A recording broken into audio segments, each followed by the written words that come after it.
Otto, how fares the realm? The realm? Oh, she's just fine. As long as you look past the fat storms out mother crystals and her skies are a roiling cesspit. And Gav? He's with your uncle in the Free Cities, helping Mid with her project. Sent an owl their way the moment the winds turned foul. Still waiting on a reply, though. Do you have any good news?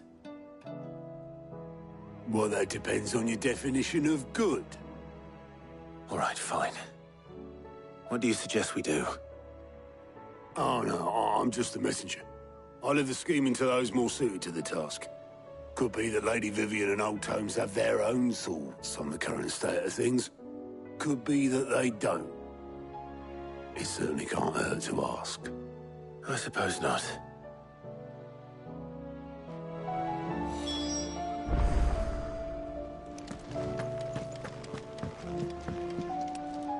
How is it that every one of your little excursions presages some inexplicable catastrophe? Not that you are to blame for the Dominion's fate. No one could have predicted the actions of the Crown Prince. I'm sorry I couldn't save your home. My countrymen are stronger than you think. A few toppled clock towers won't break their spirits. They'll be back on their feet in no time. I hope so. Look at us. Bluer than a pair of bog crabs. Tempting though it may be, sulking will not help us find a solution to this mess. You believe there's one to be found? I don't know.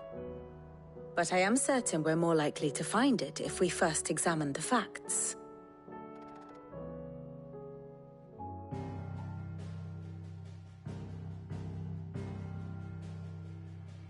Beneath these darkened skies, fear and confusion reign over Valisthea. Oh, the lands around the fallen Mother Crystals had already begun to wilt for want of ether. But not like this. Crystals that filled wells and fueled furnaces, now nothing but pretty shards of rock. And those that hang from the people's necks cast nary a glimmer of light to keep the dark at bay. It is only a matter of time before the common folk convince themselves that the end of days is upon us. Yet I fear a swift end is more than we can hope for.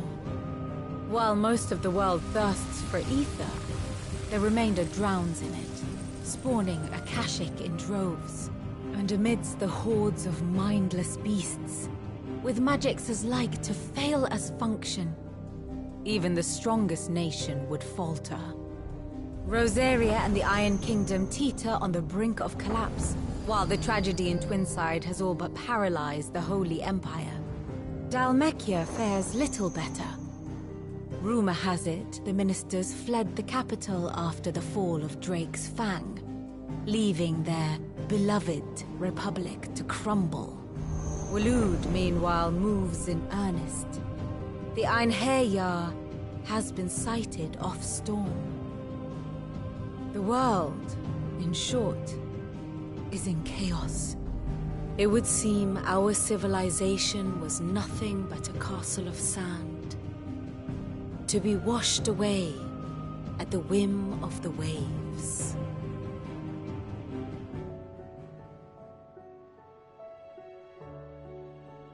A castle of sand. Not my best flourish, but it seemed fitting. The reports I've received are considerably more blunt in their appraisal. Without the protection of their nations, it will fall to the people to defend themselves against those who would take what is theirs. Which is only ever going to end one way. Defending a farmhouse against a band of chocobo thieves is one thing, but pitchforks and palisades will do little to stall an army's advance. Should the King of Waloed deign to invade, there would be none to stop him. None but us.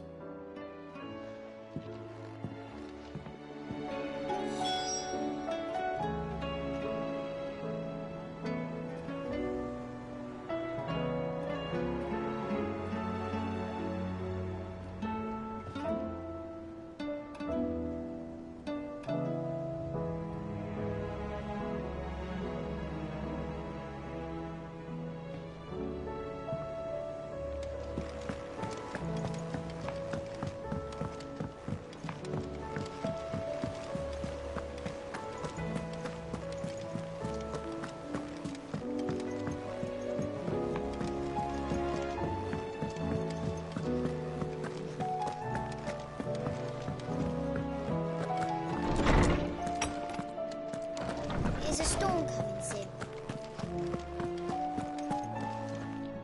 Let me guess. You're here about the skies. Is there anything you don't know, Lawsman? It doesn't take a court astrologer to augur the obvious. As for what has disturbed the heavens, that, I believe, is a question the Fallen might be better placed to answer than I.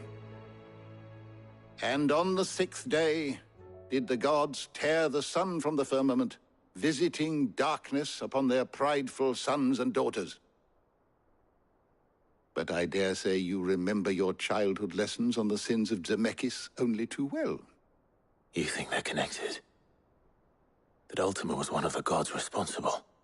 Well, he has certainly exhibited powers that we mortals would associate with the divine. There is nothing divine about him. But he wouldn't be the first god of whom that could be said, now would he? Yet for all the fairy tales that tell of the sins, there is almost nothing in the way of actual historical accounts. Had I the Journal of Moss the Chronicler, I may have been able to tell you more, but alas, I fear all remaining copies have been lost to time. You will forgive me, I hope? Certainly not. Because there is nothing to forgive. Even without this journal, you've provided us ample wisdom. And we will always be grateful for it. Perhaps Otto will be more inclined to share his thoughts when he hears what the others had to say.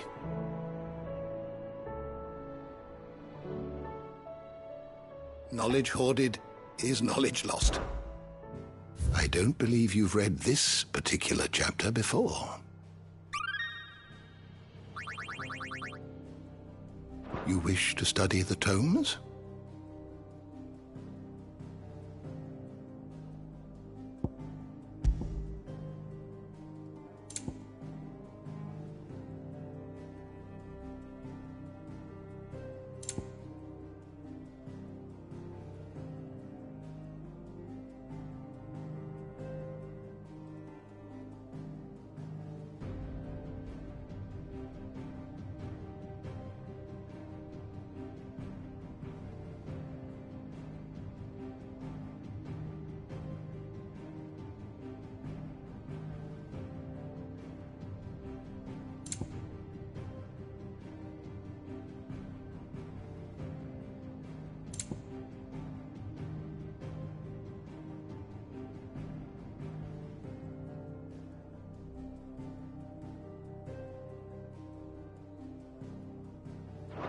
You are always welcome, Clive. Is a storm coming soon?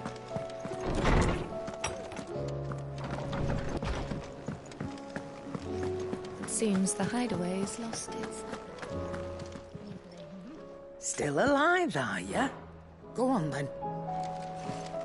Do us proud. Yep. What's that for you, dear?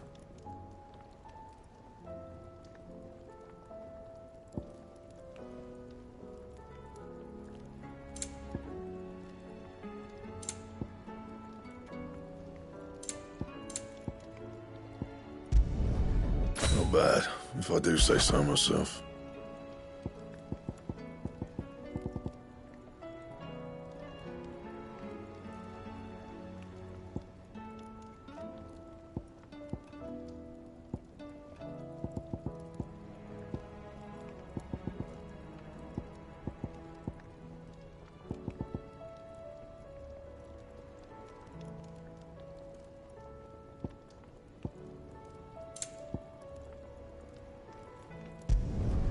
No scratches, right? Not bad, if I do say so myself. Anything else?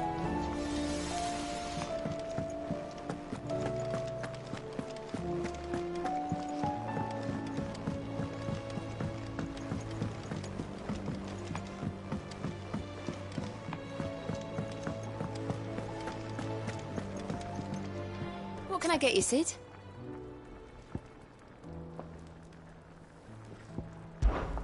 How am I getting on? Ah, about as well as you'd expect of a barmaid pouring sour ale for penniless outlaws in the middle of the Deadlands. And it'd be worse than that if Molly here didn't make the best stew this side of Stone here, even if it is mostly just yesterday's leavings. Don't tell her you heard that from me, though.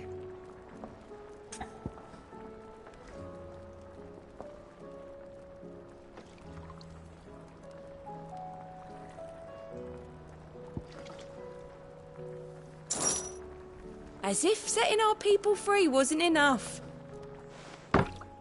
Good news, everyone. The casks have been liberated. Here's to Sid.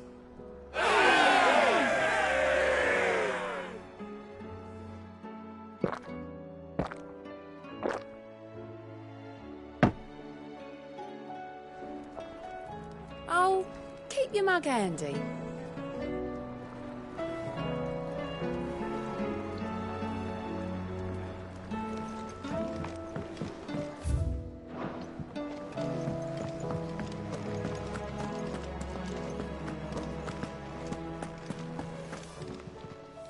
Clive, if you're gonna buy something, be quick about it.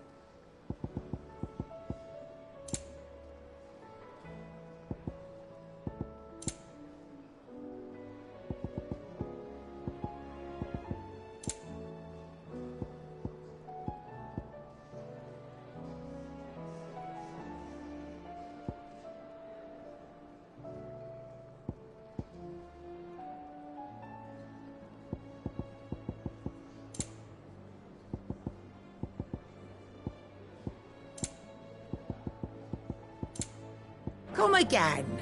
Or don't. I'm not much bothered either way.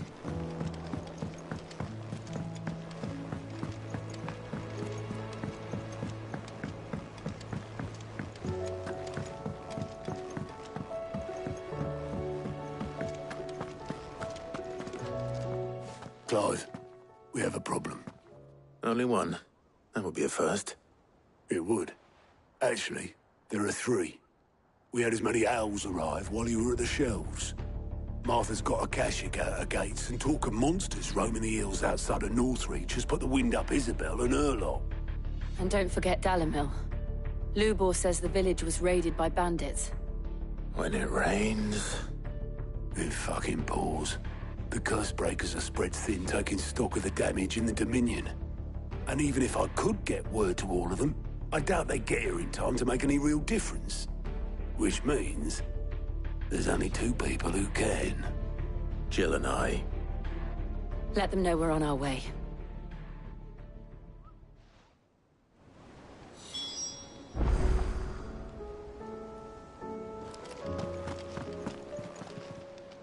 Fancy a look at the list, do you?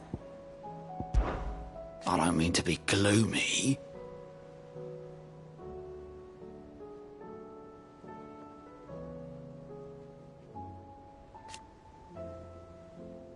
They need all the help they can get.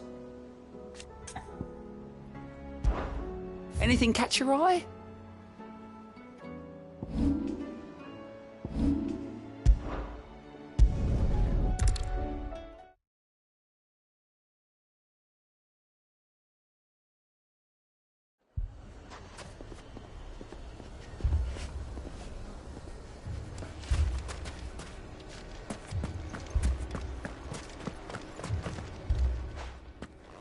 Sid!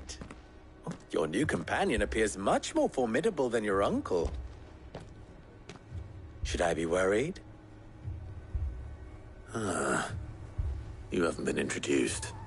Jill, Clive has told me much about you. All lies, I'm sure. Your Stolas said that Dalimil has a bandit problem. Indeed. Although, you're a little late. They left with our food and guild days ago. Any idea where they went? The desert's a big place. Your guess is as good as mine. But the fact is, I have more immediate concerns. What did you say to me? What did you say? Ah, as if by magic. Let's just say we've yet to reach a consensus about how to solve Dalimil's little problem. And at this rate, it won't be the actions of the bandits which prove to be our undoing. It will be our own. I've tried reasoning with the dissenting parties, but even the Desert Hare has limits. Perhaps we could talk to them. What makes you think they'll listen to us? What makes you think they won't? She makes a fair point, Sid. And you won't have wasted much of your precious time if you fail. They're just across the courtyard.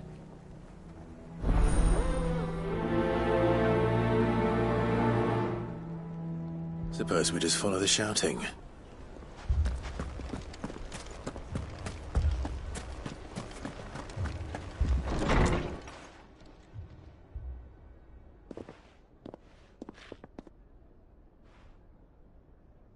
You wouldn't talk like that if it had been your men whose throats were slit. Blood for blood, it's the only way. We hire mercenaries and have them mount the bandits' heads on our walls as a lesson to the rest. And what happens when those mercenaries are slaughtered like your men? Are you going to hire more? We're better off using that coin to buy food and supplies. If we hire mercenaries, the only thing we're buying is the bandits' ire. And you cannot fill empty bellies with that. Do you hear me? But what happens when they come back? Maybe it'll be your throat that's slit. That's enough. Both of you. Any more of this and I'll throw you out myself. Come back when you're ready to talk like adults.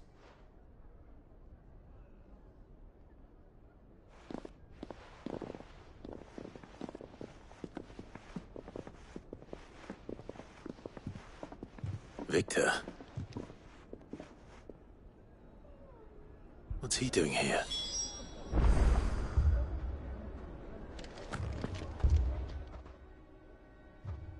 Sid. And Lady Jill. What brings you here? I was about to ask you the same thing. Costness is in chaos, and the markets have all but ceased to operate. The Briar's Kiss here in Dalimil is the only place I can reliably obtain supplies. I was here to do just that when Master Lubor told me of his troubles.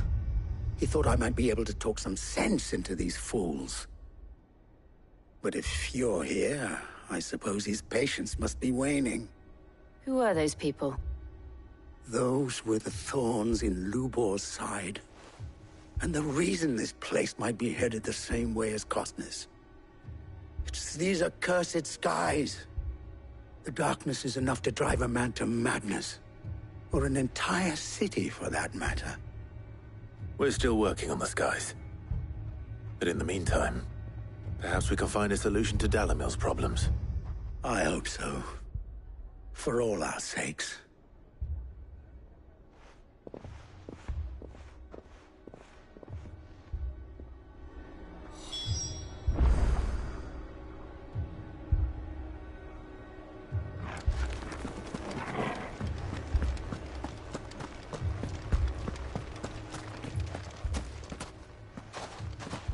So, you see my predicament? What I saw was a room full of people who were angry and afraid. And with good reason by the sound of it. But if left to smolder, that anger and fear could set the entire town alight. My thoughts exactly. What to do? Both sides wish to protect their homes and livelihoods, if only they could agree on how. But as long as they are divided, we are vulnerable. And if there's one thing bandits like, it's an easy target. What would Sid the Outlaw suggest? Well, if it were my namesake, he'd let them choose for themselves, and be on hand to pick up the pieces when it all went wrong. That sounds like a recipe for disaster. A recipe for disaster is precisely what it is. But perhaps that realization would be enough to make them question the ingredients. While it's plain neither Conrad nor Natalie will countenance the other's proposal, it may still be possible to make them doubt their own. Before presenting them with a third option. And that would be? To pool our resources and save the city ourselves. Why fight each other when all that fear and anger can be directed at the bandits? It appears we have a plan of action. Victor, pay Conrad a visit. See if you can't convince him of his folly. I'll speak with Natalie. As you wish. Your faces are not well known in this town. That may prove useful. Don't worry, Victor and I will do most of the talking. You need only play along. Play along? What he means to say is yes.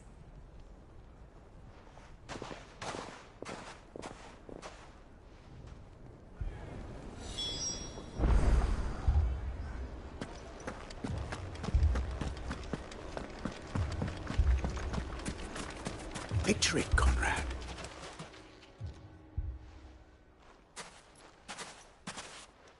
Ah, here she is. The Lady of the Spear herself. Conrad, may I introduce you to Jane, commander of the Red Wings, the oldest mercenary guild in the Free Cities. A pleasure, my lady. The pleasure is all mine. As I told you, I summoned the commander here from Canver to inquire about a contract. Victor says you told him no. That there aren't any men left to hire. Is that true? True as the crystals cracked. Nobles came and claimed every last one worth his salt. And not just from us Red Wings. You know of the 7 high houses. There must be 2 swords assigned each one. Granted, we have a few boys left. If it's boys you're looking for. Well, Conrad, are you saying that Dalamil's finest cannot defend this town better than a gaggle of unblooded striplings? That a band of beardless youths could better avenge the deaths of your brave men than you yourselves? Absolutely not. We'll show those bastards who they're dealing with.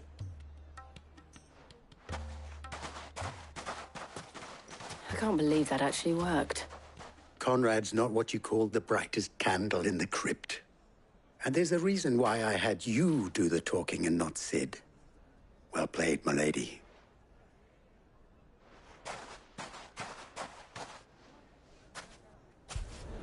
Then let us band together and show these brutes that...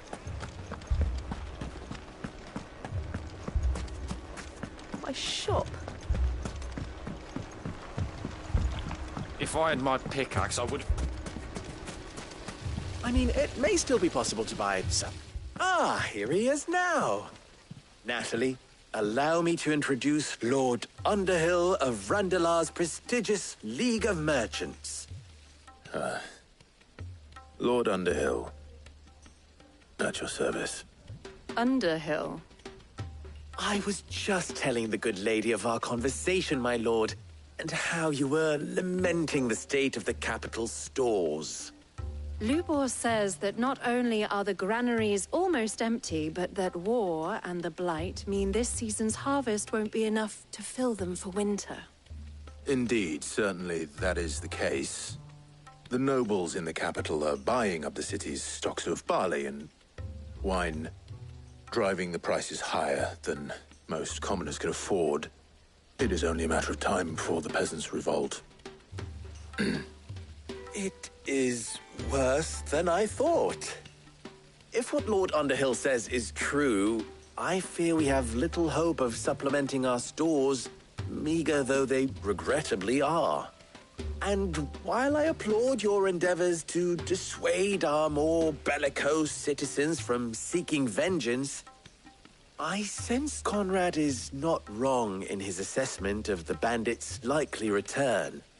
Which means that now, more than ever, we will need to secure what little we still have. Food, weapons, herbs, everything.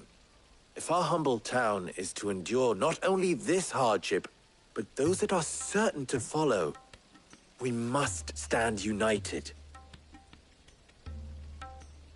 All right. If it will help to protect my home, I'll do it. But you needn't have gone through this charade.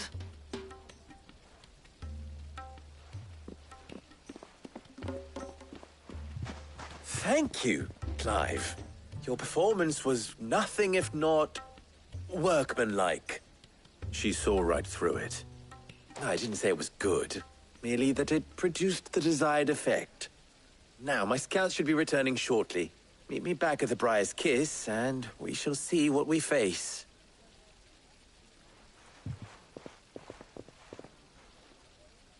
I'm not convinced our roles in this ruse were entirely necessary. It appears I have no choice but to I don't know. Conrad seemed quite taken with you. Mummy, I'm scared. Oh, I'm ruined.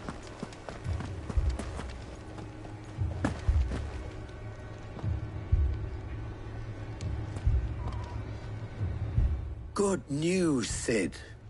Both Conrad and Natalie have somewhat gracefully accepted their new roles. With time, they may even learn to. Time no longer appears to be the luxury it was before lunch. I take it your scouts found the bandits. Technically, it would be the bandits who found my scouts. It appears they march for Dalimil as we speak. All of them. You're not serious. They don't just want food, they want the whole damn town.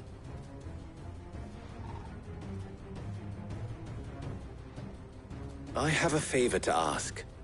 I'm told the bandits march in two groups, one from the south and one from the desert, in a move doubtless intended to stretch our already gossamer-thin defenses.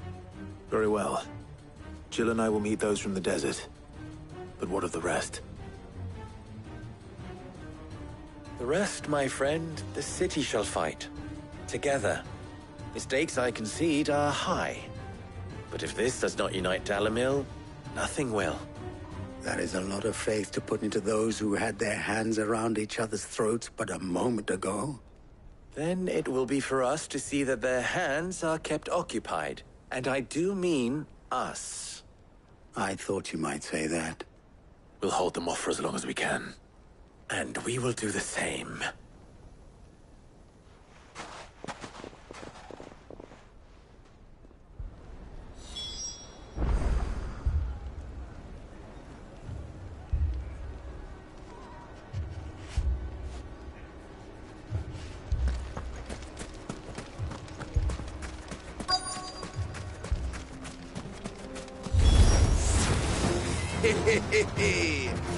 The women folk have come to welcome us. I'll take that one. It's all yours.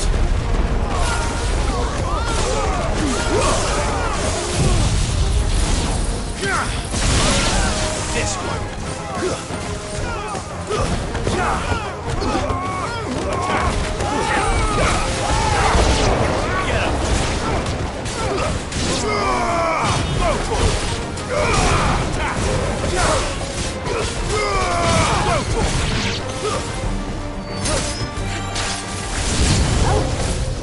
They mean to overwhelm us. This one. Over here. Go for it.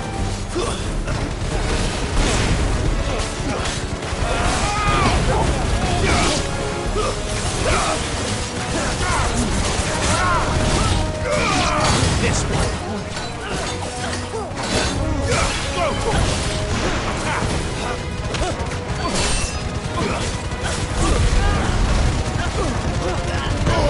All yours, Torgal. Get him. Sick him. Over here.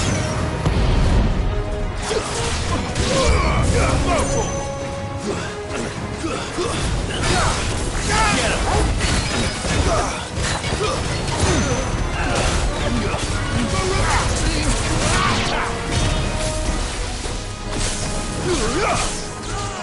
Over here! Go for it!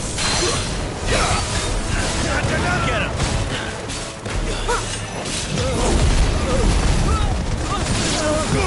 Torgal, kill!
The townspeople. Could they have held out? I don't hear any fighting. What do you think? That we should hurry.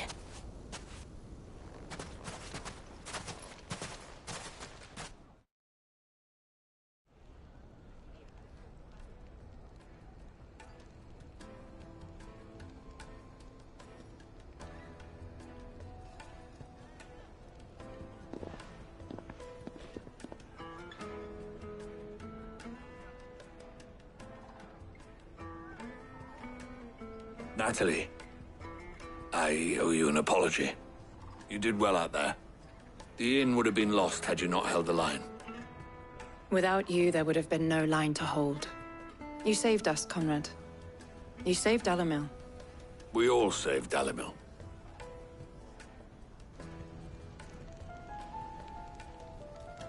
Conrad seems to have had a change of heart. I'd say they both have.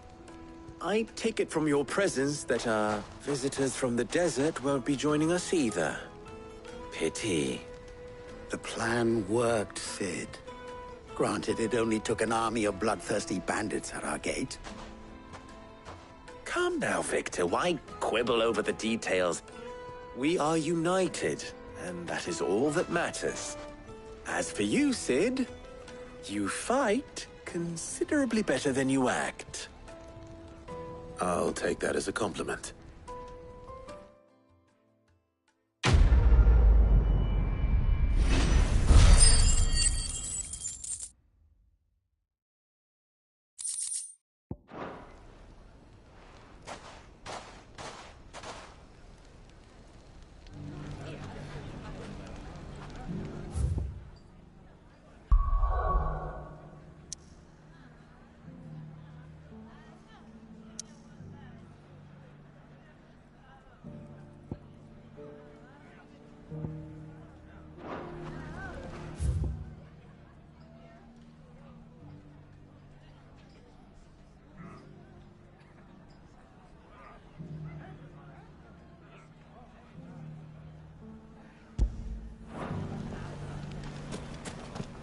So, Dalimil's saved. You fought very bravely.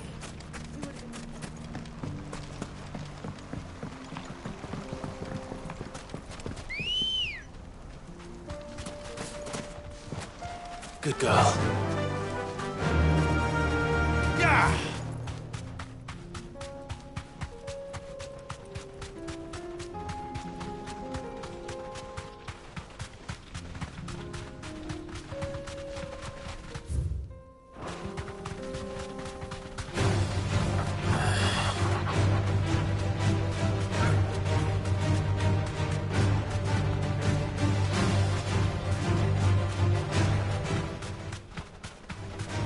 Time to fight.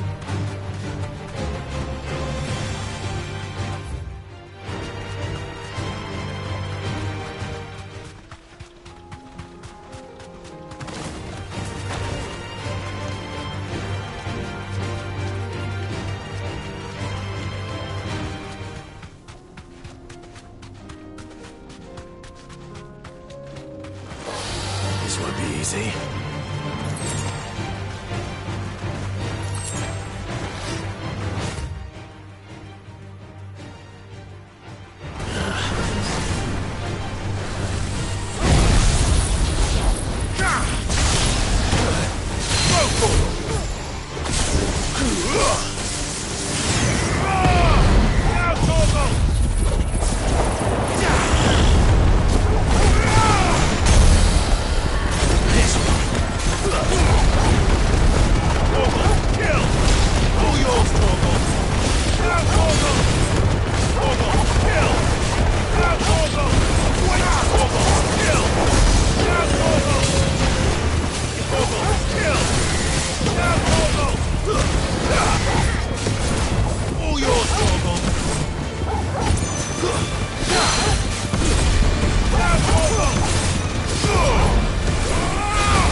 Come on. Fly, Ambrosia.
Back.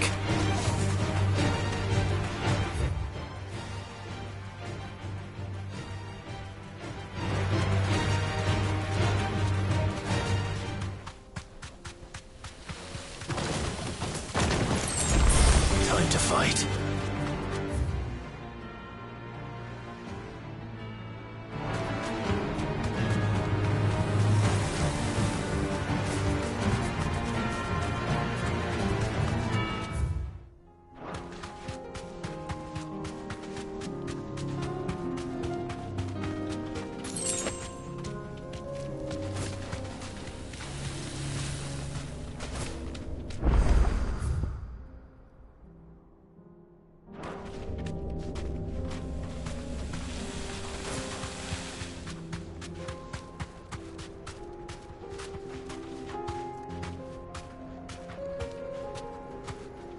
You deserve a rest. Mistakes.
This must have been a fishing village.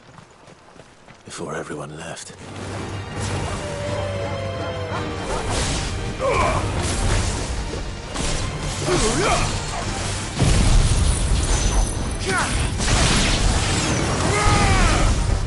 Get him!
I can walk from here.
Ready, go? Yeah!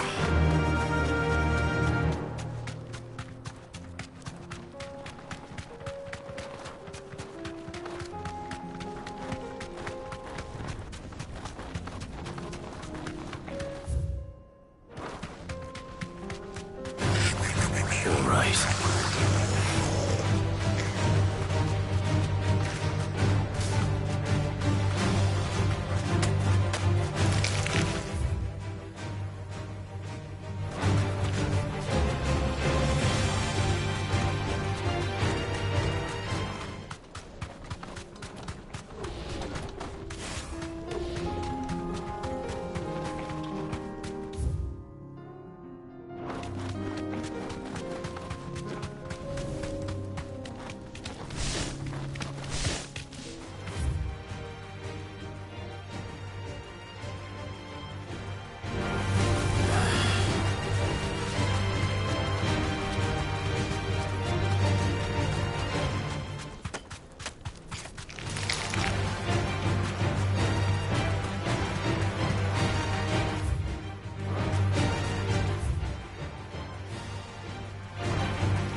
This man's gonna die if we don't get him to a healer.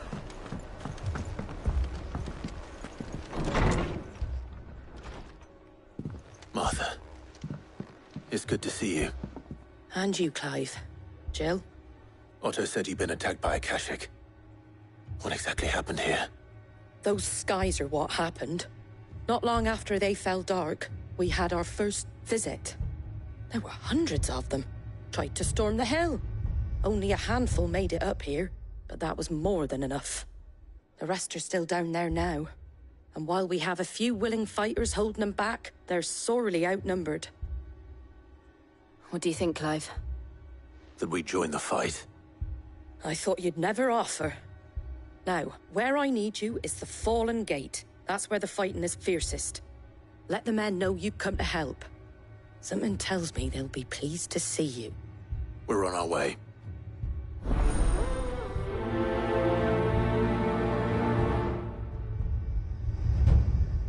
Do you think there are as many as Martha says? More.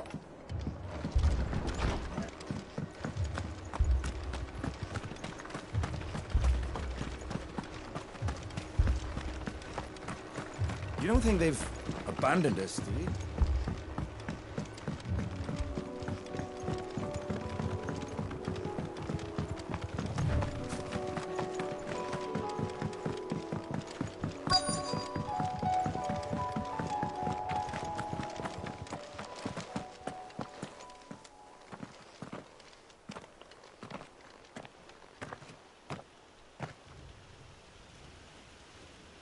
Clive, wounded.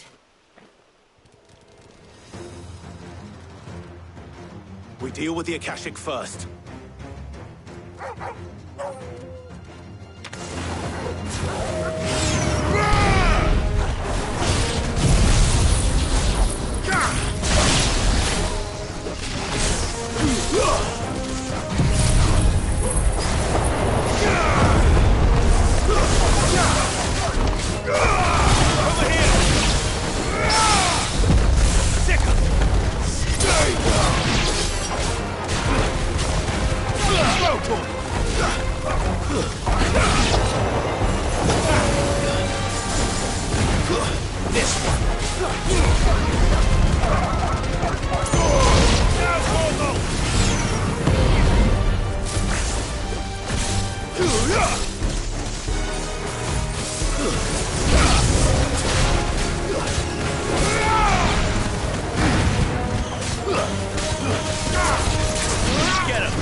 These men don't have the look of hired swords.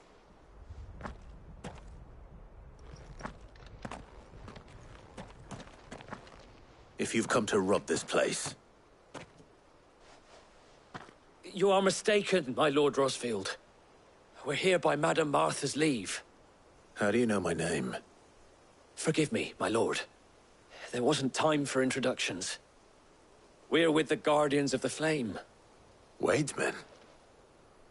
But how did you come to be here? Where is your commander? Sir Wade left earlier with a scouting party to find out where the Akashic were coming from. Did he? Take your wounded back to the inn. Martha will see you're looked after. We'll join you anon.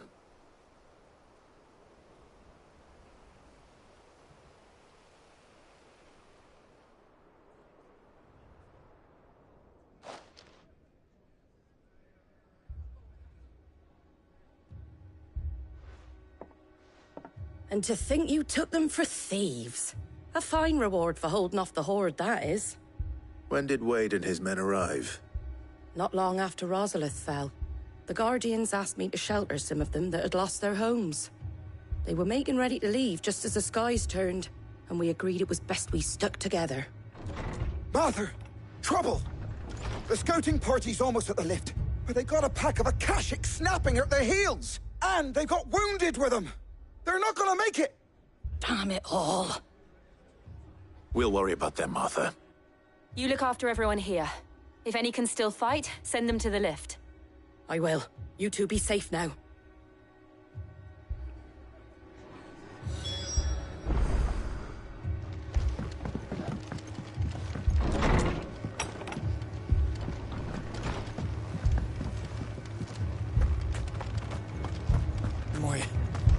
My brothers.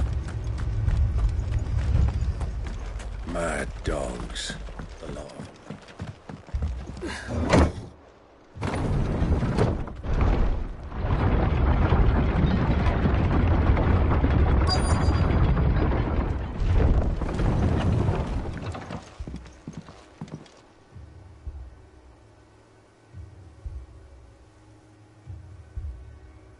Squire, I need you to get those who can still walk up the lift to Martha's.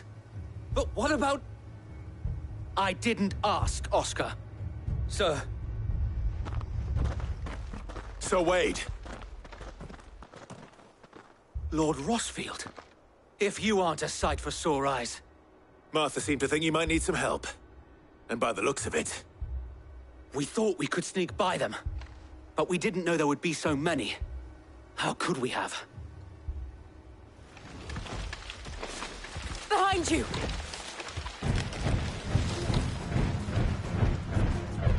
Damn it! We need to get the injured to safety. Do you think we can hold them off? We can certainly try. Are you with us, Sir Wade? Always. Then let's do our duty.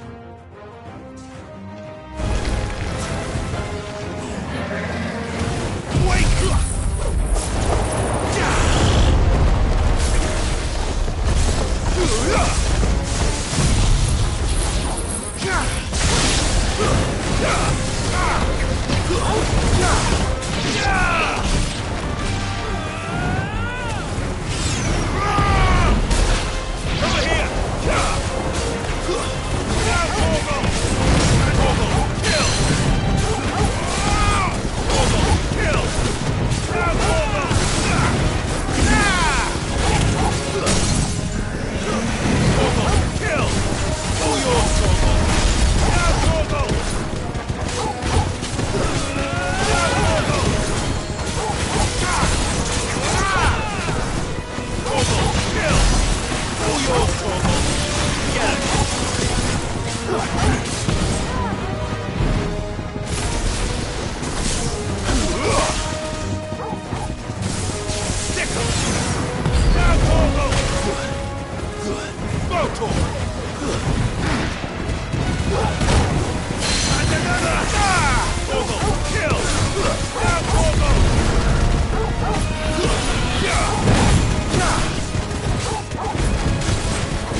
Is anyone hurt?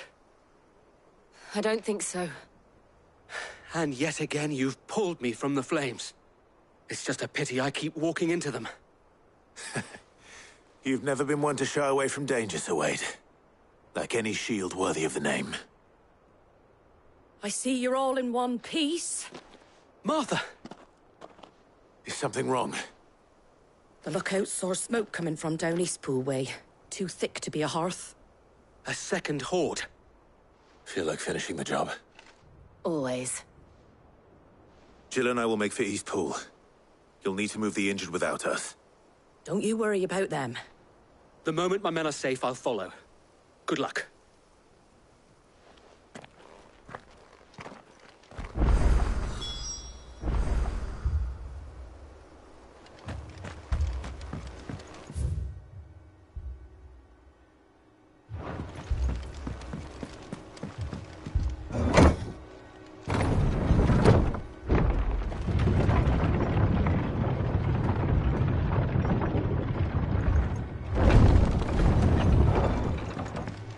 Mad dogs belong.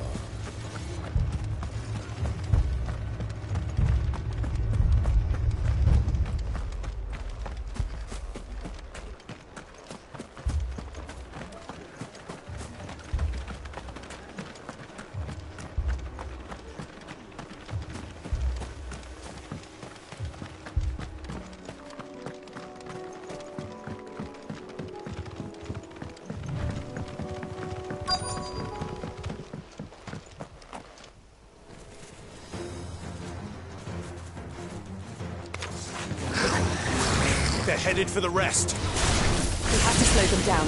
Martha and the others won't be ready.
Something's coming.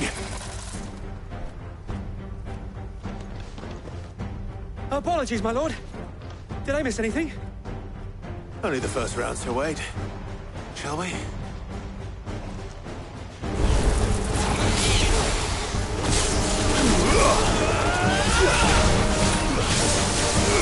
This one.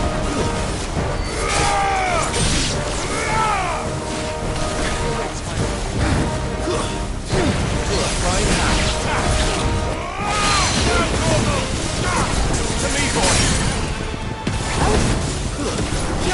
All yours, Torgal. Now, Torgal. Now, Torgal. All yours, Torgal. Torgal, kill. All yours, Torgal. Torgal, kill. Now, Torgal. All yours, Torgal. Now, Torgal.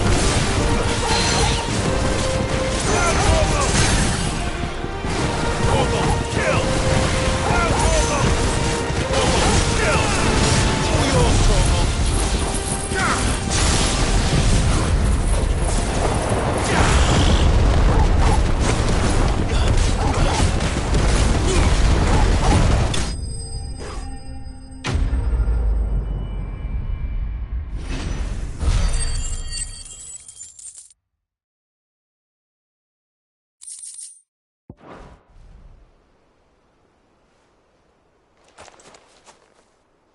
Do you see any more?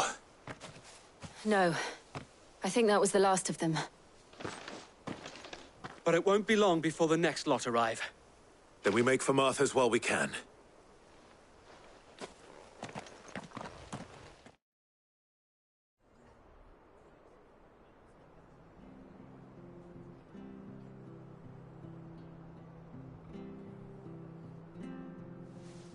What did you find out there? The same as Sir Wade. Scores of Akashic. Well, wherever they came from, they're gone now. Our lookouts say the lowlands are clear. Hopefully we'll have enough time to lick our wounds. How many of your men were injured? A damn sight less than if you hadn't turned up. Thank you. It was a hard-fought victory. But as long as the skies remain dark, I fear the Akashic's numbers are only going to rise. It's not a matter of if the Horde will be back, but when. And whether that's sooner or later, we'll need to be ready. The inn here affords a good view of the land, and is easily defendable. I'd like to make this one of our outposts. What do you say, Martha? You'd have more men to guard the rest. Well, when you put it like that, of course they can stay.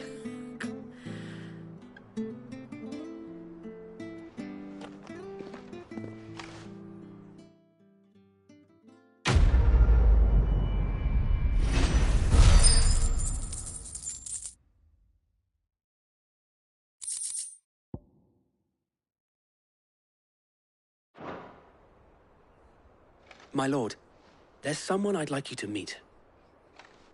Oscar, over here.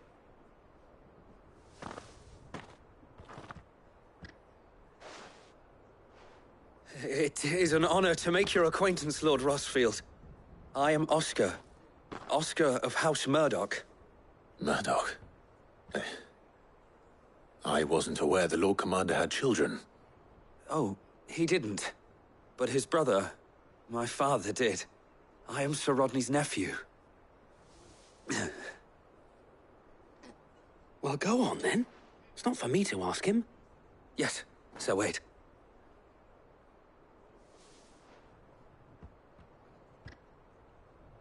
If it please you, my Lord Marquis, might you take me as your squire?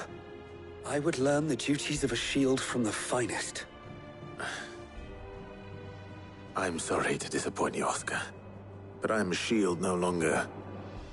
Nor was I ever the finest. And spending time in the company of an outlaw hardly seems a fitting education for one aspiring to take his oaths. My Aunt Hannah once told me that a man is not defined by his title, but what he does in its name. You have accomplished much since taking on the mantle of Cid, winning no little honor in so doing. And I would sooner serve under an honorable outlaw than an unworthy shield. Not that Sir Wade and the other Guardians are... I mean to say that, they're... It's all right. We know what you mean. There is only so much the boy can learn from me, my lord. But a squire... Would that really be so bad? You were a squire once. And I'm certain Sir Rodney would approve.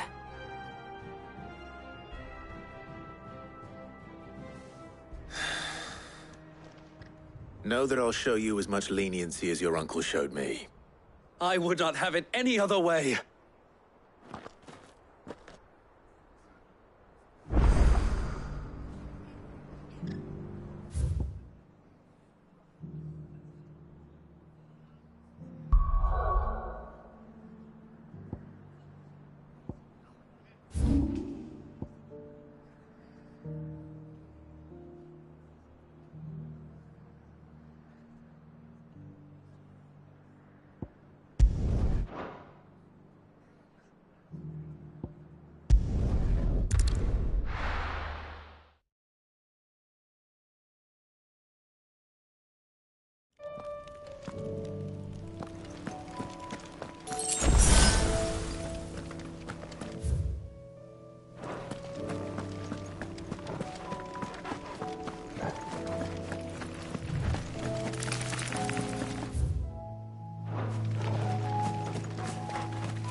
First we find Isabel. Heard a bloke saying he saw ghosts on the far side of the wall. I saw it with my own eyes. The whole of all.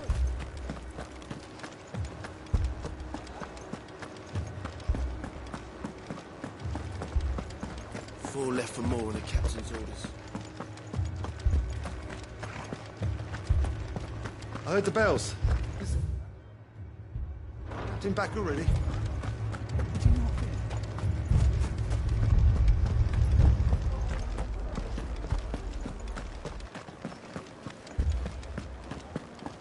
I can't do it.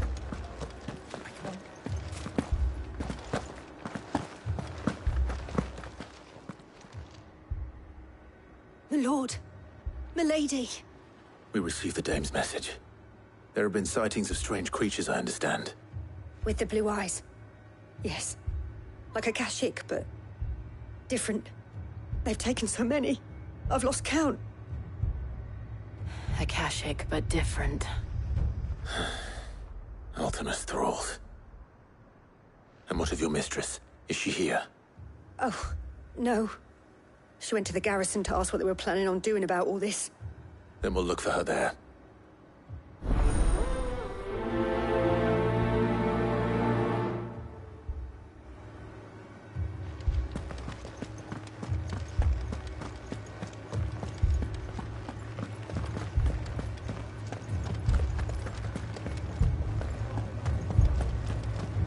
You heard what happened in the capital.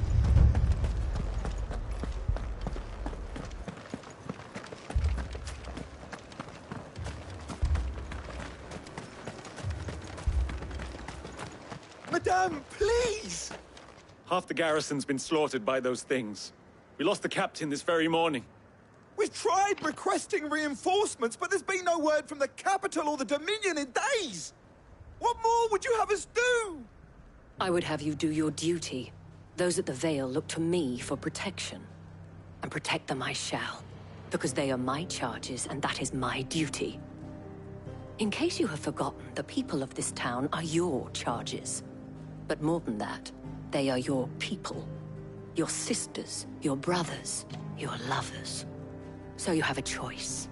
Lay down your sword and watch as they are slaughtered, or take it up and do what is right. She speaks the truth, you know. This here, it's all we have. It's all that's left. What we have left is our lives! Do you really want us to lose them as well? Not if we don't have to. Look, there's a cask under the captain's bunk. Let's talk about this over a drink, eh?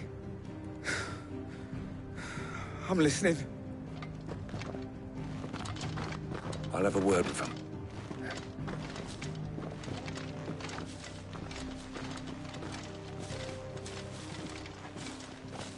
Ah, Clive. I didn't expect help to arrive so quickly. And sought to take matters into my own hands. It was a noble effort. But I thought you might still need some support. I'd like you to consider my needs. What we need to consider is where the creatures came from. The way the survivors speak of them, one would think they appeared out of thin air. And perhaps they did. It's hard to know what to believe these days. We'll talk to the survivors.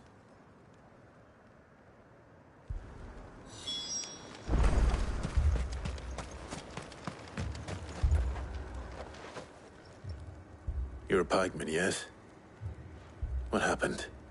I've got family in Moor. I heard the flood was spreading, so I went to see if they were all right. And a pack of them glowing things found me in the meadow. I ran for my life. I never did get to the village. Leave that to us. My family.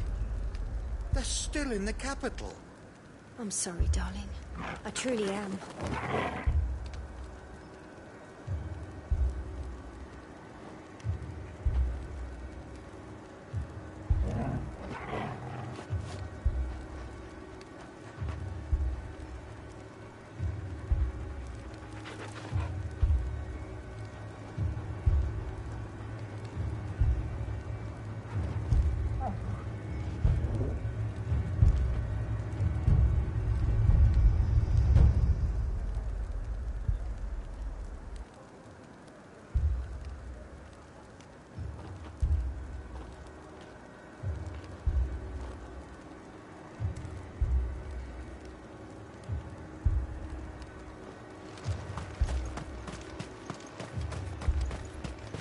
That thing...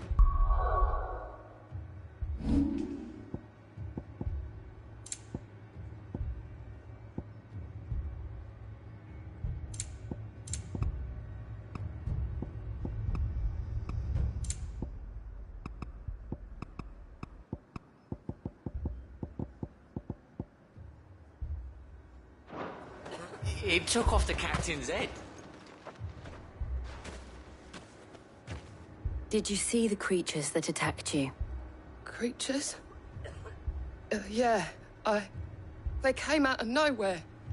They went for Joseph first, then me, and then they were just gone. Do you remember where you were? On the road from Oriflamme.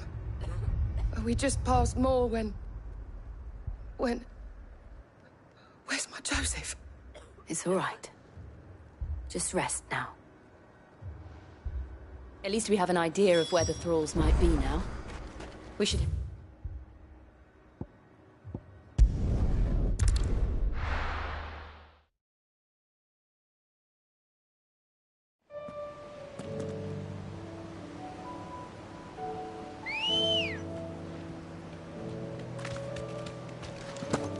Ready, go?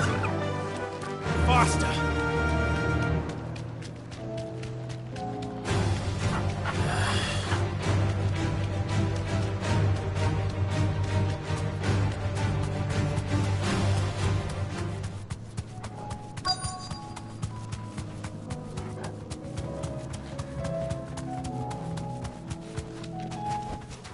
That'll do, girl.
Clive, look!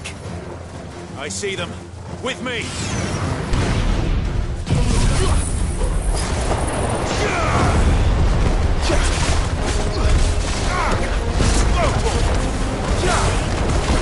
This Get him!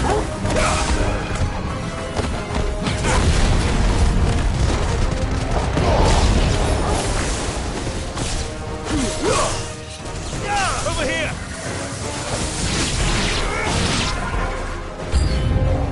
Should I prime? Save your strength.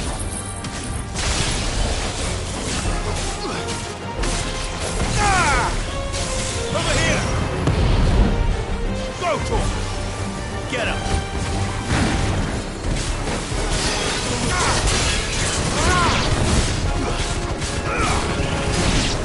Get him!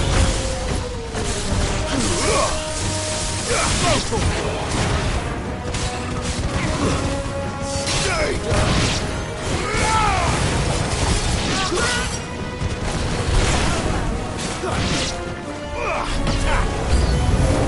There's this one!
Do you think there are more?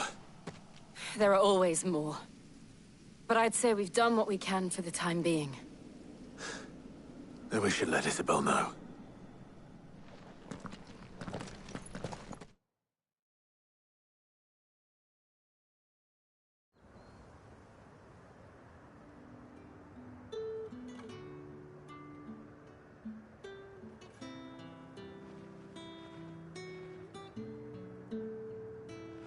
You have the town's thanks. Don't thank us yet. There will be more. Many more. And you'll need to be ready for them. Oh, we shall. Isn't that right, Captain? Yes, milady. The garrison will be ready. Philippe here has convinced most of the men to remain at their posts. For now, at least. Hearing that the Dane would look kindly on any man who committed himself to the task certainly didn't hurt. It's not the most selfless of motives, I'll admit. But whatever it takes, eh? Now me, I never needed convincing. I became a soldier to protect the people I love. And the people I love include the ones standing before me. Handsome and chivalrous. Now, if you don't mind, I have sentries to post. Milady.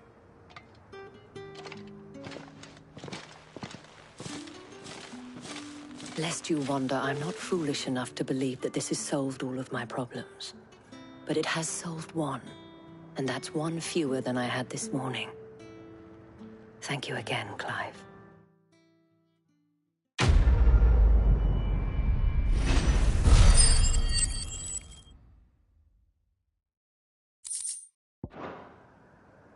Our friends seem to have things under control. For now.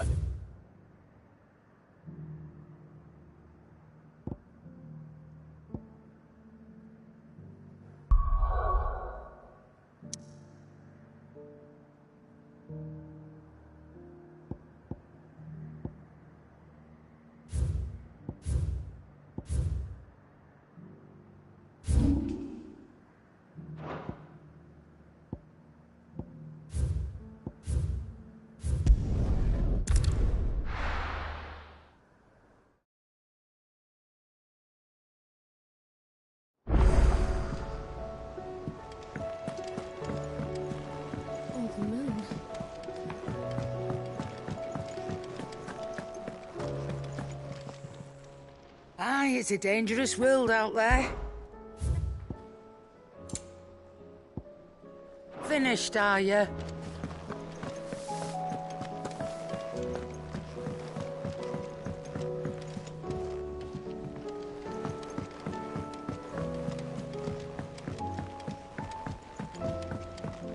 Did you see that?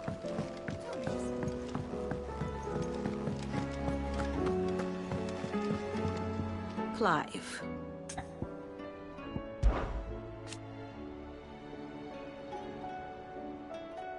And how could it not? But are we any better?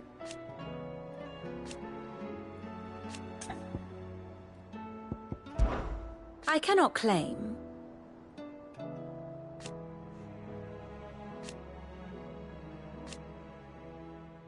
Such are the way. Ironic, then. What is it that you wish to learn?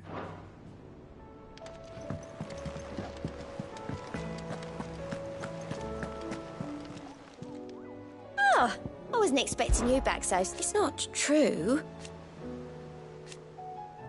We've lost so much already. Your benefactors are a generous lot.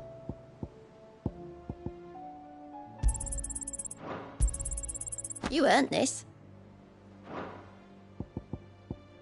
Best of luck out there, Sid. Fancy a look at the list, do you? Here you go. Think you can help?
Let's go.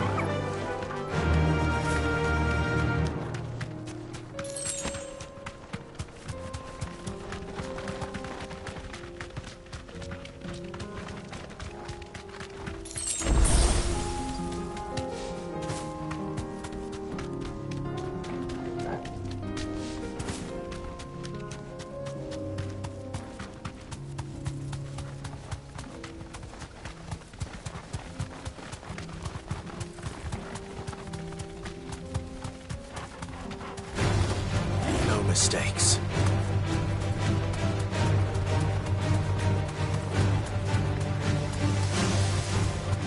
We're not alone.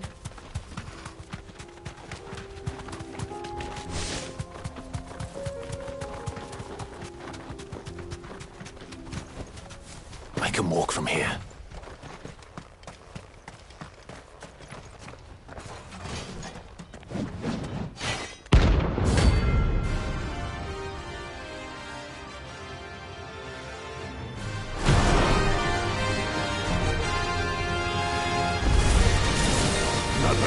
Forsaken soul, eh? Only those who have nothing. Go empty your pockets.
A deserter turned outlaw. We were more.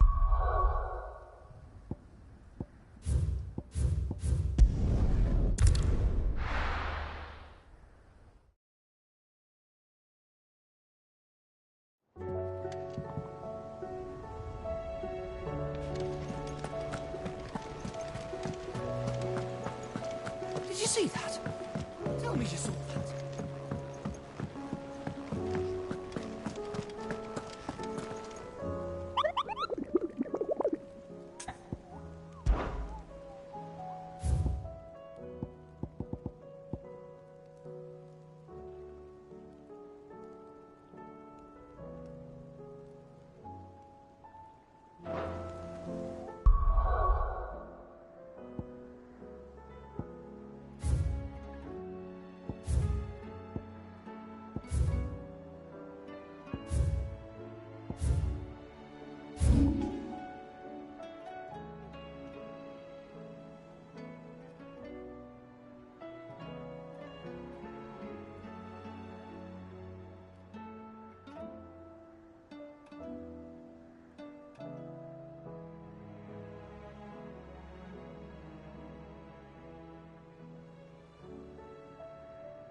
faster!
No more vengeance.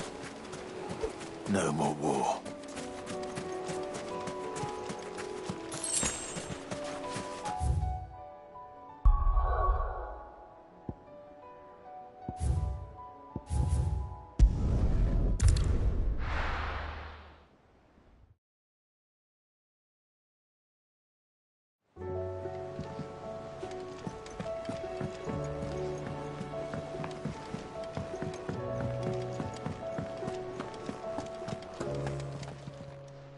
Aye, it's a dangerous world out there.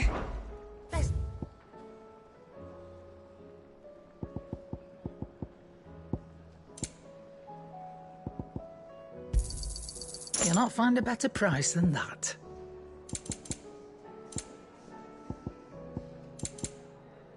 Finished, are you? Trouble with your gear, or something for you, dear?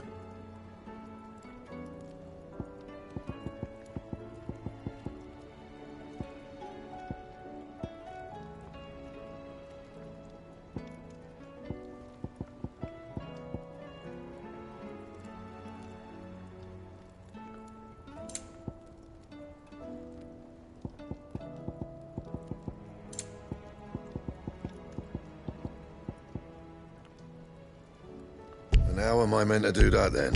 Don't waste my time. You ain't got the stuff. And how am I meant to do that then? Bring me the materials, and I'll think about it. And how am I meant to do that then? Bring me the materials, I'll think about it. And how am I meant to do that then?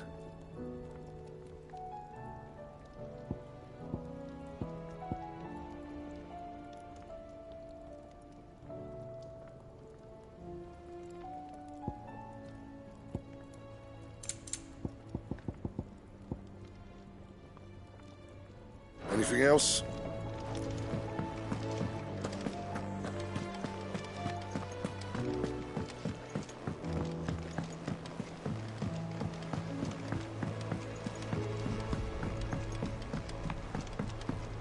Did you see that? Tell me you saw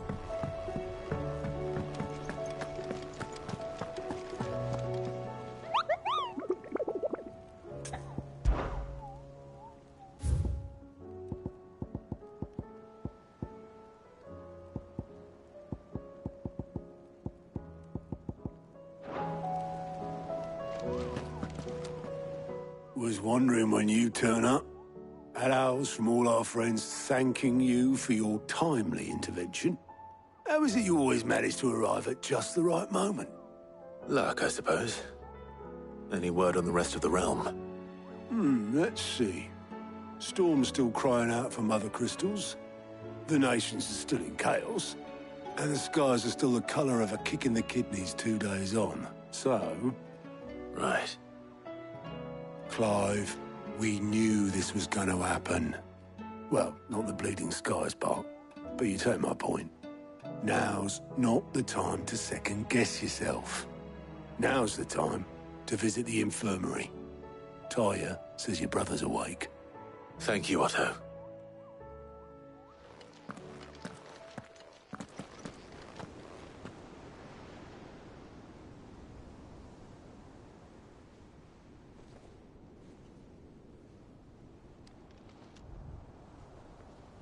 So it was not Sylvester, but Olivier who served as Ultima's puppet. And when Dion learned of this, he sought to slay the fiend.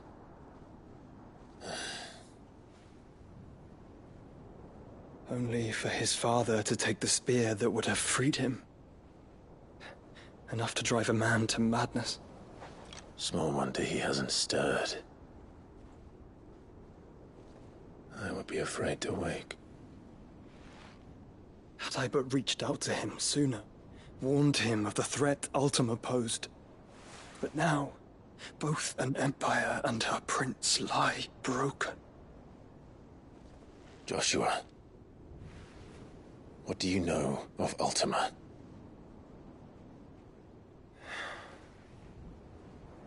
Very little, I'm afraid.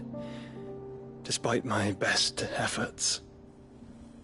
18 years ago, as I lay buried beneath the rubble of Phoenix Gate, 'twas not death who came for me, but another. And it was while in my rescuer's care, I first heard of Ultima. I've been chasing his shadow ever since. Ultima is driven by some deep, dark purpose, and for whatever reason, it would seem you are crucial to his designs. He will stop at nothing to have you. Even if that means toppling an empire. But why me? What possible use could I be to such a creature? That is one of many answers that have eluded me. Yet, I am certain of this. It is not mere chance. You were chosen for a reason. All dominants carry within them the might of an icon. Nigh limitless power that is at once acutely limited. I wield fire, and only fire. And I only ice. 8 wardens for 8 elements. But you, Clive. You are different. You're special. Your abilities begin with the flames of Ifrit. But they do not end there. The fact Ifrit can even exist goes against everything we thought we knew of dominance. Perhaps Ultima has been waiting for one such as you, whose potential is truly limitless. I've encountered that thing several times now. If it or he, as you say, needs me, Why hasn't he claimed me as he did the boy? Were I to hazard a guess, I'd say the two of you are somehow incompatible. His mind not properly attuned to your body. His mind? Mind, awareness, spirit, call it what you wish. But I believe Ultima to be an embodiment of the concept. This is why I struggle and fail to contain him here inside me. I'm sorry. Inside you? With every setting sun, I feel my strength wane. And though the Phoenix's flames mend the prison I have made for Ultima, they do so at a cost. We must find a means to bring an end to him before I meet my own. What were you thinking? It was that or let him take Clive. And I've always had a soft spot for my brother. But that doesn't mean you should sacrifice yourself to save me.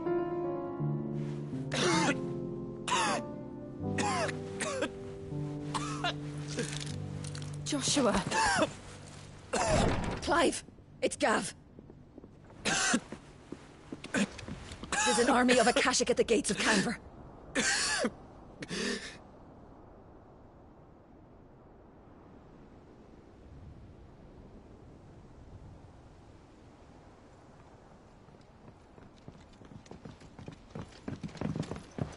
Well, what's the short of it? I thought Tyre told you. The capital of the Free Cities is under siege by an army of monstrosities. The City Guard are doing their best to stem the tide, but numbers ain't on their side. What of Lord Byron and Mid? Were they able to escape? No, but they're all right for now. They're hiding with Gav at midship. We have to get them out of there. And we shall. Otto, prepare a Stolas. Tell Gav to stay exactly where he is. Understood. Vivian, what's the swiftest route to the Free Cities? That sounds like a question for the map. Look here. This road, through Tabor, should provide the least trouble. Good. What a coincidence. Tabor is exactly where I'm bound. Joshua, bed is where you should be bound. You don't think I told him the exact same thing? Were Tyre not such a talented healer, I would surely have been inclined to agree. But, thanks to her ministrations, I feel I may safely rejoin my attendant, who was to wait for me in Tabor if we became separated. All right, we travel together. Clive. If he stays close to me, he'll be fine. Thank you, brother. I'll look after him.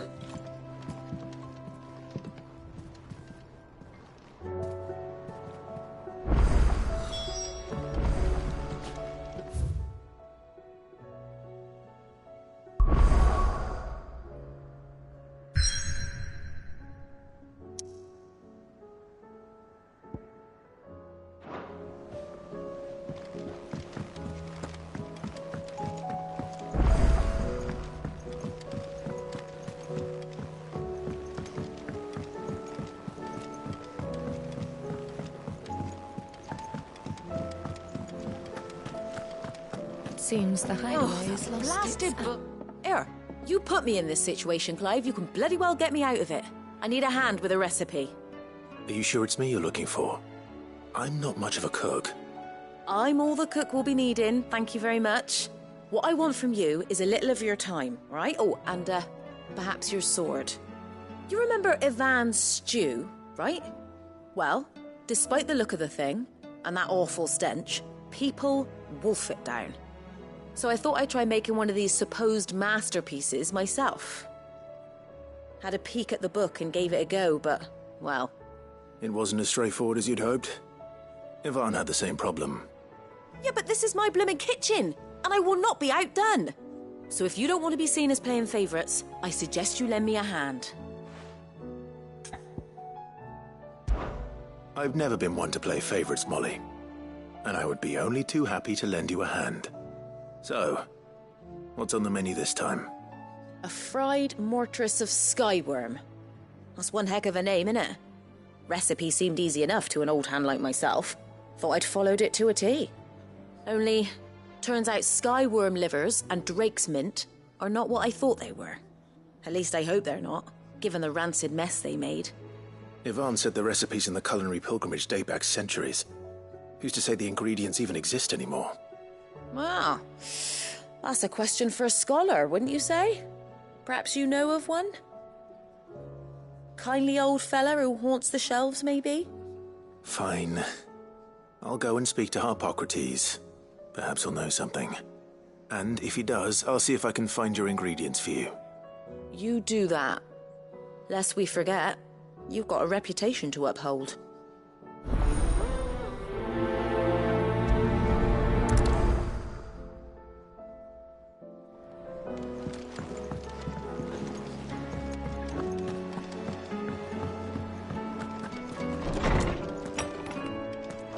Is a storm coming, Sid?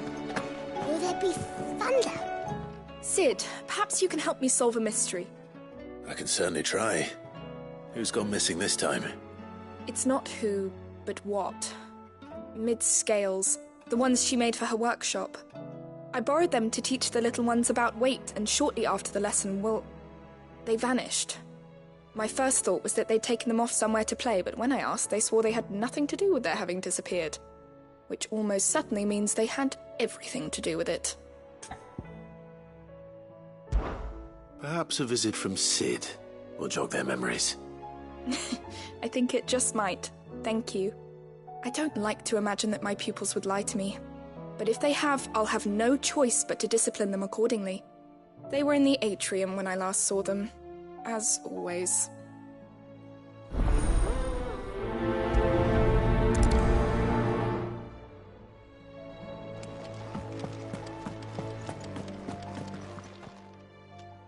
Lawsman Harpocrates.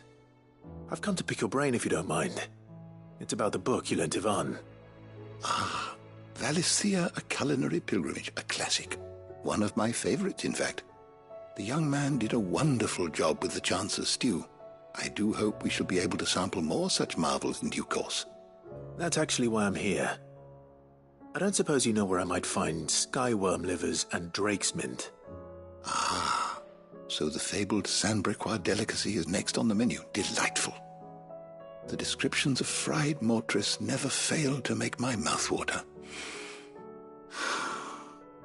Now, skyworm is a somewhat antiquated name for the wyvern, their ground livers being the paste from which the mortress is made. Dragon livers. How very Sanbrequois. One would have thought the disciples of Bahamut would have a touch more reverence for their icon's brethren, but apparently not. I believe the specific dragon the recipe demands is the blueback wyvern, said to be the very color of the sea beside which it resides. So we know where to look for our liver. But what about the drake's mint?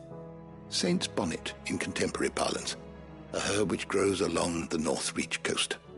I gather that one can locate the cheerful yellow flowers by their heady scent alone, so I'm sure you'll have no trouble finding them. I may add that people once believed game was best served with the flora that sustained it in life, in which regard fried mortress of skyworm is undoubtedly a typical dish of the time. Meaning that if I find one, I find the other. To Northreach, then. Best of luck, Clive. And do save me a bite once the dish is complete.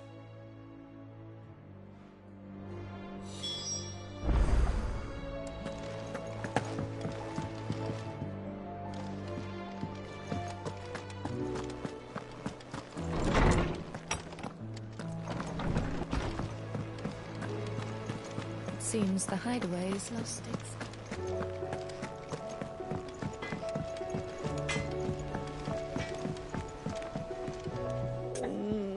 What am I gonna do?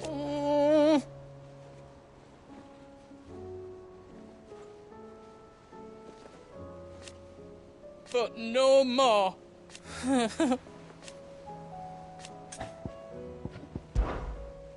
Is everything all right, Goots? You seem more discomposed than usual. Oh, I don't know what that means, but I'm in a bit of a muddle. Oh, I think Nan might be in trouble, and she's... It's all right. You can tell me. Oh. There was a trader came by. One of our usuals, like... Said he'd heard some rotten rumours about her down Dallymill Way. Folk are saying she's been selling to bandits and cutthroats and that. I mean, she's fond of a chance to make a coin or two, aye, but she'd never do business with baddies. Especially not the kind who go hurting people who haven't done out. I wanted to ask her about it myself, but I'm scared she'll give us a tongue lashing. She'd never give your tongue a lashing, though, would she? Don't worry. I'll speak to her. Oh, thanks, Clive. You'll let me know what she says, won't you? Of course. I'm sure it's all just a misunderstanding.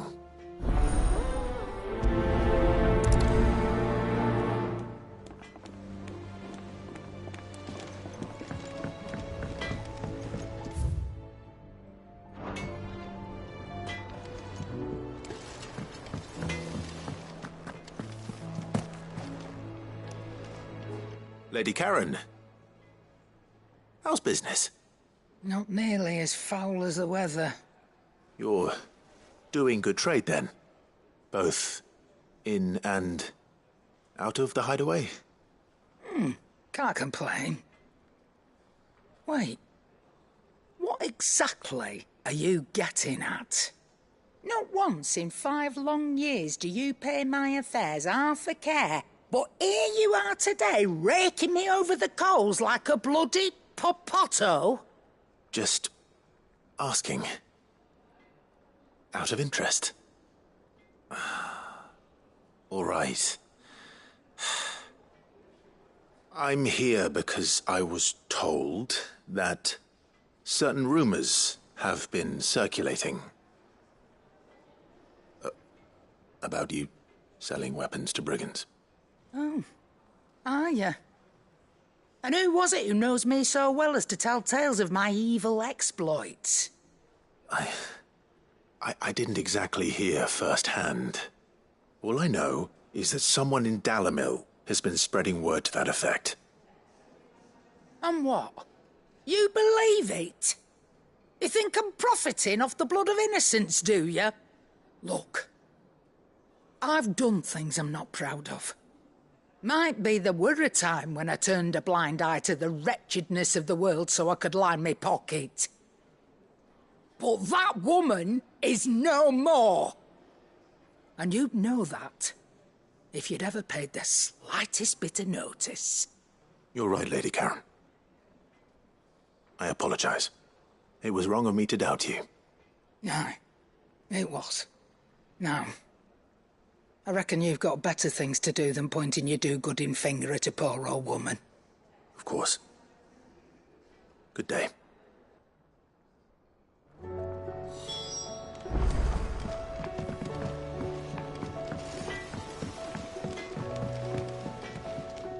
I spoke with Lady Karen. What did she say? That the rumors were unfounded, and that I was a fool for thinking they might hold any truth, along with some other things that made her feelings clear. And while it sounds like she may have done things she regretted in her past, she says those days are behind her. Oh, well, that's good. I knew Nan wasn't caught up in out bad. But why would people say she was? What did she ever do to them? It's not right. No, it's not. But people do things for all sorts of reasons. Perhaps we'll never know. Well, I'm going to find out. That trader, he said they were all talking about her in Dallymill. So that's where I'm going. I'll find someone who'll tell me, you'll see. Are you sure that's wise? Whoever's spreading these rumors means Karen ill. Oh, right. But that's why you'll be coming with me, isn't it, Clive? I suppose it is.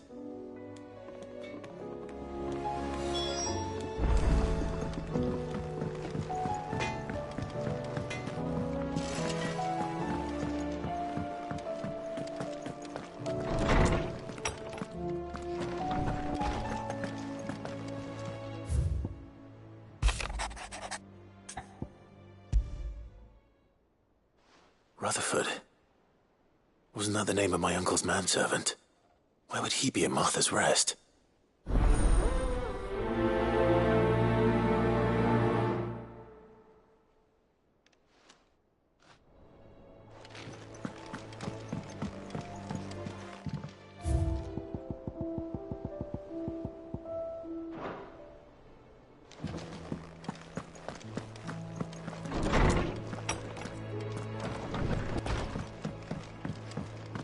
Did you see the pair that got hauled into time?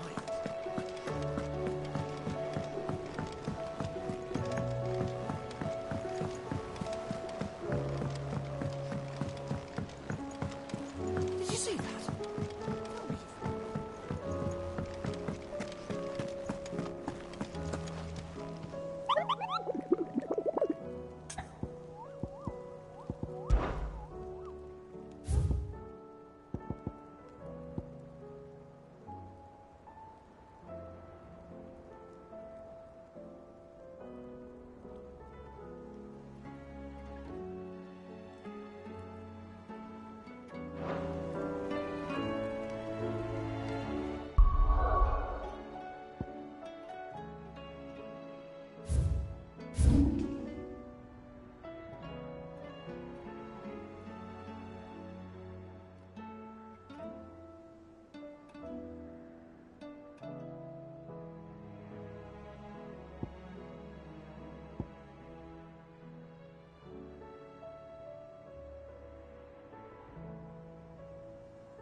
What do you reckon we should do?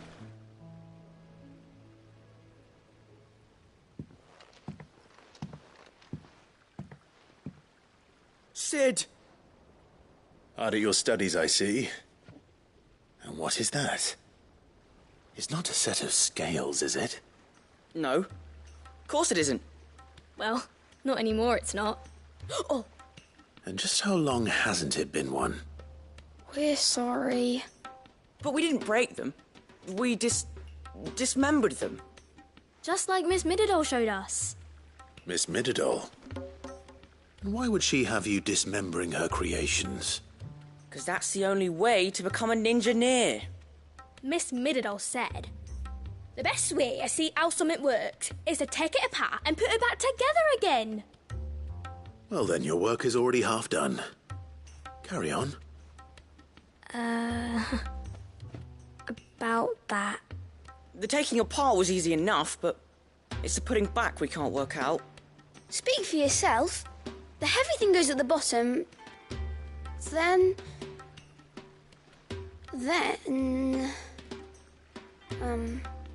You three need to learn to take responsibility for your actions.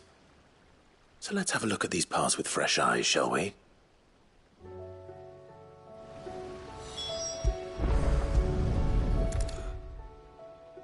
All right. Everything here was once part of Miss Mididol's scales. Every piece has its own role to play, and each is just as important as the others. If even one of them is missing, the scales won't work. So let's think about what those roles might be. You already know one of the pieces. The body. Its role is to support everything else. But what of the others?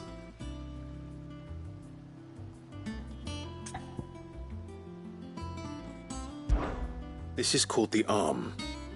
Why do you suppose that is? It doesn't look much like an arm. You're right. It looks more like a wing. Like a chocobo wing! You've ridden a chocobo before, haven't you, Sid? Will you teach me to ride one day? I'll think about it. Now, what do arms do? Hold things.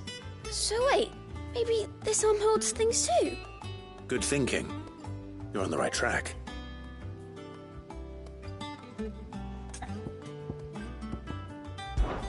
This tiny piece is what's called a cogwheel, or gear. Have you ever seen one before? I have. Miss Minidole's dungeon is full of them. Most are on the floor. She puts them in all her inventions. They spin round and round and round and round and... That's right. They're very useful when you want to make things move. Do you remember if there was anything on the scales that moved? I remember the arm moved when I tried weighing an apple. And then somebody ate it. It's not my fault. You shouldn't have tried weighing it before lunch. We know what part's supposed to move and how it's supposed to move. So, let's put the pieces together first, see what doesn't move, and then stick the cogwheel to that. Not a bad idea. You see? It's not so difficult.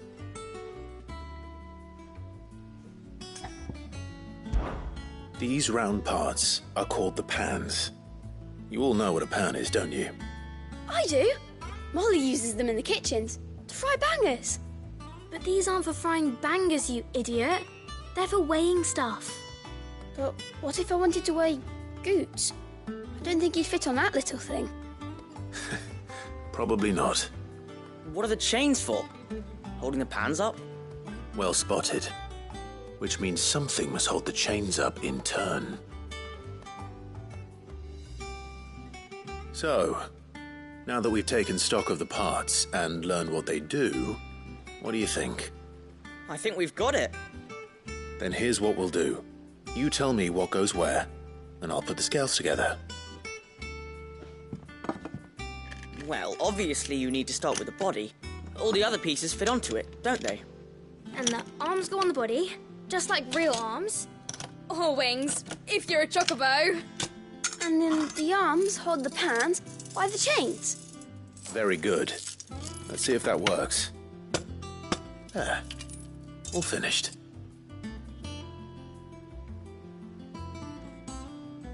Yes! We did it! Well, with Sid's help. Oh, I just put the pieces together. It was you three engineers who showed me how. That's right. We're Miss Minidole's hairs. Her hairs? Yeah, hairs for the future. She's showing us her secrets now, so we can help out the hideaway when we're older. What do you think, Sid?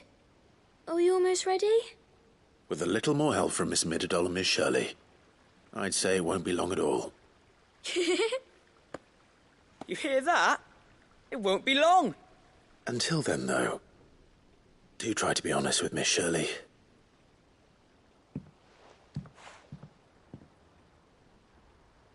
Hey, look! We never used the cogwheel. You don't think Sid forgot about it, do you?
There's a storm coming, Sid.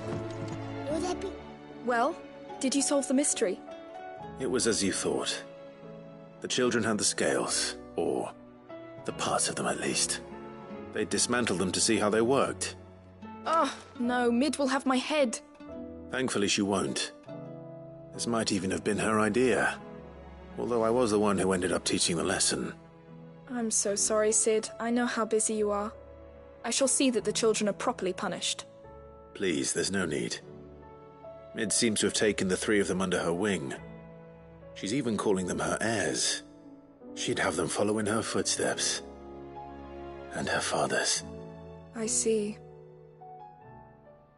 Sid, do you know why Mid has been spending so much time at the hideaway of late? She told me it was because her studies have been interrupted by events in Canva. Is that not true? No, it isn't. The university offered her a commission. In exchange for full tuition, room and board, they asked her to oversee the design of several new war engines. To anyone else it would be an opportunity, but to Mid, who lost both her parents to war, it was a bitter pill. One she was none too keen to swallow. But that should come as no surprise. She's only ever cared about bringing people hope. The very last thing war can be said to do. Which explains her heirs. She's working to give them a better life. And so should I. What's the odd engineering lesson? Ah, you've given them far more than that. And I'm sure they're very grateful.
It's like a dream.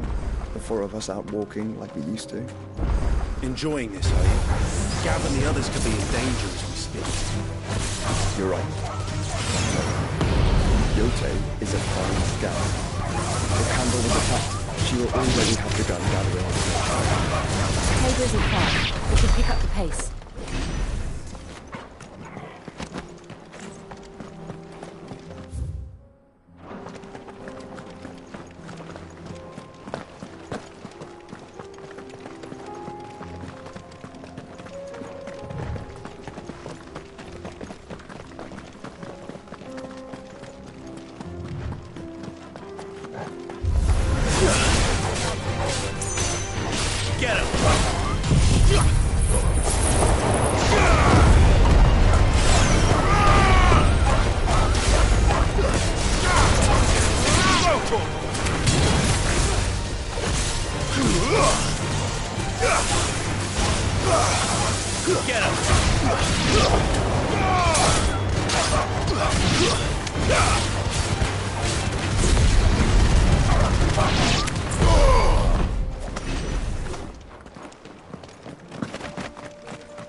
We can use the ruins to cross the ravine.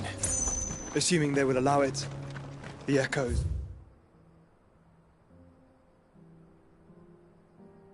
have a will of their own.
Tell us about Yote, Joshua. She's strong-willed, loyal, deadly with a blade. Much like Clive, but with better manners.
You're injured.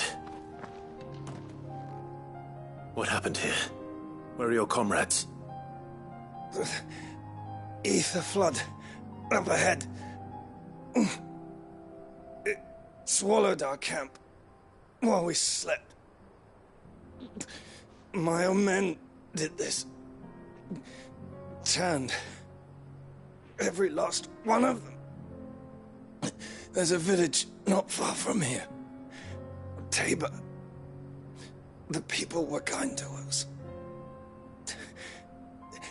It's only a matter of time before they won't stand a chance. We can't let those monsters reach the...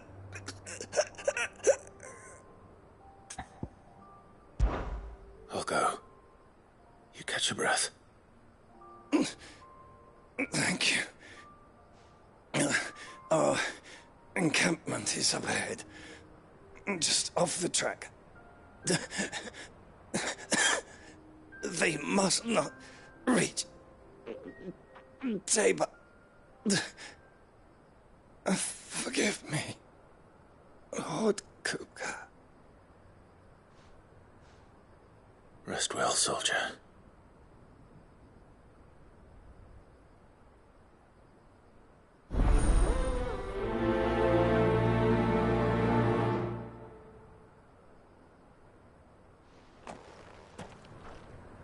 You said the encampment was close. Let's hope the Akashic are still there.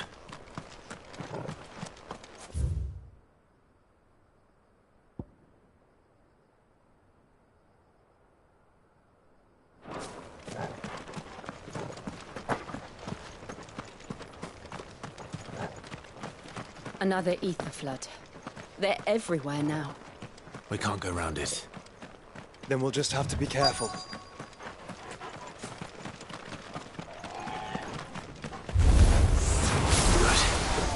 I got here in time.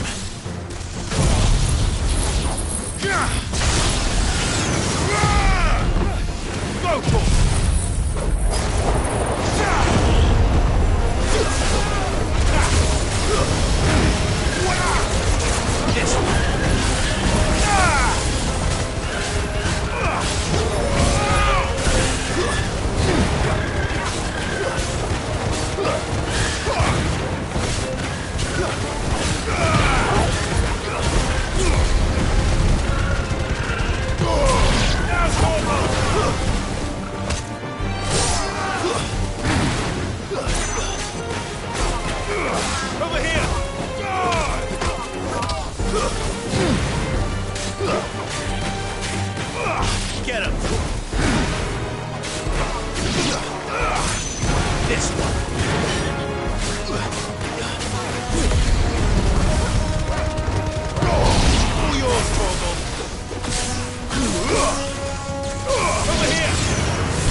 Someone there! Please, I can't move my leg! That doesn't sound like an Akashic.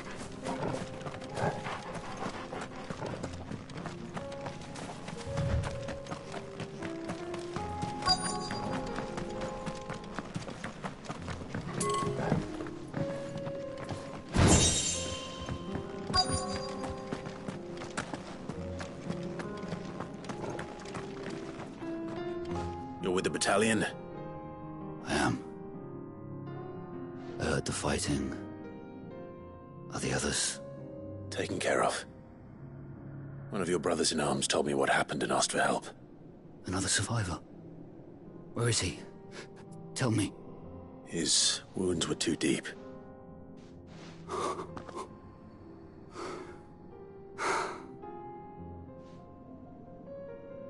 He was right to send you.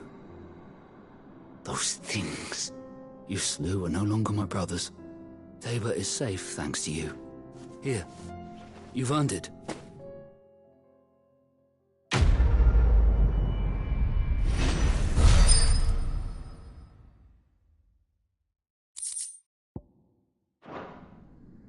You seem familiar. Have we met? You must have me confused with someone else. Wait. That scar.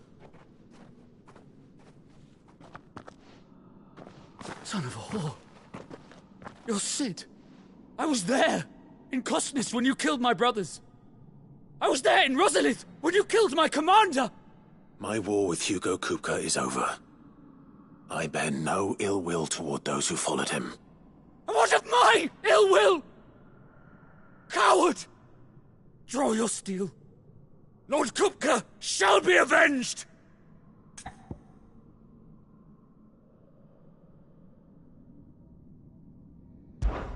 When your wounds have healed and your head has cooled, come and find me if you must. Though I hazard your life would be better spent in service of those who need it. Or have you forgotten your oath to the Republic? My oath? What would you know of oaths? I know how hard they are to keep. Which is why I'm giving you the chance to keep yours. No. I won't be deceived. Lord Kupka told us of your crimes. You are an outlaw. A murderer, not some... Man. Like you or anyone else. I am nothing like you. But if you're not gonna kill me, then go. Leave! Just know that I will find you, Sid. Someday.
We're nearly there. Have you been to Tabor before? There are a few places I haven't.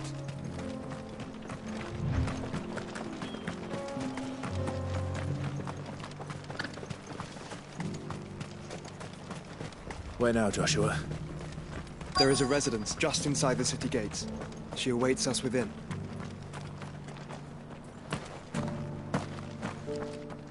Are you buying or selling?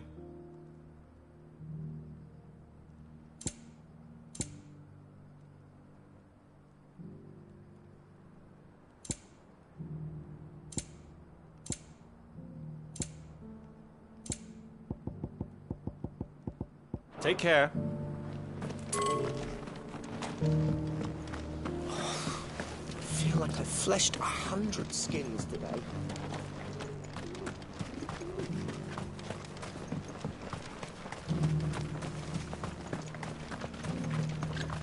Oh, sorry. Just finishing loading the last of our wares.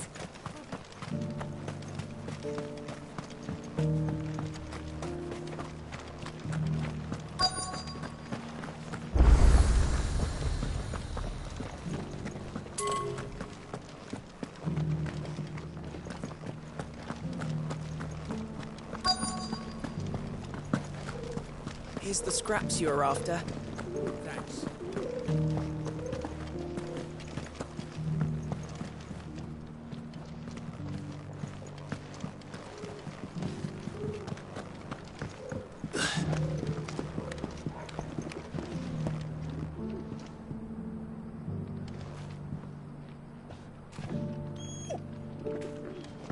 Decent quarry's been hard to find since the sky's turned. It has indeed.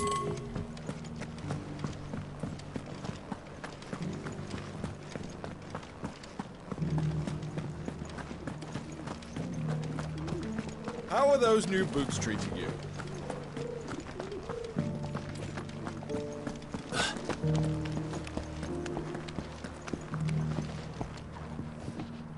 That Cyril fellow's an odd fish, don't you think? Well, scholarly thoughts like him.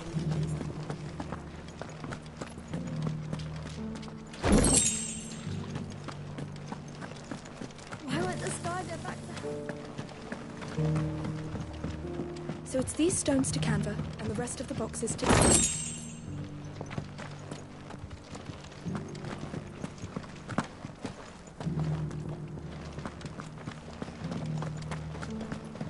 You wouldn't happen to have a decent whetstone in there? Not a scratch on them. Have you noticed the Elder has been coughing less of late? Thank you for the deal, Ed, mister.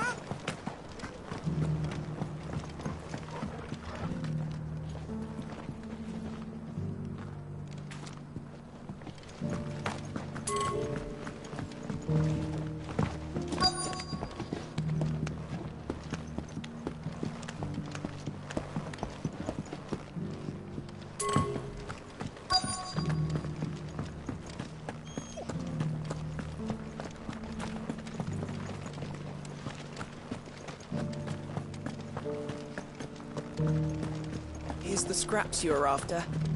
Thanks.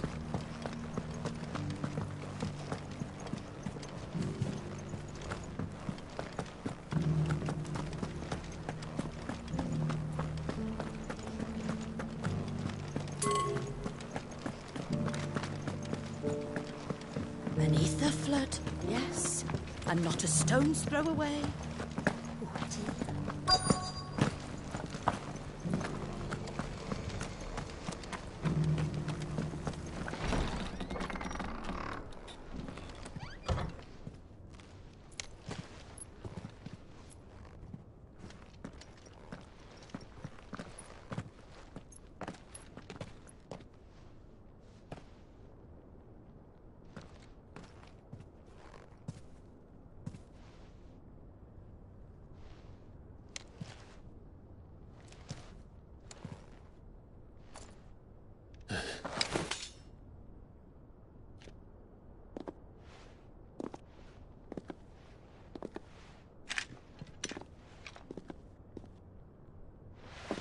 My Lord Marquis, It is an honor. I am Yote, Knight of the Undying, charged with the protection of His Grace Joshua Rosfield, Keeper of the Flame of the Phoenix. Of course. It all makes sense now. Would you care to elaborate? The Undying are loyal servants to the ducal throne. Or more specifically, to its heir. They have served our family for generations, albeit from the shadows. Since their inception, they have been tasked with the preservation and enactment of the rites of ancestral communion. After the events at Phoenix Gate, it was the Undying who delivered me to safety. And since the day I left Rosaria, Yote has been my constant companion and protector. Without her sword, I would not have survived my journey across the realm. Rise, Lady Yote.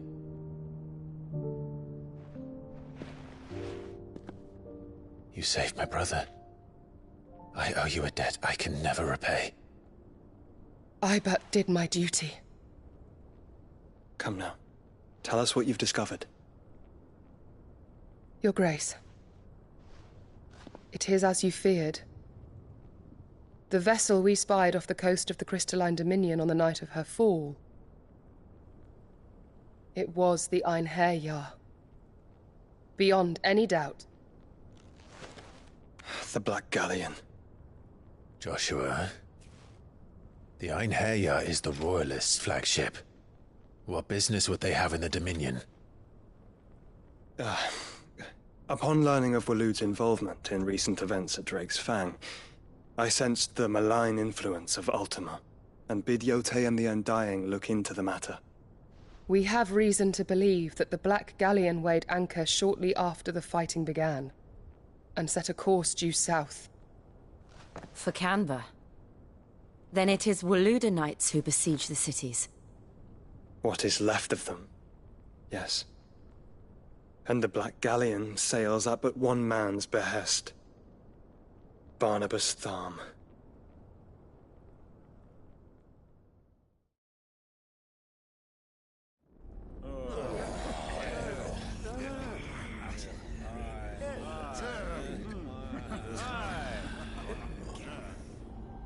But are we truly safe here in the Agora? The city guard have been paid, if that's what you're implying. All the more reason for them to run. Well, you are free to leave, Lord Minister.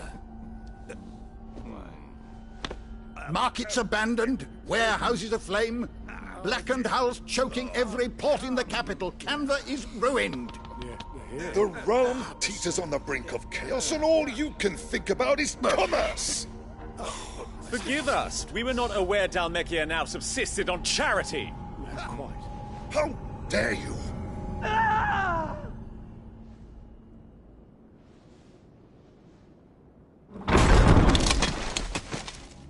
Distinguished members of the Council, you must forgive His Majesty this intrusion. What is the meaning of this?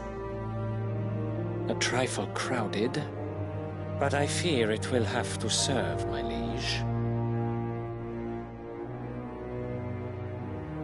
Very well. My colleagues, do you not see? The King! He has come to save us from the Akashic!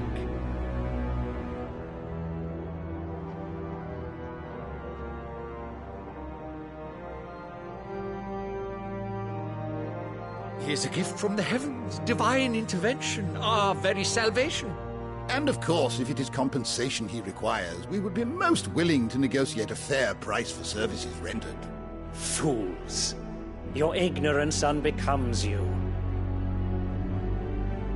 Your Majesty, correct me if I'm wrong, but I would swear that the fiends washing the cobbles of Canva with the blood of her citizens wear the colors of Waloed. Ha! So you do not deny it. Guards, fetter them, and see our guests to the dungeons!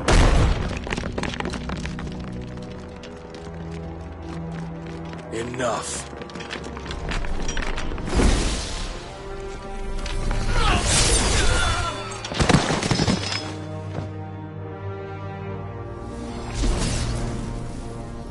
Pathetic creatures.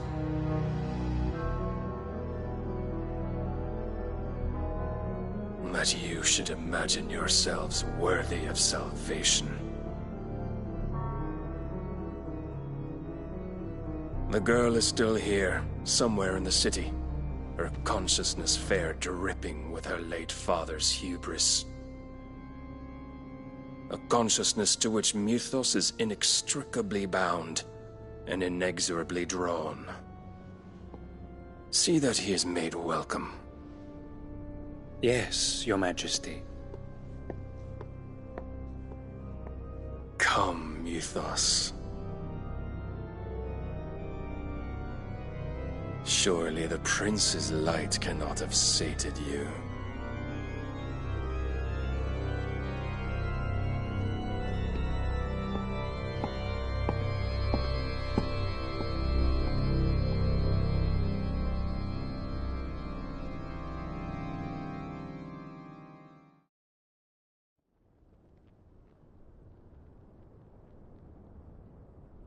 So then, how long has Waloed been under Ultima's control?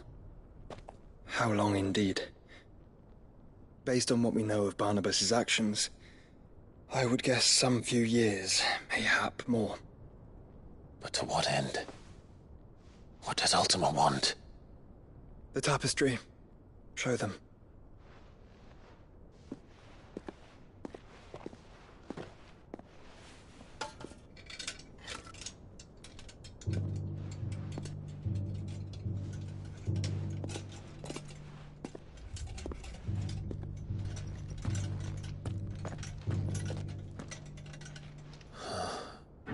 By the flames. Phoenix Gate, Drake's Breath, and now here. But what is it? It is old, ancient, even. Naught remains of the faith it represents, save what can be gleaned from the image itself. None could tell me what the one in the apothecary meant, even the Undying. But I believe it may be the key to discerning Ultima's purpose. That figure in the center, the one beneath whom the icons congregate, that I believe to be Ultima. He is a god, or at least godlike, his very existence beyond our ken. The icons, and by extension their dominants, are meant to be his subjects, and while some, like Barnabas, have accepted this role, others have rejected it, like you, Clive, which is rather inconvenient, as it appears he needs you most of all. And gods don't like to be disobeyed. No, I don't suppose they do. Clive, may I tell Yote of the lake? By all means. Yote, I will be accompanying my brother to the Free Cities. Whilst we are afield, I would have you watch over those Clive has made his wards. Omielos delan tuisag ilith. Though well concealed, the hideaway lacks trained fighters to defend its occupants should they be discovered. But it is my duty to... As it has ever been my brother's duty, remember. If that is your wish, Your Grace. But please be safe. If aught were to befall you, You have my word.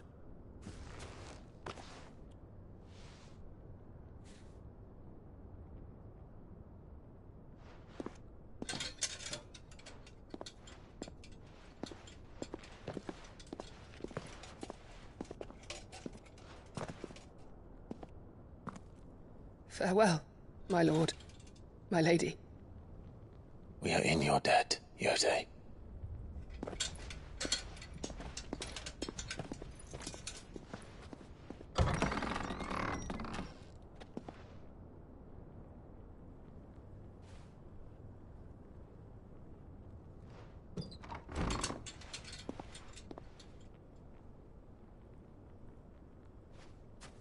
Let's find our friends.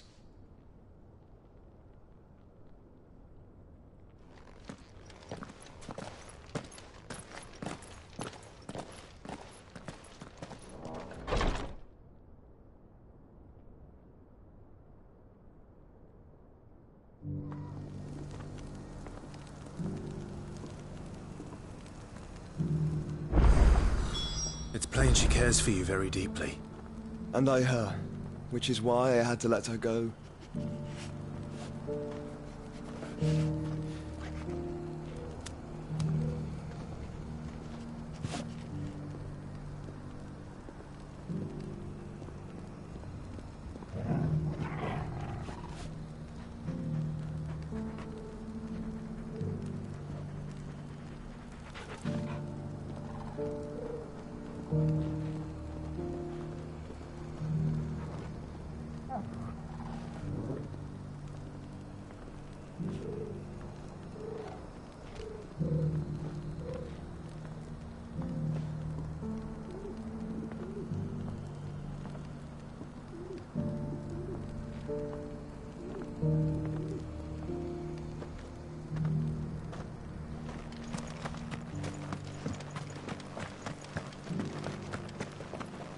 Careful how you pack that leather.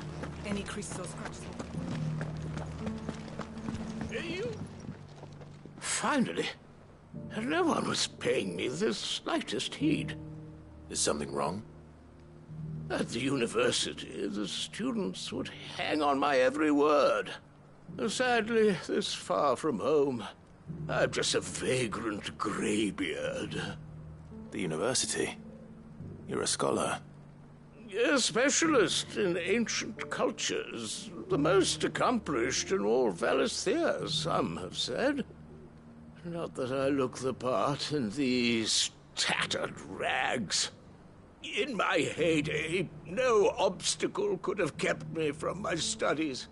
Yet here I am, a wizened windbag, bested by the many steps of Tabor. The answers I seek lying just beyond my enfeebled reach. Would you do an old man a kindness and brave the stairs in my stead? You'll be amply rewarded, of course. Climb the stairs and memorize a few inscriptions for me. Assuming you know your letters, that is. Some courteous soul is rumored to have carved clues to Tabor's rich history into stones dotted about the village. 3 of them, to be precise. 1 each to the north, south, and east. I'm here in the hope that those carvings might shed light on a riddle I've been pondering for some time. Namely, the otherwise undocumented origins of Tabor's unique people. People quite unlike those of neighboring lands. I can't promise I'll remember everything perfectly. Remember what you can. I'll piece together the rest. Make for the domed pavilions, and you'll have no trouble finding the stones.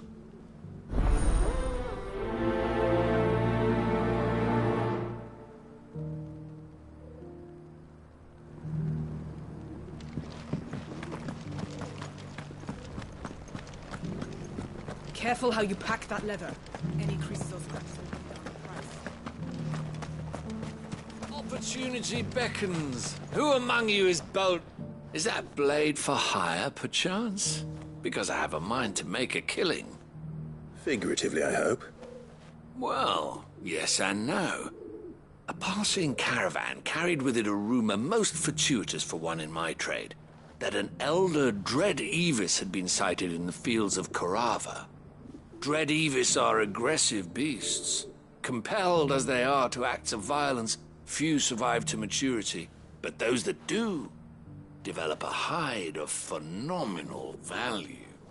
A hide you want to sell? Eventually, yes. Though I would have it tanned first that it might be crafted into marvels the likes of which the world has never seen. Dread Evis skin is a rare thing indeed. But the worked hide of a well-aged beast, Now, that would fetch such coin that Gilbert himself might weep with envy. Bring me that beast's skin, and I will share with you the bounty of our combined labors. All right. I'll hunt your Evis. Of course you will. When one lives in such troubled times, it is a fool who lets opportunity slip his grasp. Leave Tabor through the east gate, but take the path that branches west. Once you reach the checkpoint at Tovany, you are a mere stone's throw from the fields of Carava. I eagerly await your safe, and above all, triumphant return.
He may be, but it looks like there's still plenty of fight in him yet.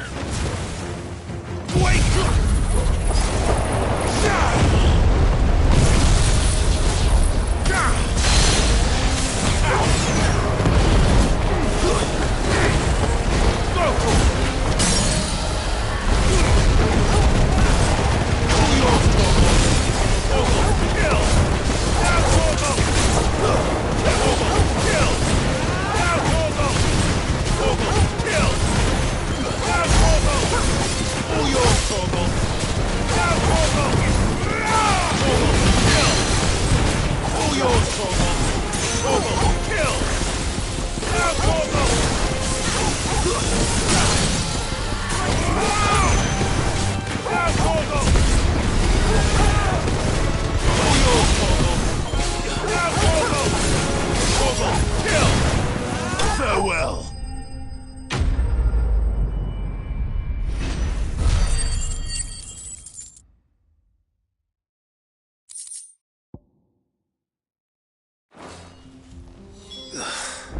This thing reeks. The sooner it's off my hands, the better.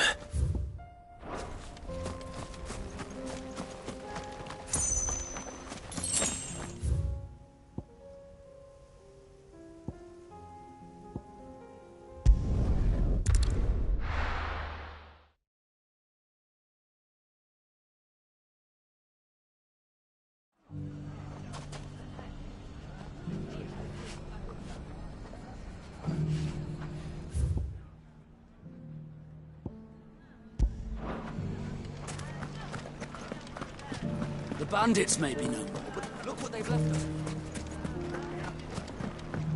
It shouldn't be too hard to find goods. The gentleman of the town guard.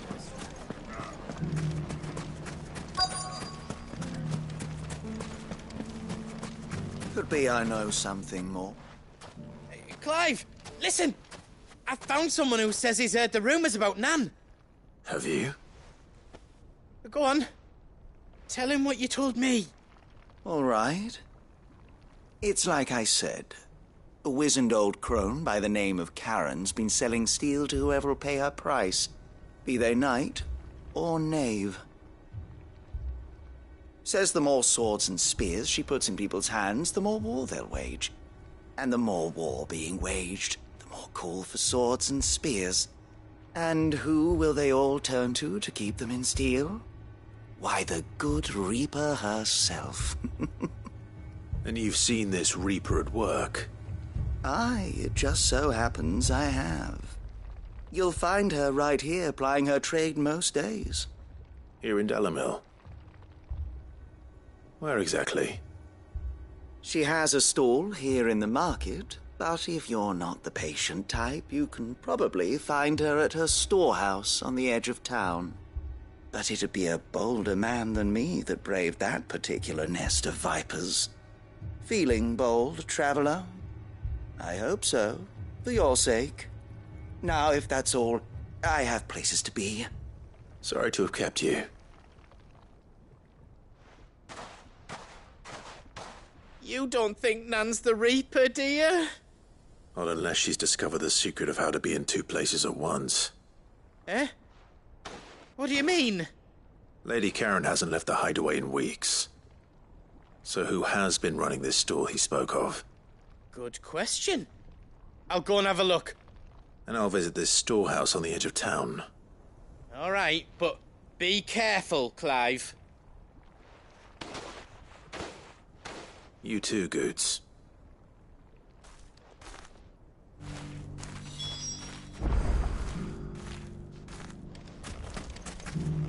The finest sell swords in Storm couldn't hold a candle to our new town guard.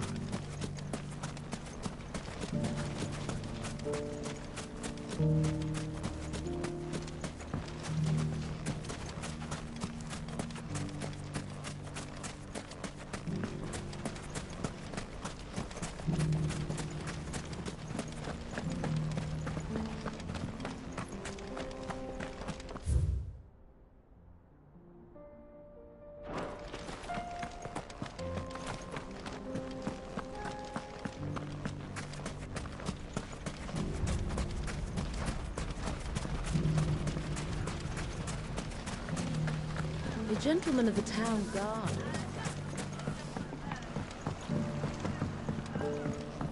What a mess.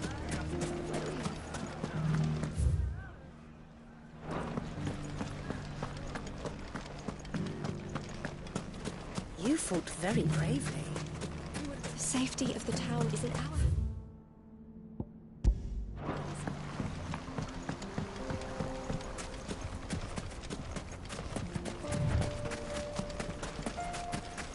Time to brave the Viper's Nest.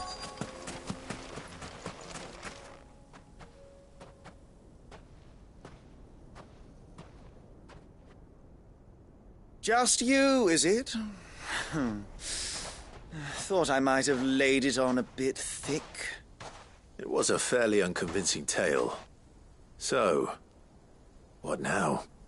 That's up to you. Die a slow death, or a quick one. Boys, he's all yours. But that sword is mine.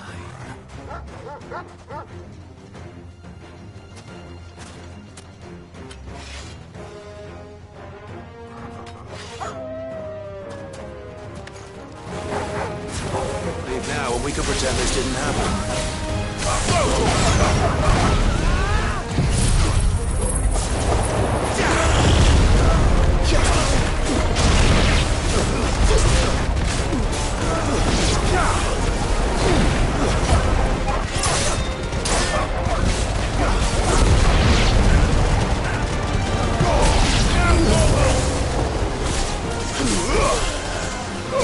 This one.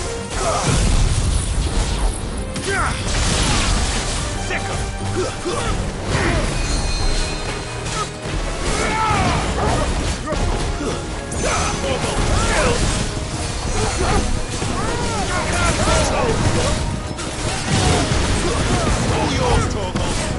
Now, Torgal. Torgal, kill. All yours, Torgal. Sick.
Oh, you've done it now. Go on. Tell me what I've done. When the Borgwyn finds out you've killed his men, he'll have your head. He only wanted that bull of a manservant, the dim one always clinging to Karen's skirts. You weren't even supposed to be here. Who the hell are you anyway? What were you going to do to him? The Borgwyn wanted him to get to Karen. I was only supposed to point the lamp in the right direction once he arrived in Dalamil. But then you turned up. Well, go on then. If you're going to end me, end me. You're not worth the effort. Now be gone, before I change my mind. Fucking coward! I need to find Goots. Right now.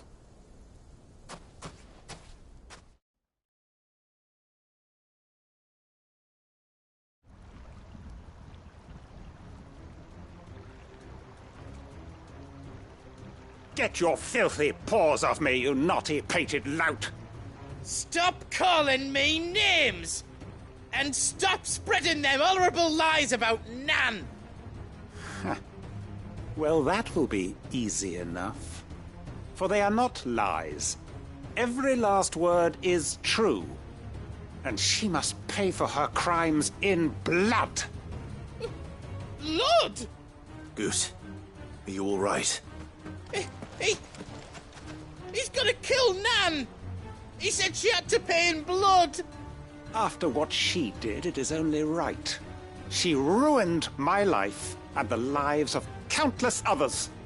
That loathsome harpy's very existence is a crime, and I will not allow it to continue. Goots, was it?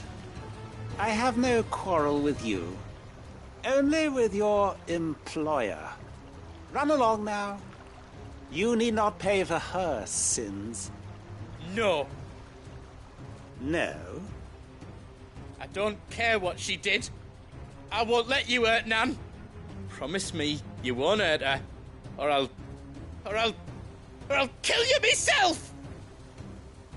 Goots, no. Enough, all of you!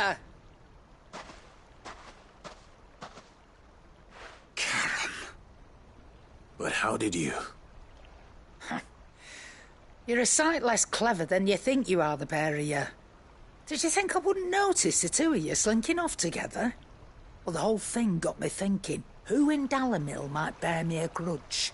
And a certain snivelling shit I ran afoul of in my fairy years came to mind. Though it was just Bogan back then, wasn't it? I thought the years might have taught you some sense, but I see you're the same pants-pissing craven you've always been. What was it we called you? Wet legs? You bitch! Everything that happened, it was all your fault! And now you'll finally pay for what you did to me!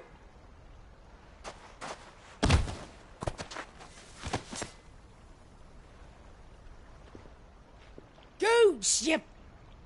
If you want a piece of Nan, you'll have to go through me. Fuck! You great galoot. Out of the way, I can handle this myself.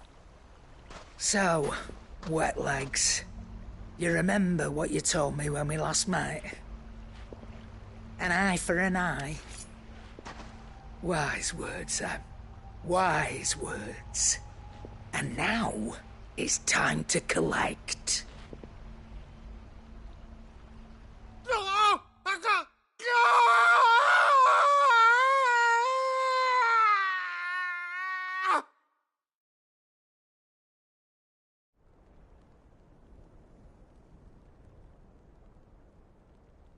Sorry to keep you waiting.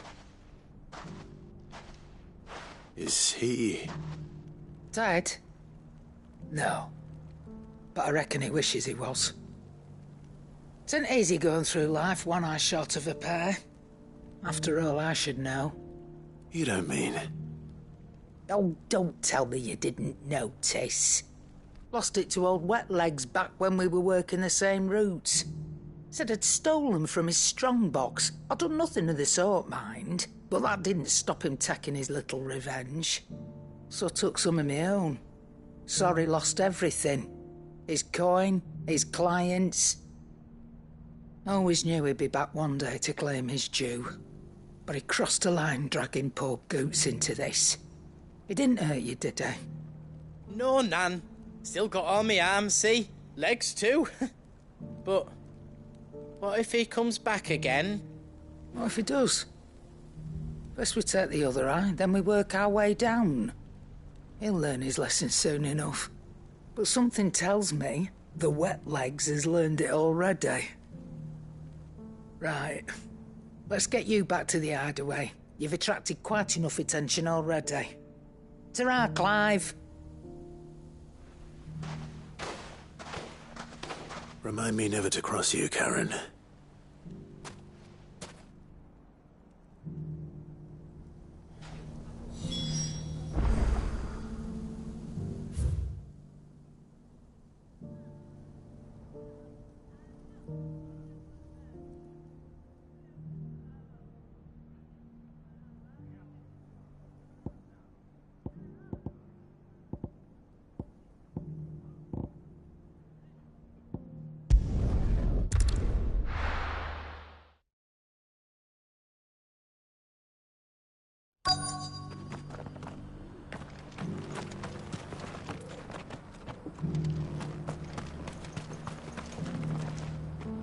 Here's your hide, as requested. I worried you might never return. Quickly, let me see it.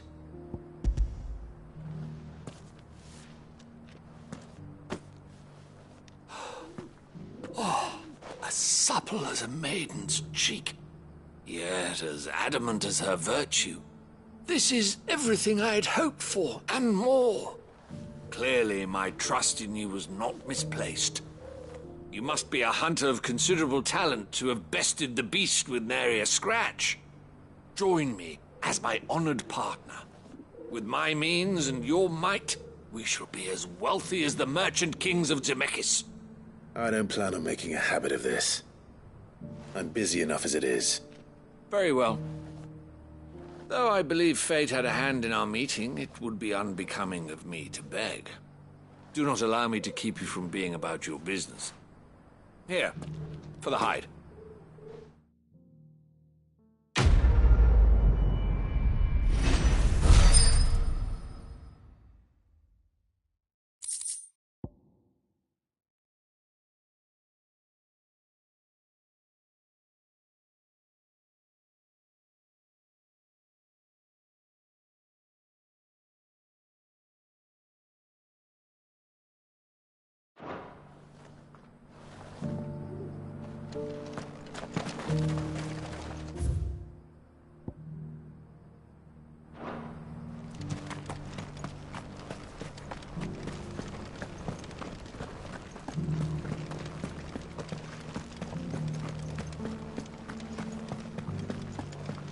Beneath the flood, yes. How are those new boots treating you? They're fantastic.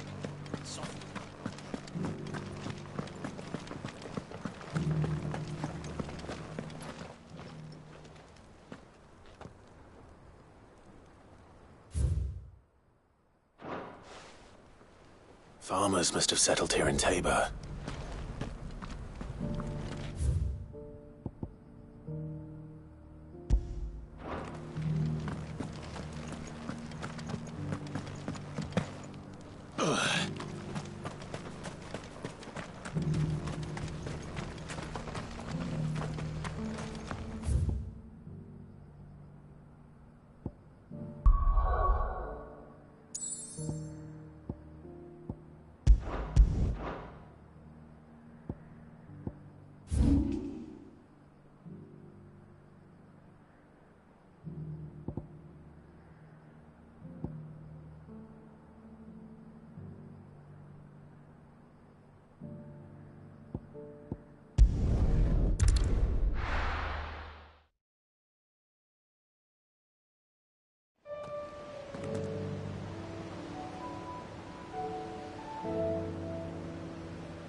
Ready, go?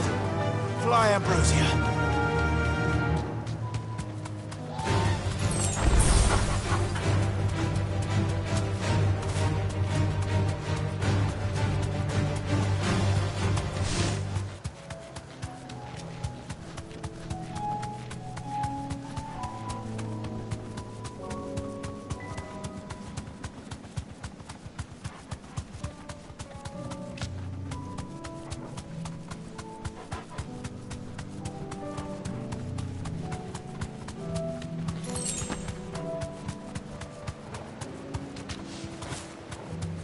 Hippocrates said I should be able to find what I'm looking for somewhere nearby. Bright blue dragons and bright yellow flowers. Should be easy enough to spot. This must be our wyvern. All right. Let's get this over with.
That's the wyvern's liver.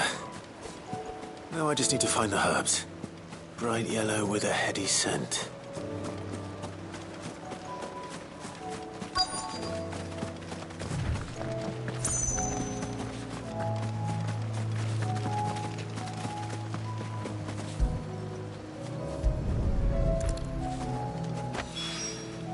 I think that's everything Molly needs to resurrect her recipe.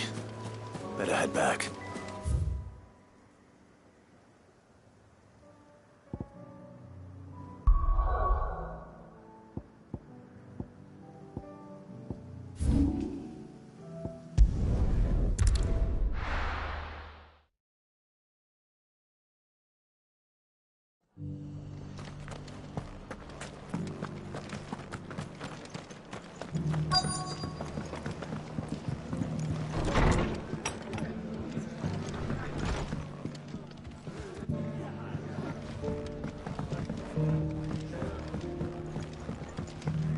My lord Marquis, it is you.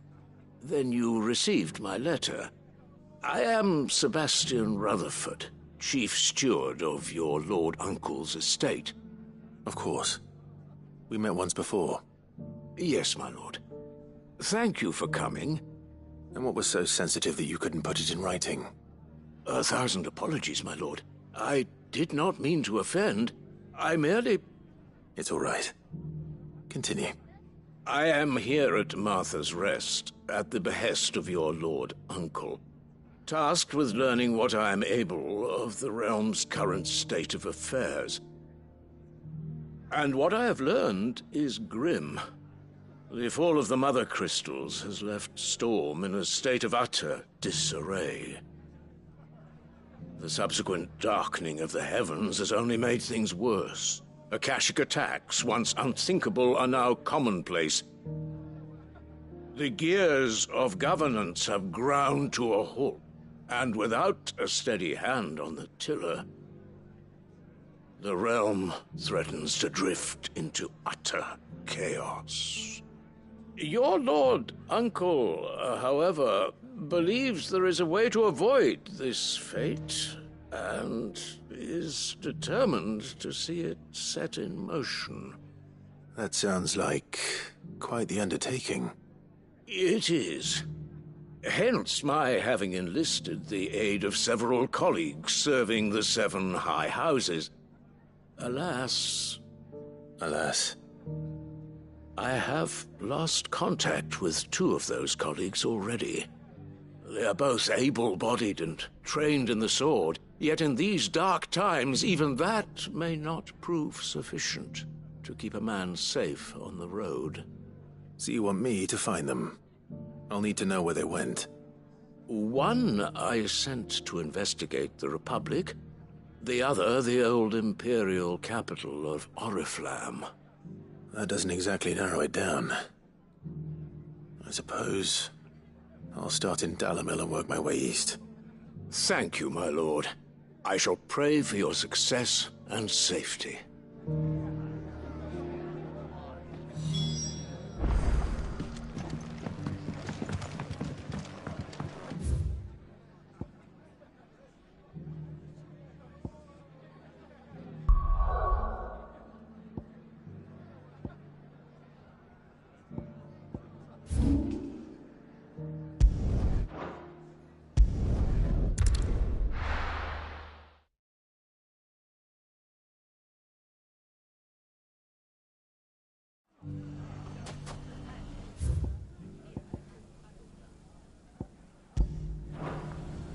It's not going to be easy finding one man in an entire republic.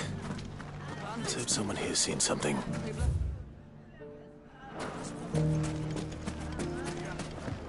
Mummy? The gentleman of the town guard is back.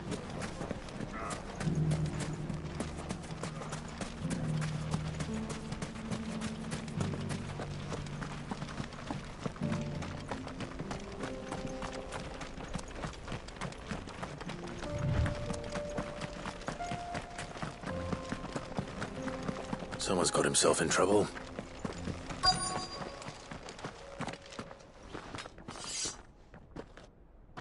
I don't see your master here, so you can start by giving us all the coppers in your purse. I already told you, I have nothing. Then maybe we'll take that pretty outfit and the steel you're wearing. Please! These men are trying to rob me! I'll deal with this. Thank you. You that one's master, then?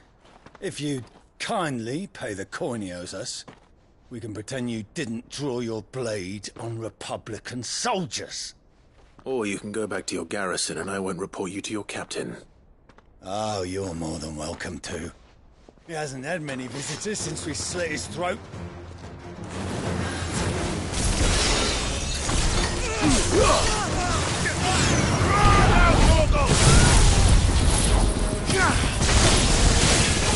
All yours, Torgal.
I'd expect as much from Hugo's faithful, but these were men of the fist. Much has changed in the Republican army since they lost their rock. You've seen this kind of thing before, then? Many times. I was sent here to observe the situation. You're one of Rutherford's men. He sent me to look for you. Well, then you have my thanks. I fancy I could defend myself against one, perhaps two, but a whole regiment. I arrived in Dalimil several days ago, but when I called upon the captain of the local garrison to make inquiries, his men confiscated my effects and locked me in a cell. The captain is no more, and his men make the rules now. Fortunately, I was able to bribe my way free, only to be stopped again by those soldiers you so kindly dispatched. What of the Fist's Central Command? Surely they wouldn't allow such lawlessness amongst their ranks. I would imagine they are unaware of it. Most of the army has fallen back to the capital and hunkered down behind her walls. Those who weren't recalled now rule the fringes unchecked, answering to no one but themselves. Then it's worse than we imagined. You should return to Rosaria. It's not safe here. I'll find a caravan heading north. You won't mind if I borrow one of these soldiers' coin purses?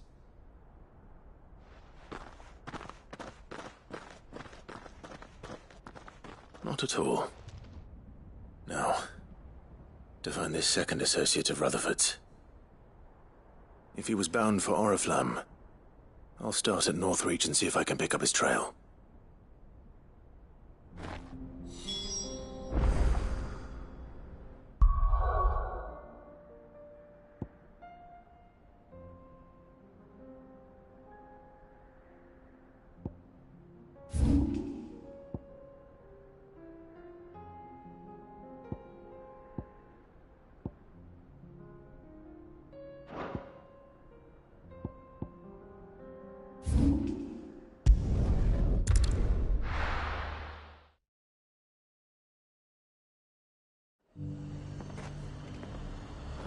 There's a lot of road between here and the capital.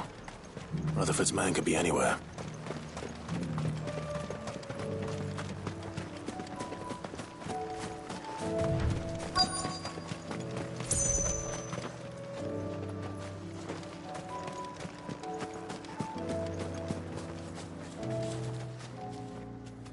What happened here? If you're with the others, they've already relieved me of my belongings. I'm not. I'm looking for someone who was sent here by a man named Rutherford. And then you found him. I am Alistair Rockford, attendant to the Lady Ariane of House Wellesley. Of the 7 high houses of Rosaria. It's been a long time since last I saw my great-aunt. Is she well? My Lord Marquis? Yes. Yes, she is. The Lady Dowager has granted me leave to assist your Uncle Stuart. I was on my way back from the old capital when I saw some villagers being robbed on the road here. Bandits? They looked more like field hands, but it didn't matter in the end. I did what I could to help the victims, but all it earned me was a pommel to the temple. Which way did they go? South, toward the gate. All right. I'll take care of them. Founder knows I've met enough of their kind. You head back to Northreach, visit the Vale, tell them I sent you. Thank you. I shall. Founder be your shield.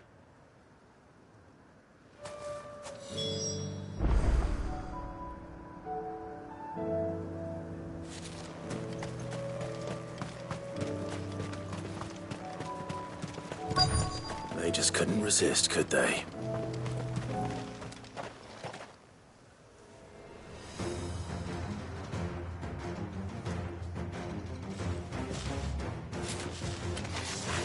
This one's ours, pretty boy.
Make for the town while you can.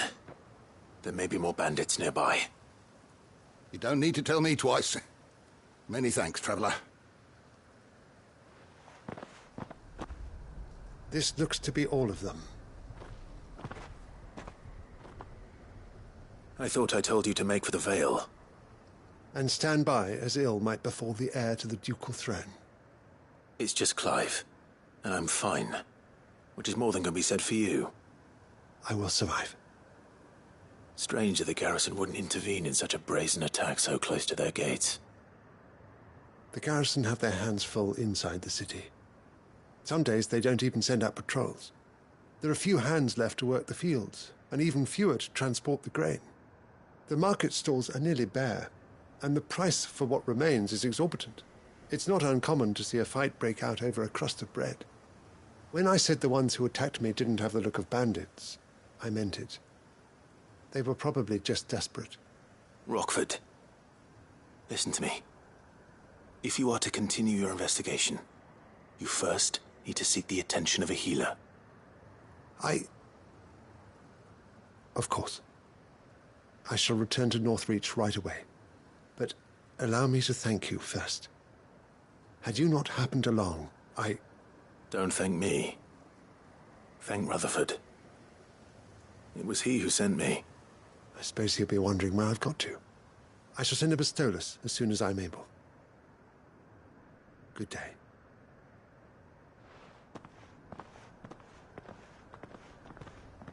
My uncle certainly has his work cut out for him.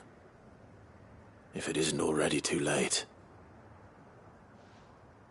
I should go and tell Rutherford that his colleagues are still in one piece.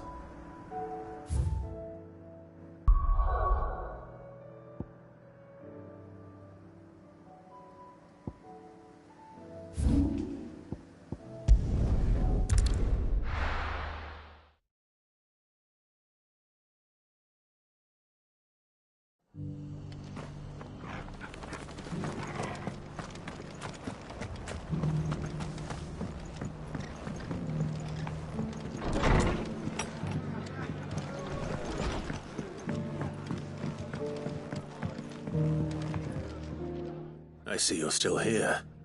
The Rest's location affords a constant flow of traders, and with it, a constant flow of information. Speaking of which, I received word from both my associates. They have resumed their investigations, thanks to you. I only happened to be in the right place at the right time. They both seem to think the realm's prospects rather grim. I am afraid that grim would be putting it lightly. Storm is in crisis, and if we are to free her, we must work quickly. And we must work together. Such is your Lord Uncle's wish. As it is mine.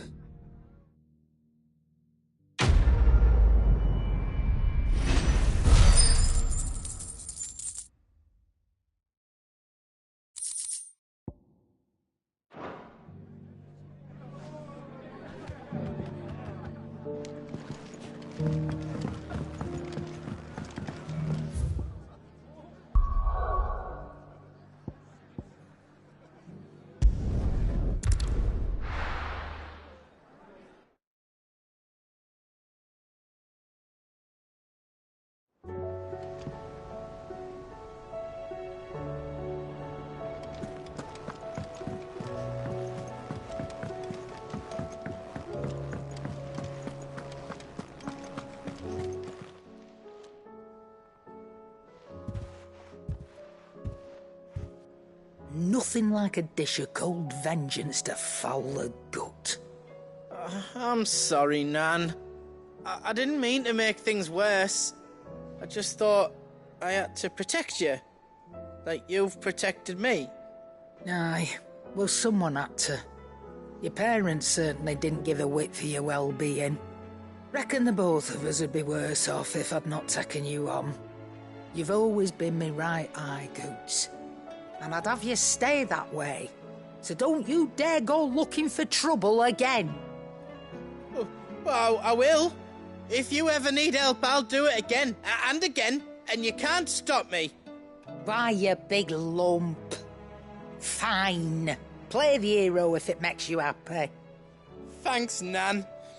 I won't let you down.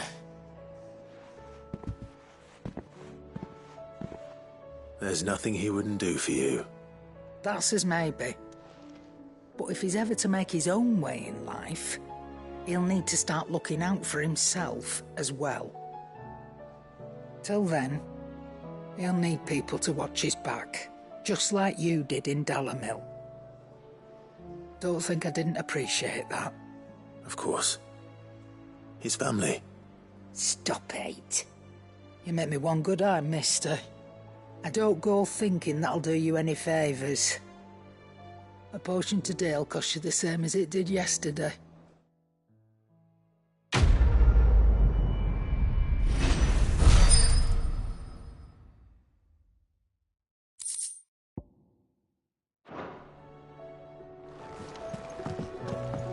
It seems the hideaway is lost. So, did you have that word with Tomes then?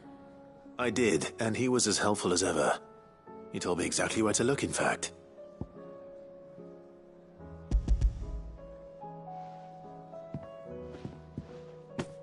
And what precisely will I be cooking up? Or is it better not to know? Blueback wyvern liver.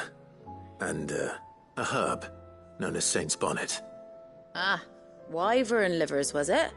Well, at least it weren't actual worms, I suppose. Now then, you stay right where you are. I've got some cooking to do. Let's hope these grand old chefs of yore knew what they were on about.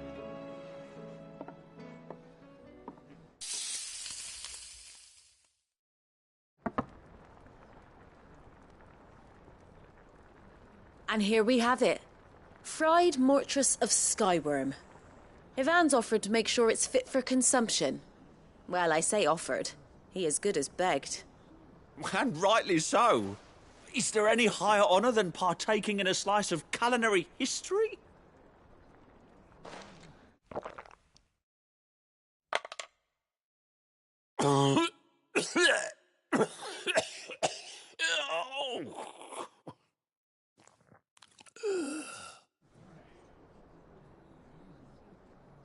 So, not fit for consumption then? What witchery is this? The crackle of the crust gives way to an almost violent richness. Yet it is the piquant kiss of the saint's bonnet that tames this savage dish. It is a tour de force, a force of nature even, a maelstrom of flavour and sensation, a graceful beast emerging from centuries of slumber. I think he likes it. Well, I can't quite tell with all that nonsense he's talking. But I reckon you might be right. It was decent then, I take it. Decent? It's remarkable. And I defy any man to say a word to the contrary. Sid, might I suggest that you command a party of your finest men and women to procure a dozen blueback wyverns forthwith? I'll give it some thought.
Did you see that?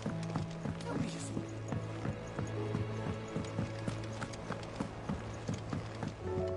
it. Back again?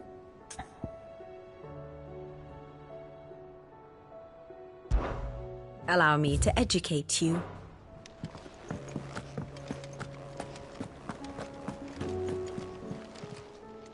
Welcome to the Patron's Whisper. Come to claim your just desserts? Here you are. All done? Clive! Quick look. Seen enough?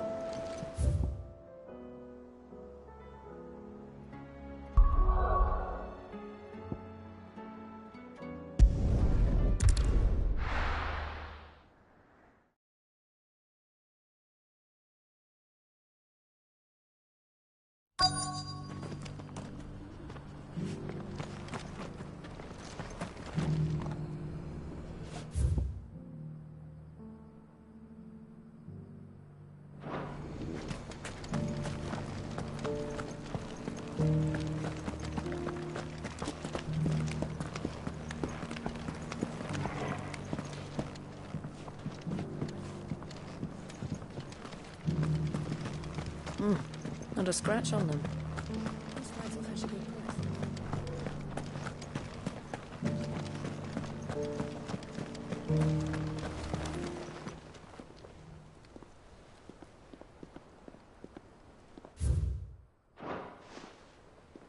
What golden plains might the wanderers have called home, I wonder?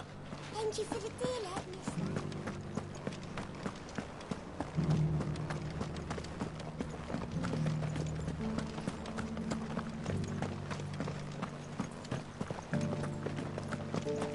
So it's these stones to Canva, and the rest of the boxes to Dalamil.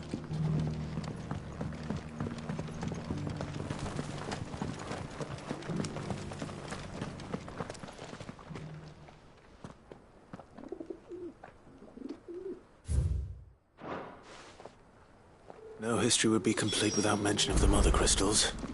I should speak to the old scholar before I forget everything I've read. That Cyril fella's an odd fish, don't you think? How are those new boots treating you? The engravings were in good repair, considering their age. Oh, what that I could have seen for myself. Oh, come, don't tease me now. What did you learn of this place and its people? Let's start with the engraving to the south, shall we? What did it say?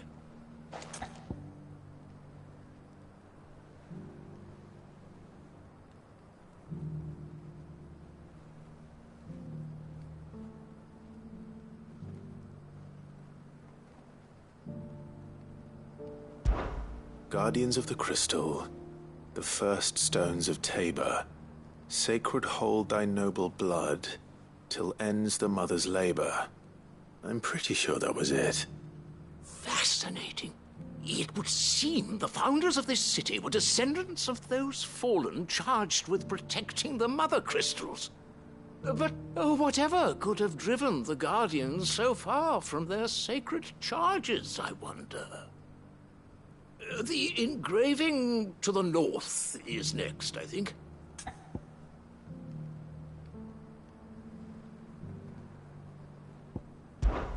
Wanderers of the Golden Plains, lay your roots in stone. With pride recall thy noble past, and make these rocks a home. Or, I think that was it, at least. No doubt you're right. There are vestiges of nomadic customs in Tabor its guardian roots could never account for. This is proving most enlightening. Now, for the final stone.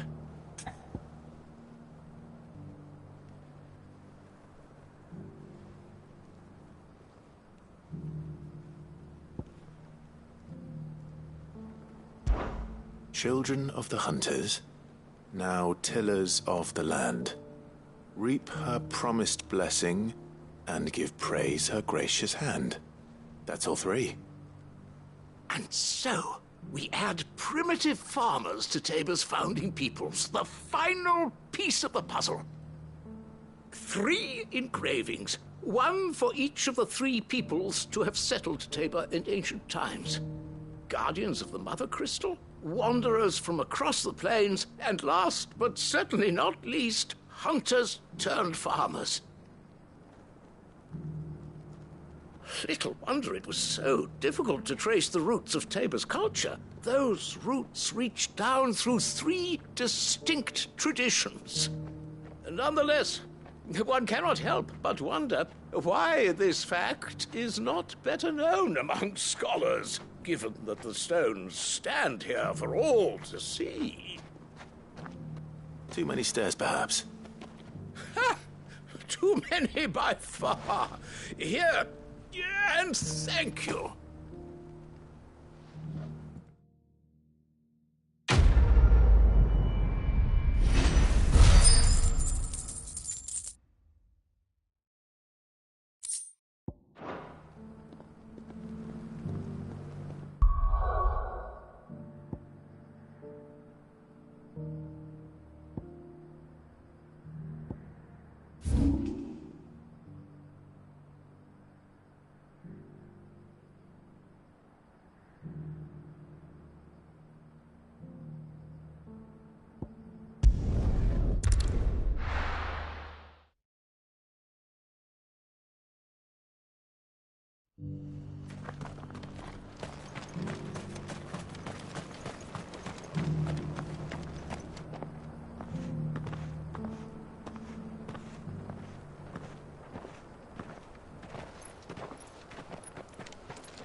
Cyril.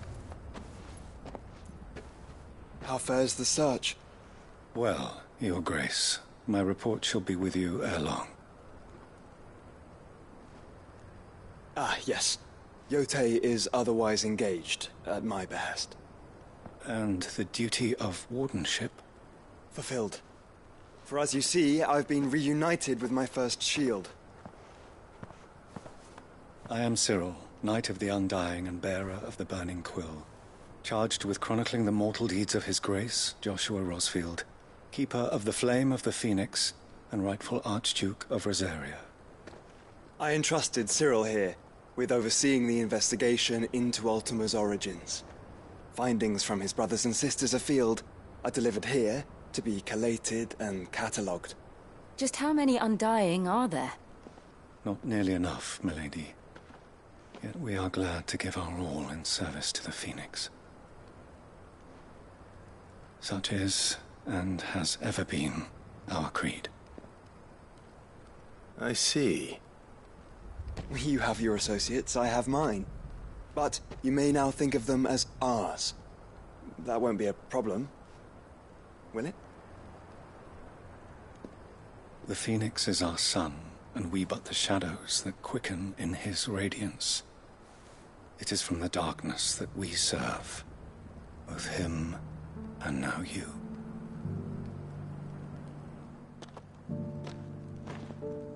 Pray accept this token.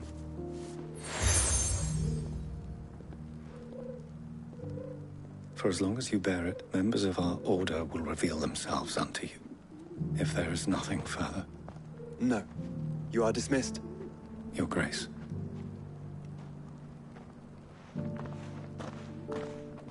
To Canva, then.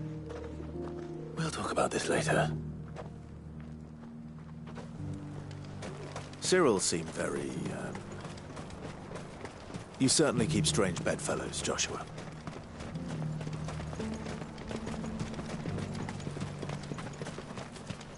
The free cities and the sea?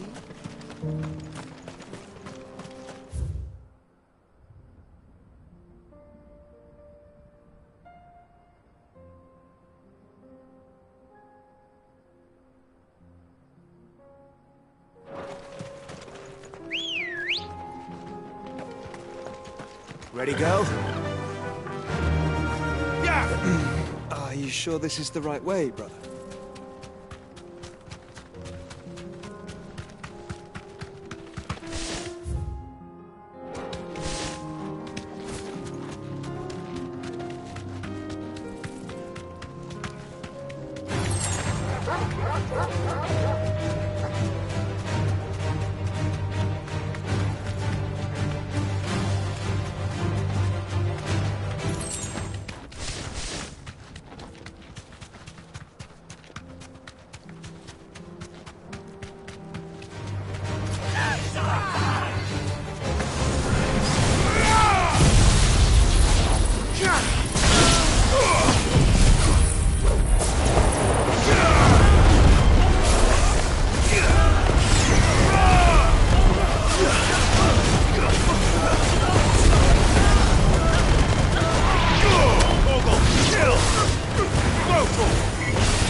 Let's go.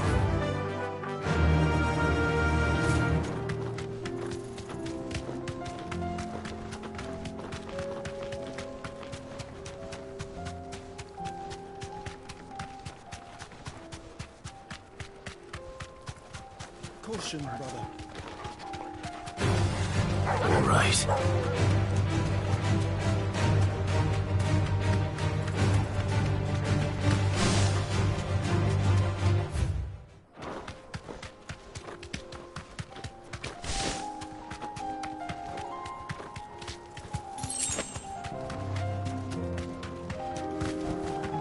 Be safe.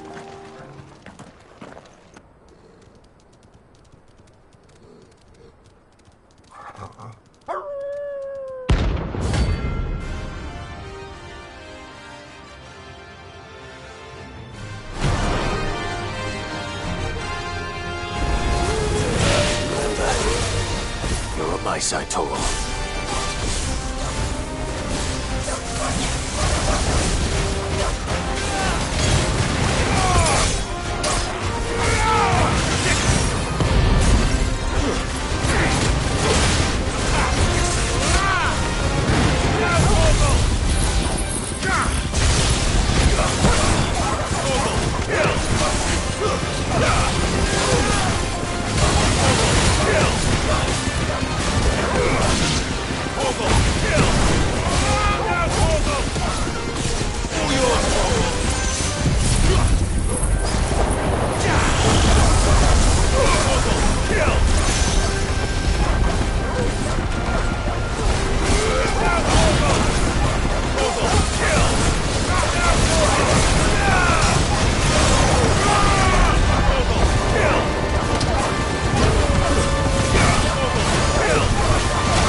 Shouldn't have messed with the leader of the pack, eh, boy?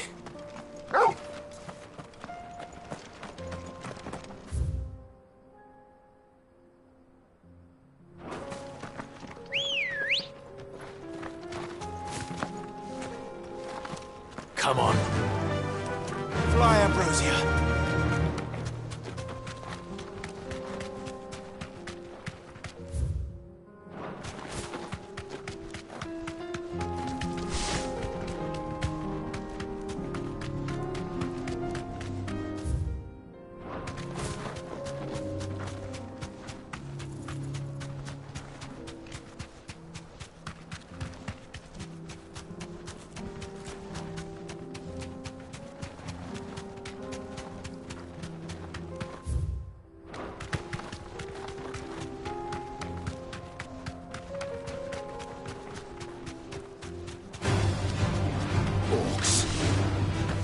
Then let us be rid of them. Go for it!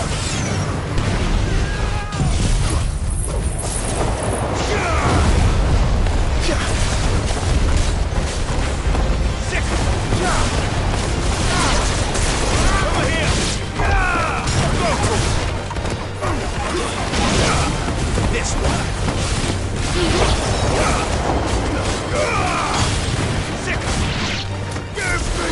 Thunder!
This one.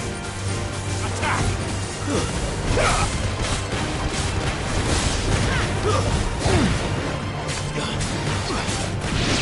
Attack!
It's over!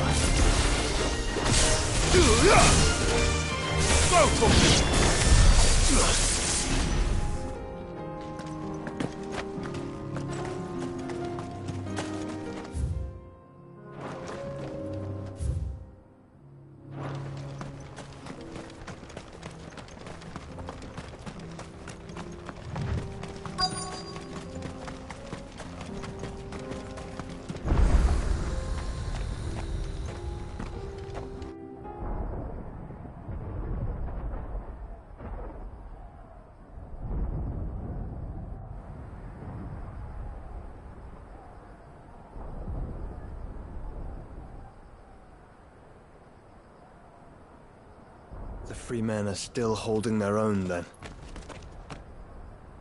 Do we have any idea where Gav and the others might be?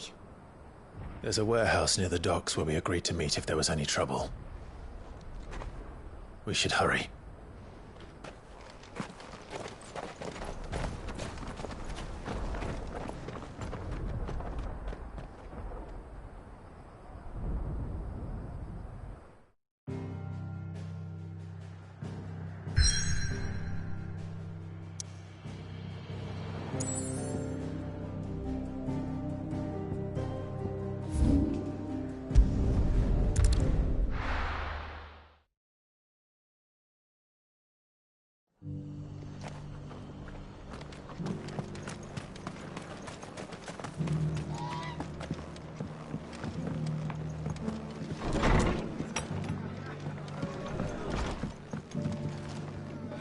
Ah, Clive. Just the man I was hoping to see. Oh? And why is that? You remember how some of Sir Wade's guardians took up residence here after the Akashic attacked?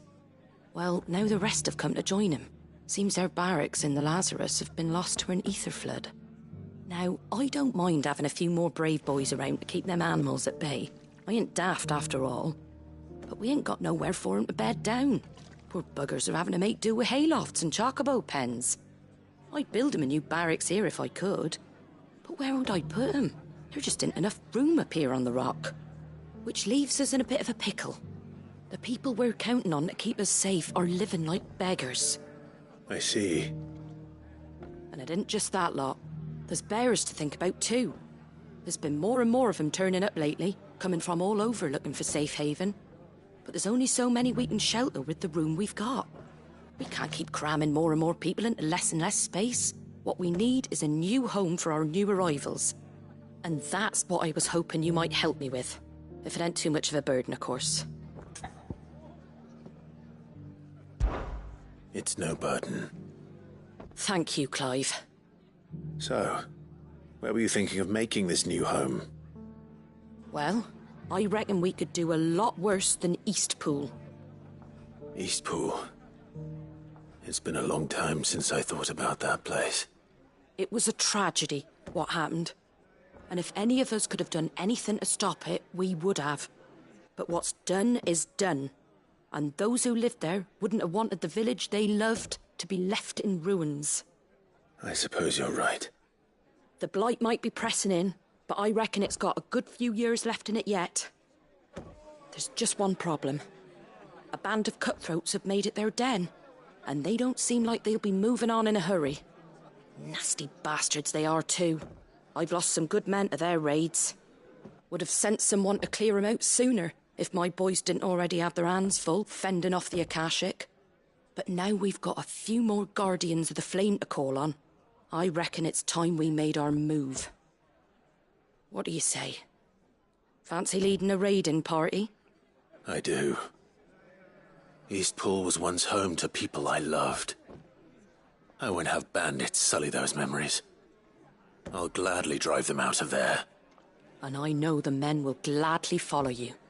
I've already shared a few thoughts with Sir Wade about how we might be able to win the place back. And I dare say he's got some ideas of his own too. Why don't you go and talk to him? Of course.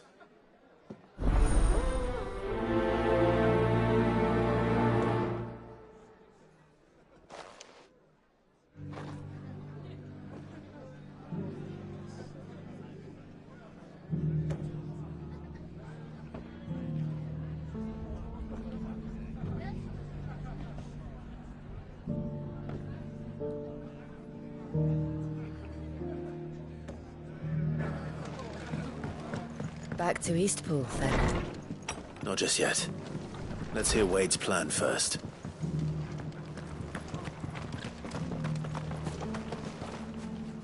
So, Wade, it's good to see you well. And you, Lord Rossfield. And you. I spoke with Martha. She tells me you have plans to free Eastpool and make it your own.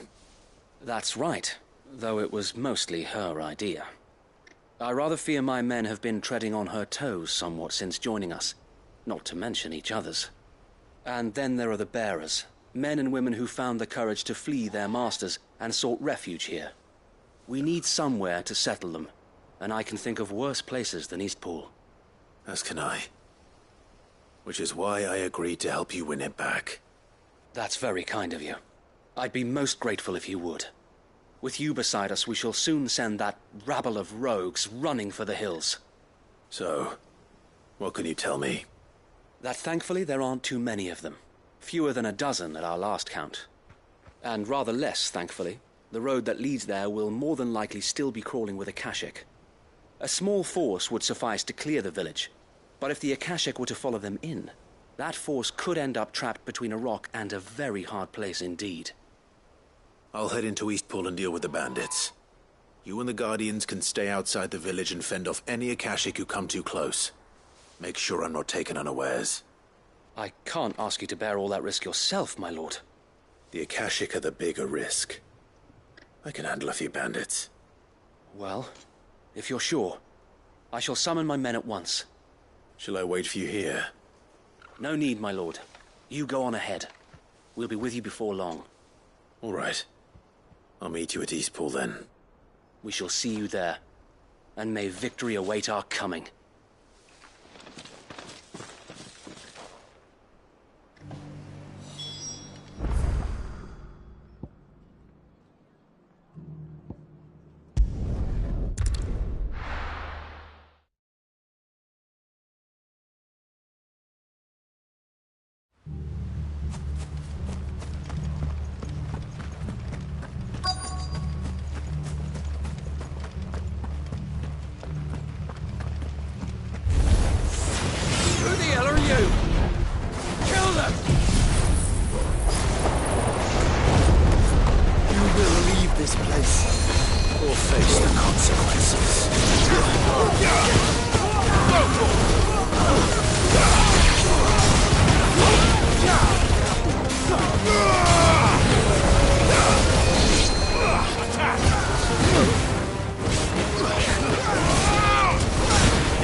That's the end of that, then. Or maybe not. What's that thing doing here? Doesn't matter. It goes too.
Any more surprises? I'll take that as a no. Bravo. A magnificent display, my lord. You were watching? I thought you were keeping an eye out for Akashic. We were. Put down more than a few on the road, then arrived just in time to see you slay that... whatever it was. Let's hope it was the last of its kind. Though I expect you and the Guardians will be up to the challenge should another appear. I would hope so, my lord. Your men will be bringing the bearers who'll be living here, I assume. It might be best to send word for them to come right away, before any other unsavory characters move in. Of course. I'll send orders for them to depart immediately.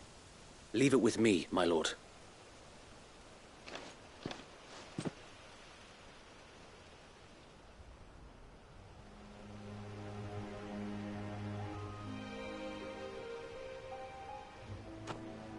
Home.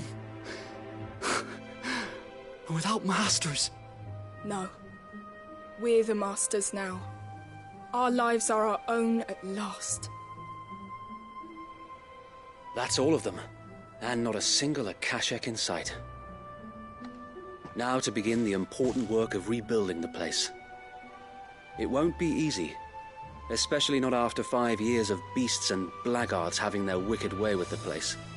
The masonry might still be sturdy enough, but half the beams are rotted. Those that weren't lost in the fire or burned by the bandits, that is. It'll take a bit of elbow grease, but we'll see Eastpool rise again. Just you wait. So wait. Lady Hannah is buried here. If you don't mind, I'd like Oscar to join the rebuilding efforts. He should be a part of this. Of course. I couldn't agree more. I'll let Martha know that everyone arrived safely. If you need anything more, you have only to send a Stolas. And we will, my lord. Safe travels. Eastpool lives again.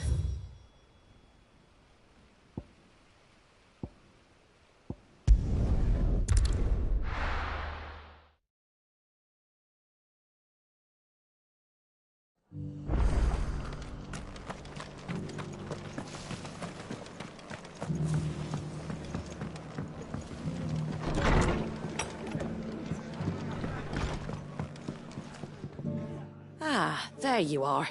All went well then. Sir Wade told me you got rid of the bandits while his lot kept an eye out. Nicely done. And what's all this about some shape-shifting nightmare showing up? On second thoughts, don't tell me. It'll only give me nightmares of me own. What matters is you did it, and now we can build our new village. I suppose it will be. What will you call it? What else? Eastpool. Sir Wade said it best. There's plenty bad happened to that place, but that don't undo the good that happened there. No need to throw the baby out with the bathwater. Did Wade say that? Well, something along those lines. Anyway, the poor souls might have made it to Eastpool, but their work ain't done yet. So the way I see it, neither is mine. If it's food or lumber or strong backs they need, the rest is ready to provide it. Thank you, Martha. No, thank you. You didn't have to help us. I wanted to.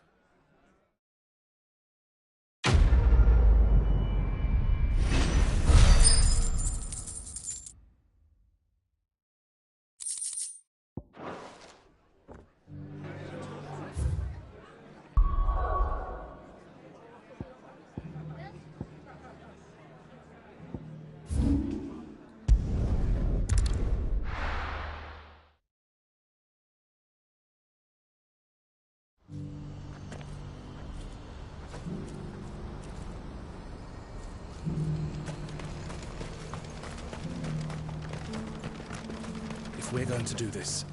Clive, your timing is impeccable. It just so happens that right at this very moment, we're in need of someone with your talents. And what talents would those be? Why, your fearlessness and your skill with a blade.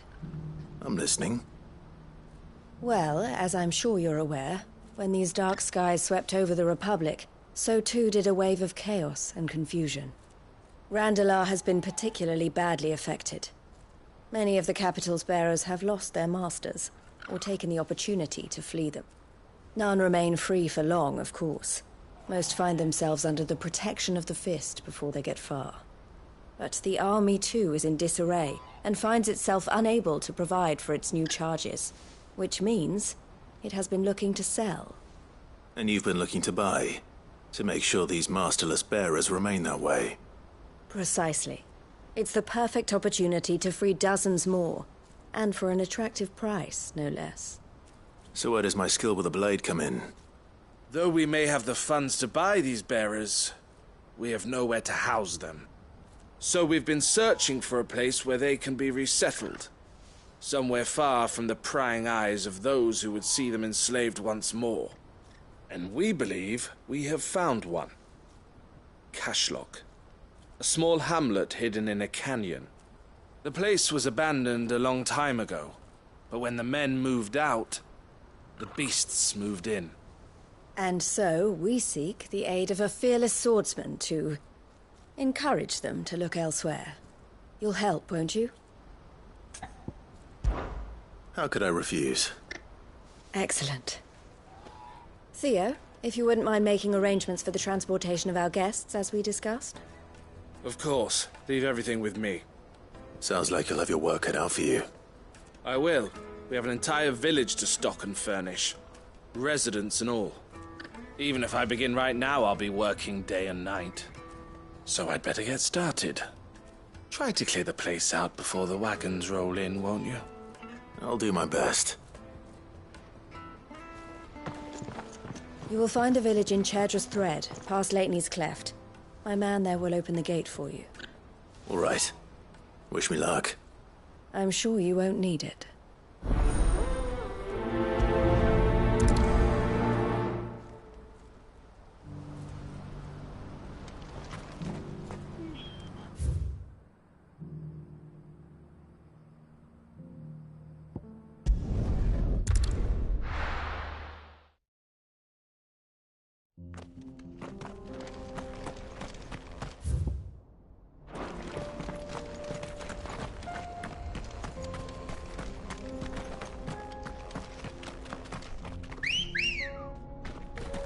Good girl.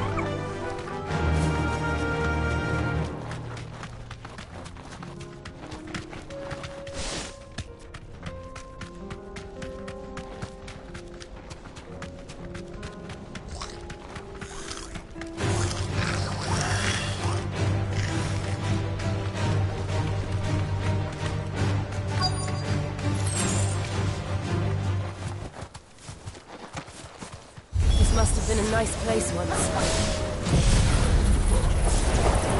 Will be again.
I think that's the last of them.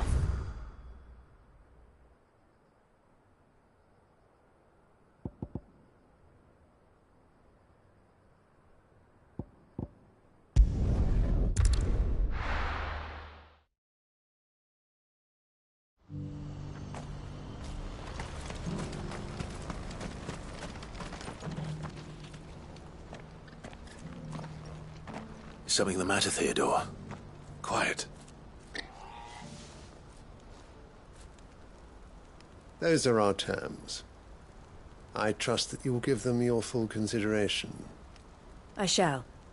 Thank you.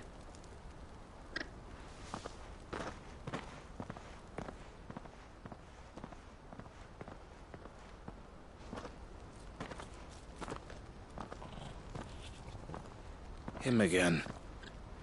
Someone you know? Yes. And, no. But enough about him. How did you fare down in Cashlock? It's done. The village is safe now. You made quick work of it, as always. I should go and let Eloise know. Don't let me keep you. But Clive, don't tell her I was watching her, will you? She'll only get upset. I'll explain everything once you've finished with your report. All right. We'll speak then.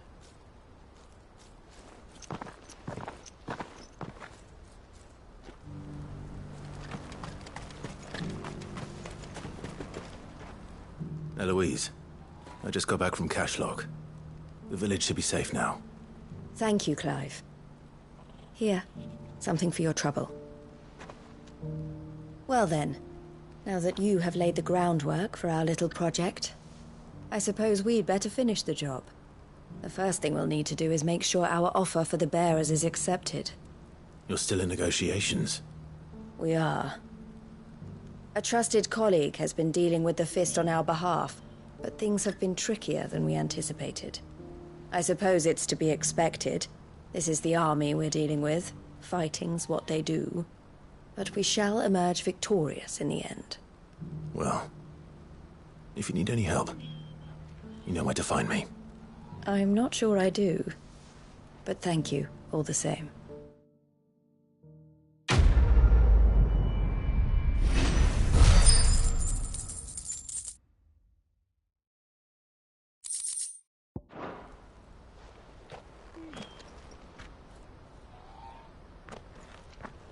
Ah, Clive. You wanted to talk? The man I was watching earlier, the one speaking to my sister. He represents the Silver Peak Consortium. It's one of the bigger trading houses. I don't think I've heard of them. Well, every trader in Dharmekia has. They operate across the length and breadth of the Republic. And they're still expanding. They've been trying to get Eloise to join their ranks for some time now.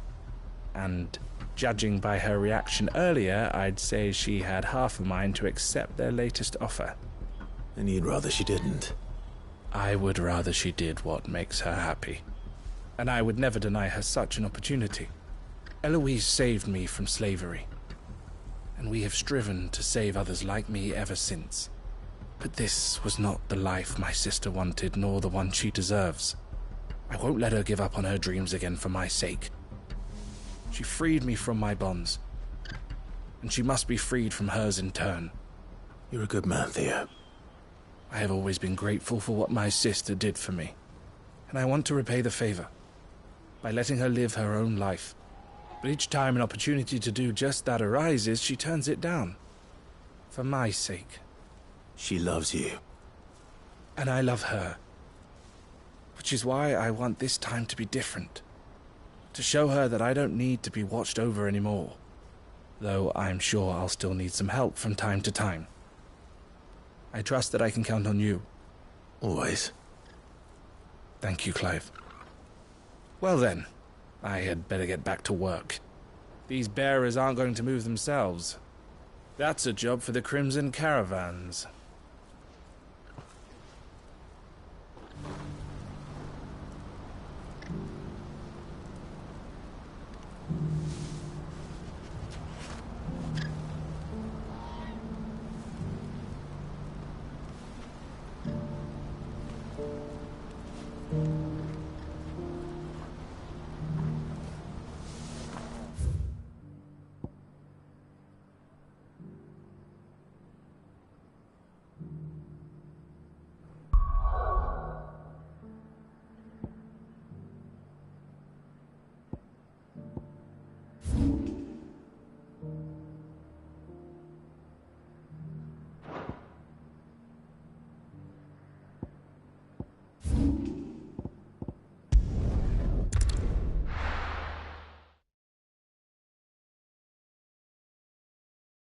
I'll be taking you all to a storehouse in the Bales. Leave anything you don't need behind.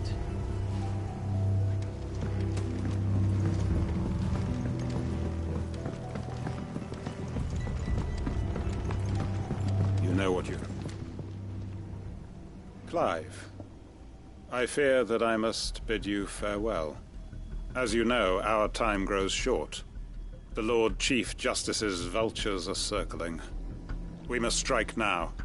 Before we part, I want you to know that, though I may not always have been your most vocal ally, I trust you, as I trusted your predecessor. Thank you. I appreciate the sentiment, and I understand more than anyone how you feel.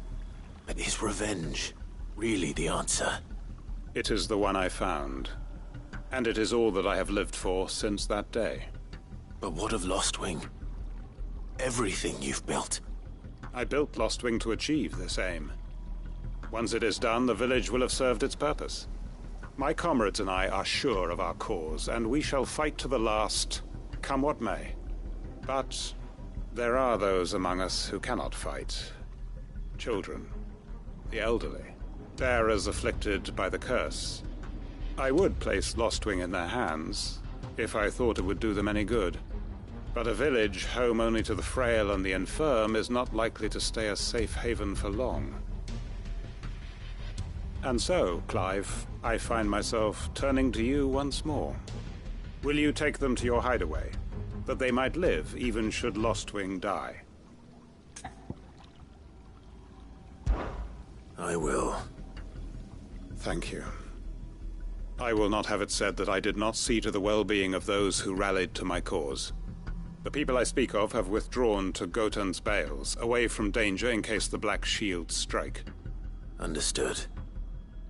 I'll make sure they get to the hideaway safely.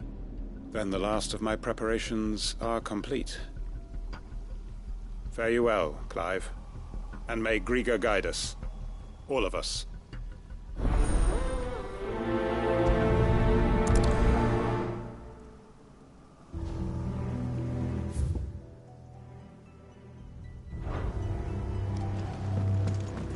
Come then, brother. We are awaited in Gotan's Bales.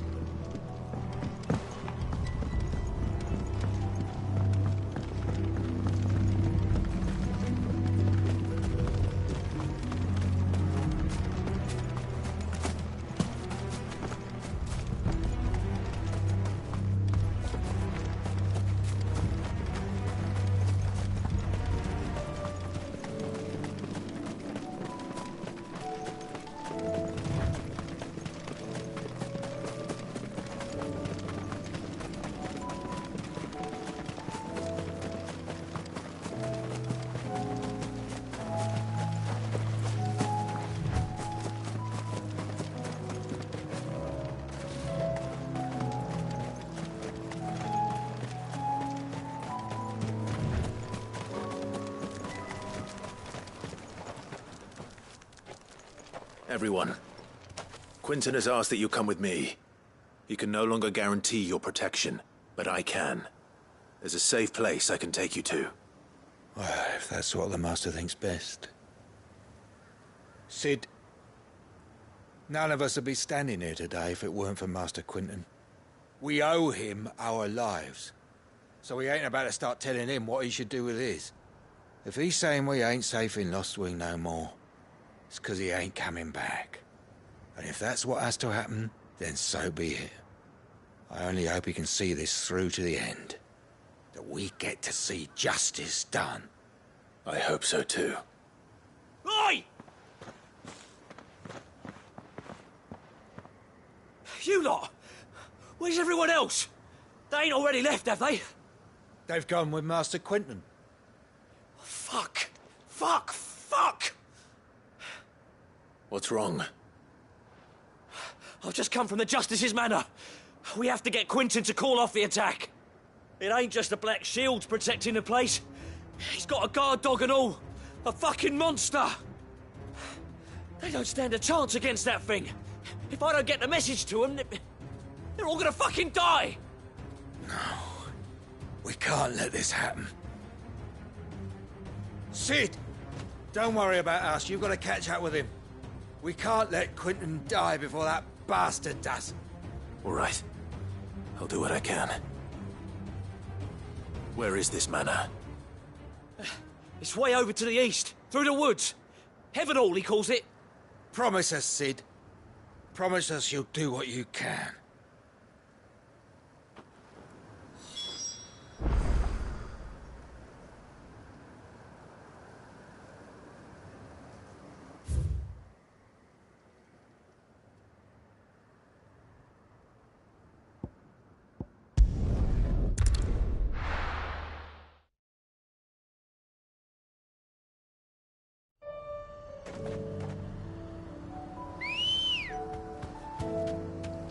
Come on.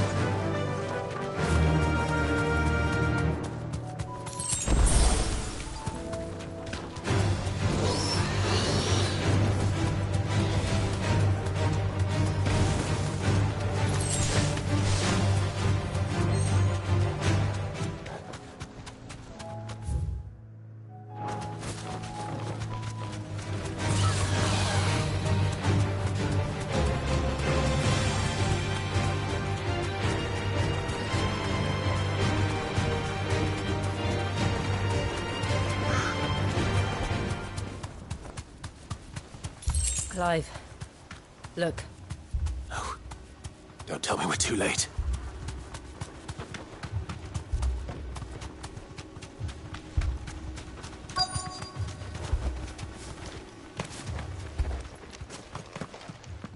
Quentin, are you all right? No. But I am alive.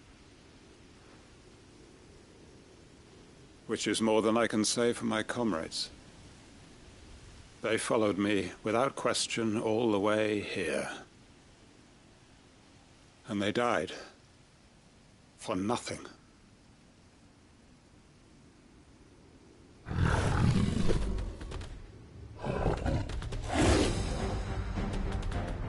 This must be the guard dog. Quentin. I'll hold it off. You go. But...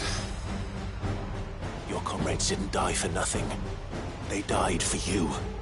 Don't let their sacrifice be in vain. I won't. Come on, then. That is no mere guard dog. No. It's a rabbit beast that needs to be put down.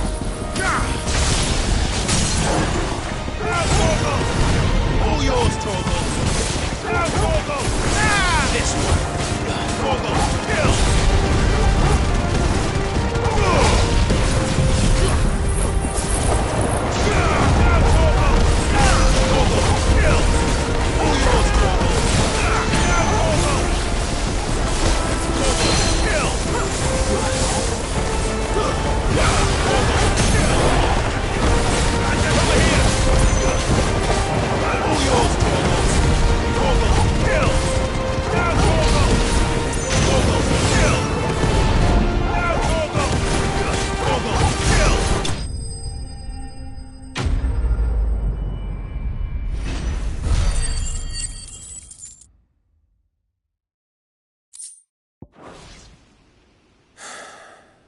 If only we'd arrived earlier.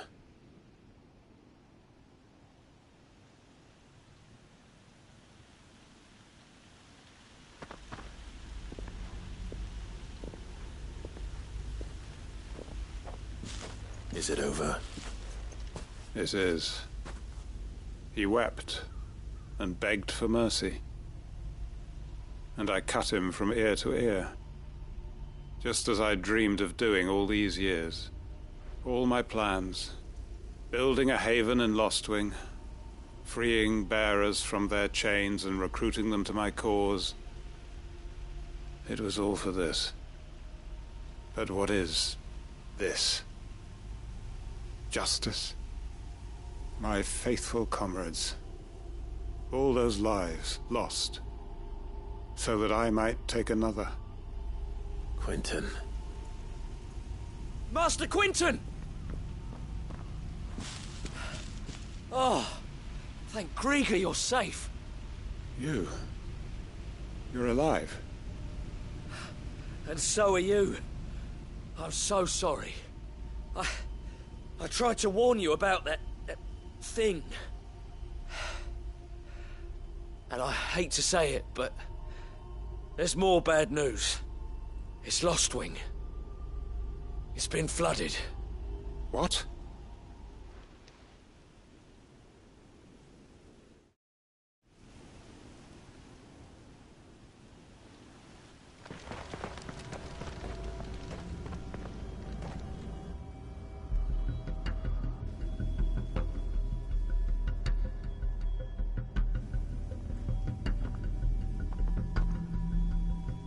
Lostwing. My Lostwing. And look who's here. They must have stolen in after we left, just before the flood struck. What if there are still people in there? Don't be a fool!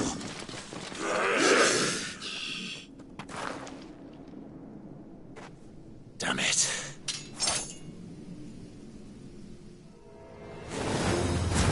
Quinton's not going to last long in there.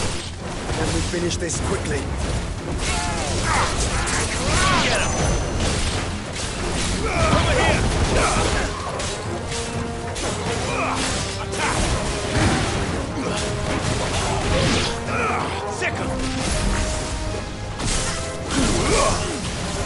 Over here! Get him! Now, Torgal! Torgal, kill! All yours, Torgal! Torgal, kill! Now, Torgal! Torgal, kill! Go!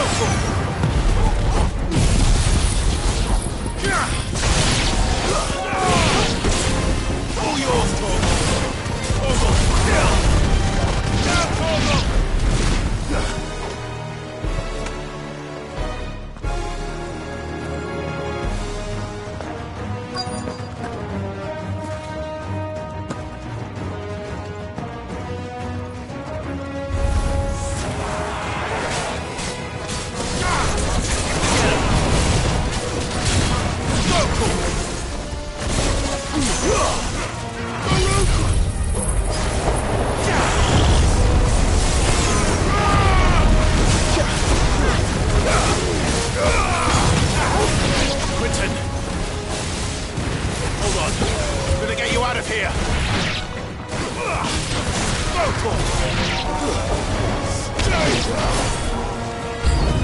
Get him!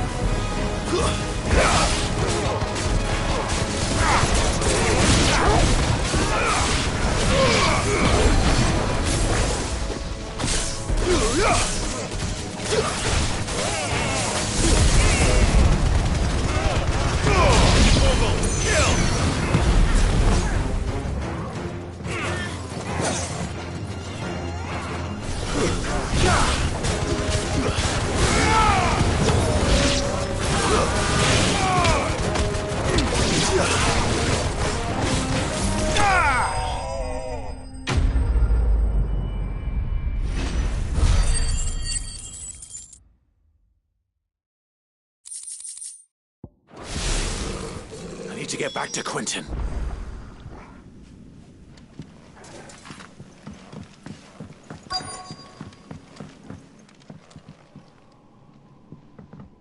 Quentin! Quentin! Look at me! Thank the Founder. He hasn't turned. I'm going to get you out of here.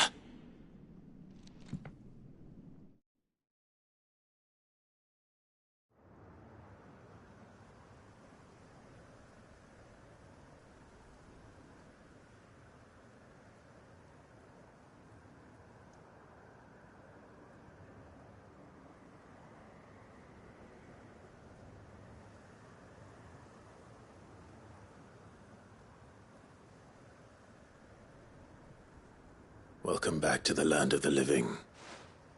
Is Lostwing? The flood has filled the valley. I see. Then all is at an end. A strange way to achieve one's life's ambition. No, Master Quentin. Save your strength. Why?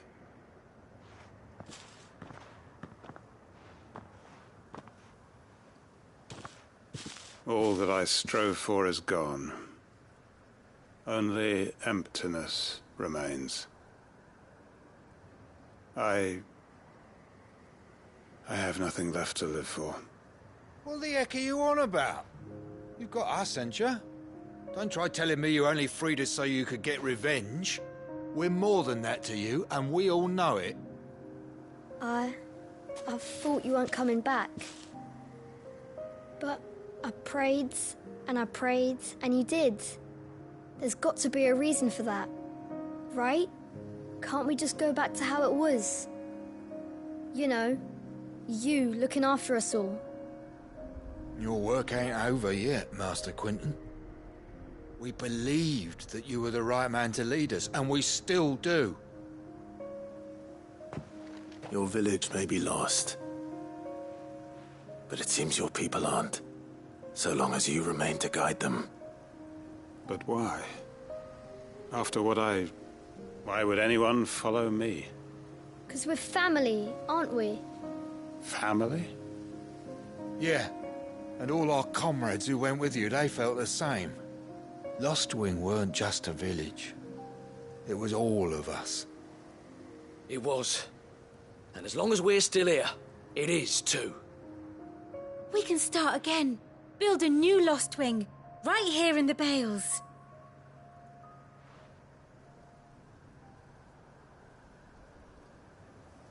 A fresh start. One life ends, and another begins. Why, just a village. We could build towns. A nation, even. What's to stop us? That's the Master Quinton we know. Please. I am nobody's master. Quinton will suffice. After all, we are family.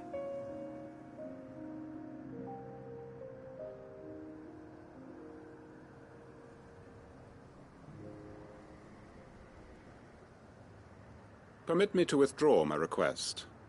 I will no longer be needing your help in looking after my people. I'll pretend you never asked. But you must be rewarded for your efforts on our behalf. You saved my life twice over. And more besides. A bottle or two of your finest red will suffice. Of course. Nothing but the best. And I have a feeling that this year's vintage will be the finest yet. If you don't mind waiting, that is. I look forward to it.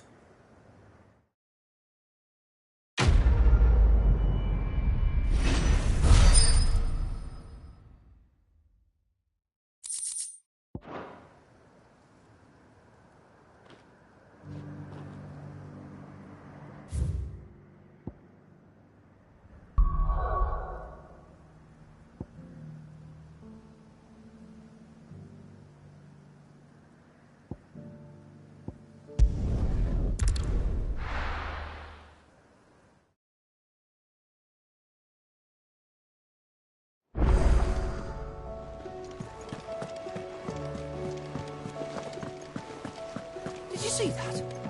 Tell me you saw that.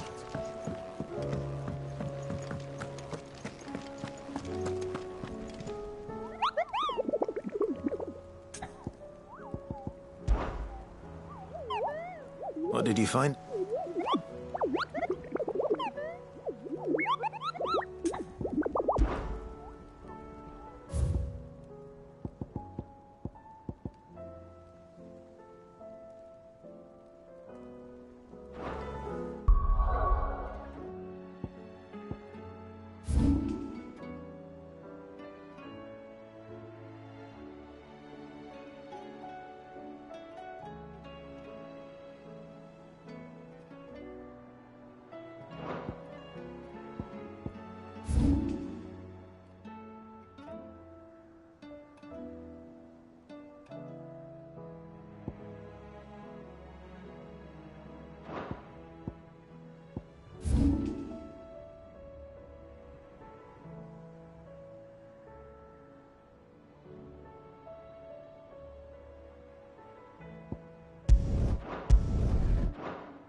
Sounds like thunder.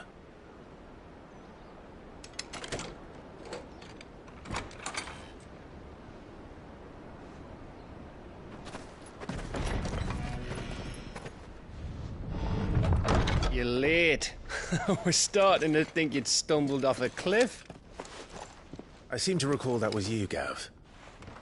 Good to see you. Any trouble on the road? Nothing we couldn't handle.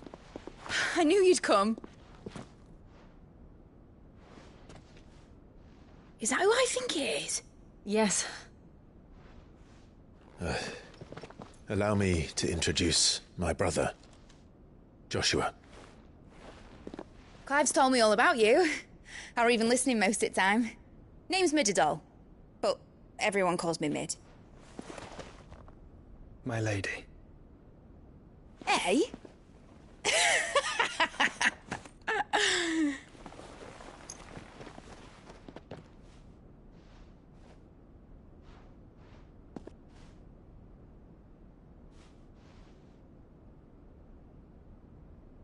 My boy.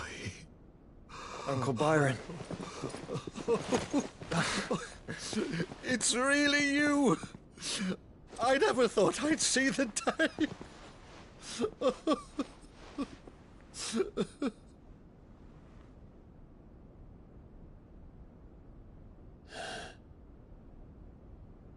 So these Akashic are being controlled?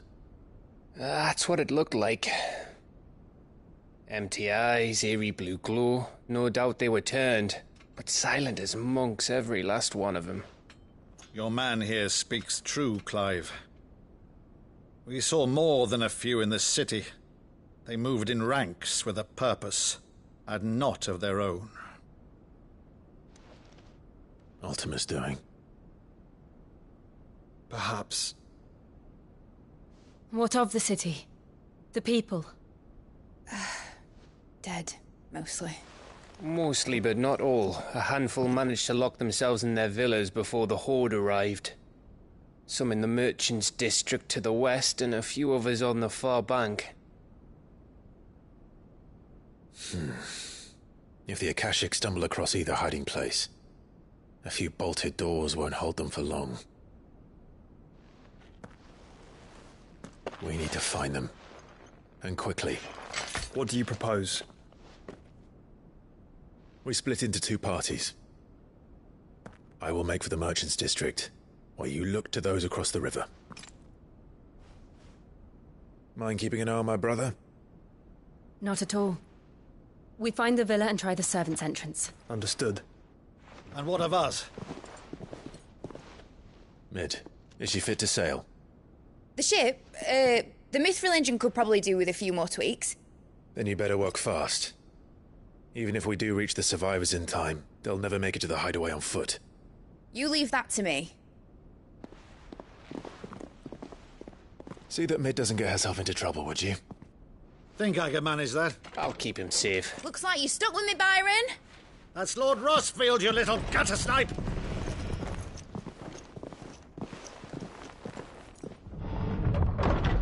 Shall we then? And you keep Clive safe. Be careful. Both of you. You too.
All right, Torgal.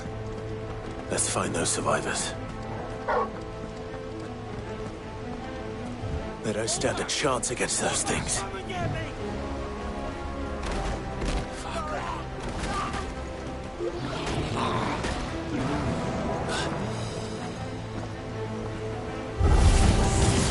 They've been routed.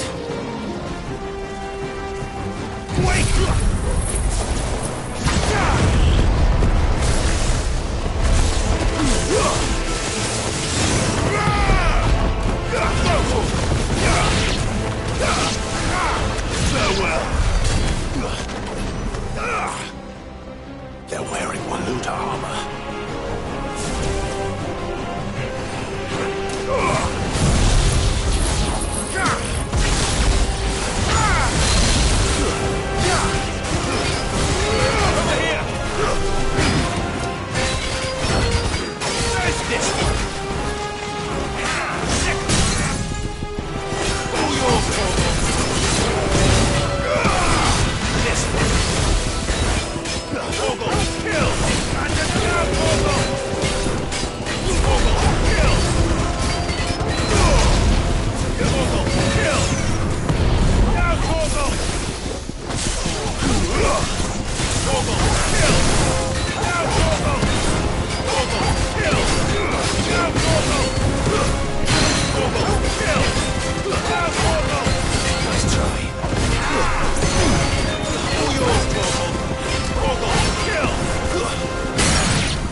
What happened to the Royal Army?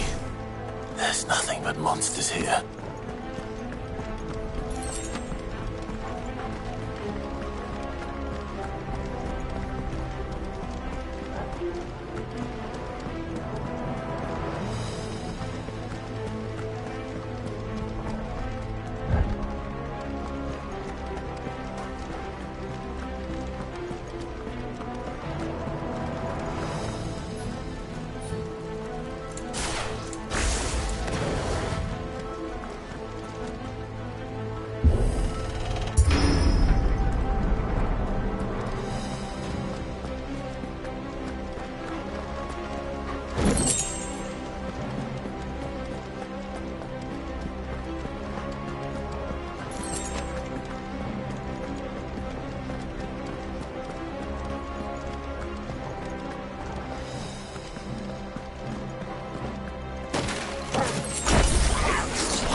This one.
Sounded big.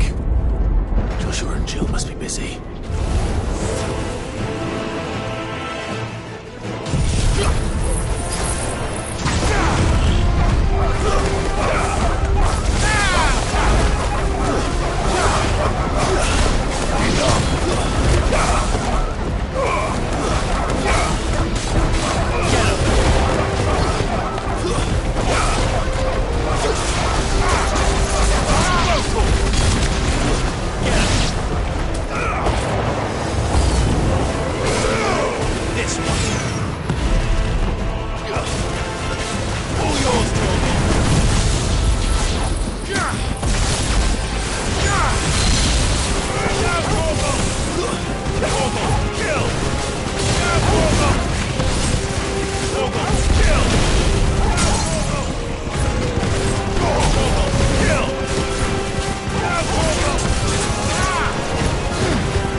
There may still be survivors inside.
You've caused quite the commotion.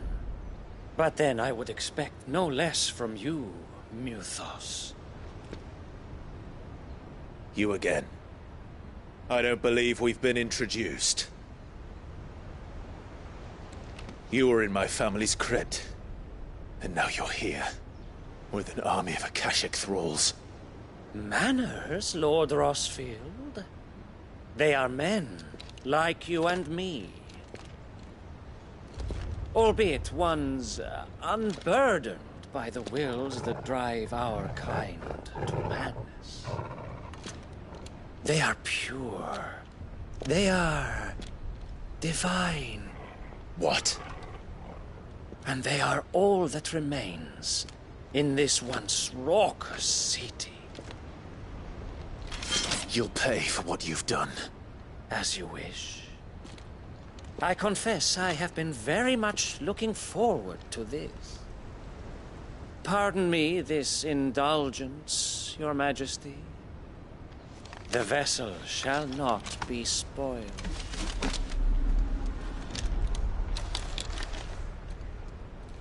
I am Sleipnir of House Harvard, and you will yield. Or not. As long as you don't hold back.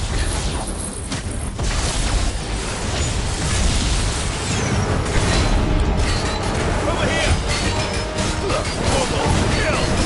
All yours, Torgal! Torgal, kill! Now, Torgal! Torgal, kill! All yours, Torgal! Now, Torgal! Torgal, kill!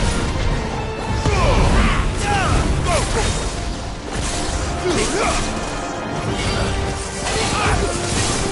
Torgal, kill! All yours, Torgal! Torgal, kill! All yours, Torgal! Now, Torgal! Torgal, kill! All yours, Torgal! Torgal, kill! Now, Torgal! Now, Torgal! Torgal, kill! Get him! Now, Torgal! All yours, Torgal! Torgal, kill! All yours, Torgal! Good old trick.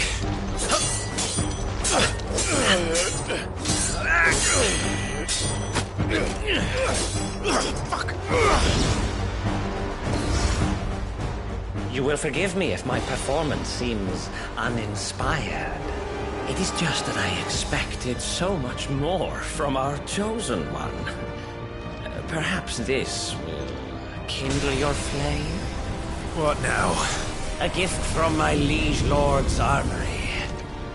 Gungnir. Watch closely, Muthos.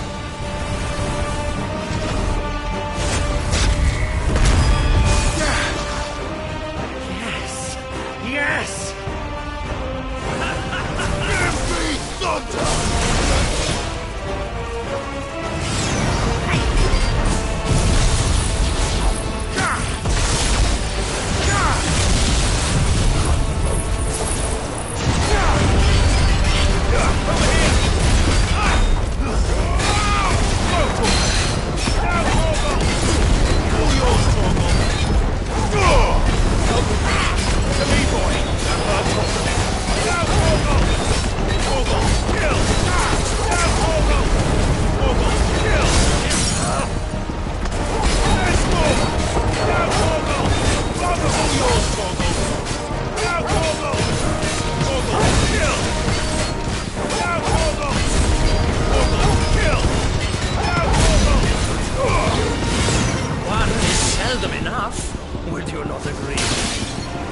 Actually, I wouldn't.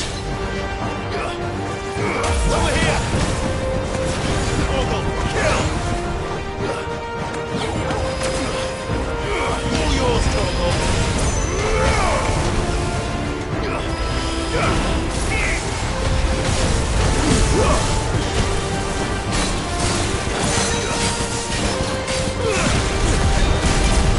All yours, Torgal! Torgal, kill! All yours, Torgal!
vessel is strong. My liege.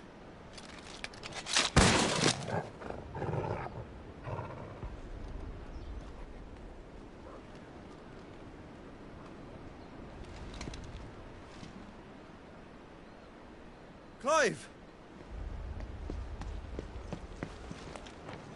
You're all right. As are you, I see. We are, yes. I'm sorry, but we couldn't save them. It was over before we arrived. Well, you did what you could. I fear we were all too late. What's wrong? Nothing. I hope.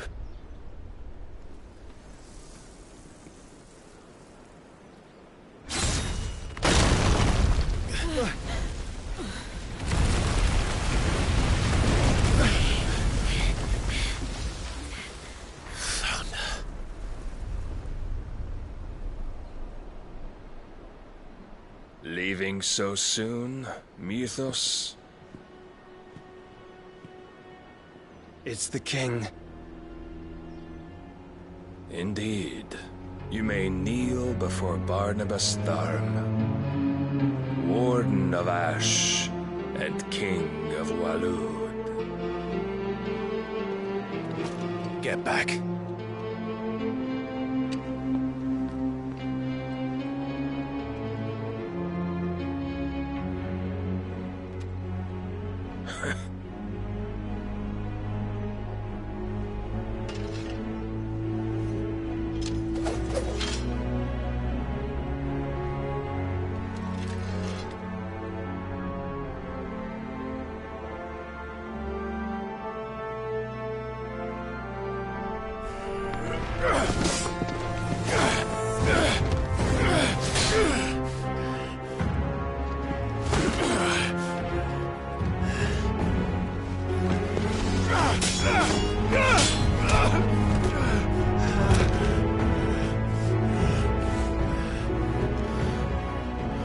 Wild and impetuous.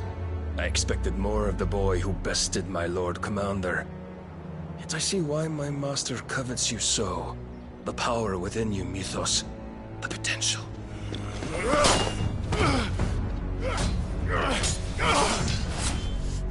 Stop calling me Mythos. But Mythos is everything. The cornerstone of all creation. The Lord's vessel. Your purpose. My purpose?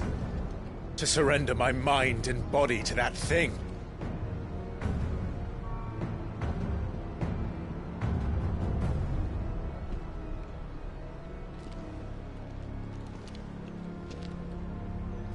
No, Your Majesty. My purpose is my own. I made a promise to my friends, to my people. And nothing is going to stand in my way. You would allow this delusion of free will to bar your path to greatness? Truly, your volition is a cancer. One that must be excised.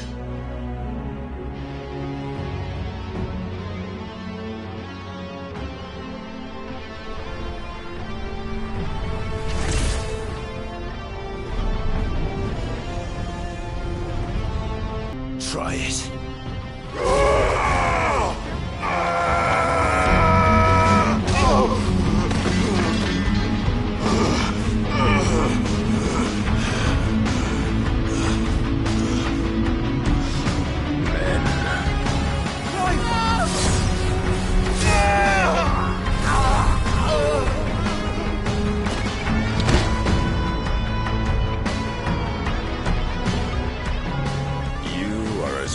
As all the rest. Joshua!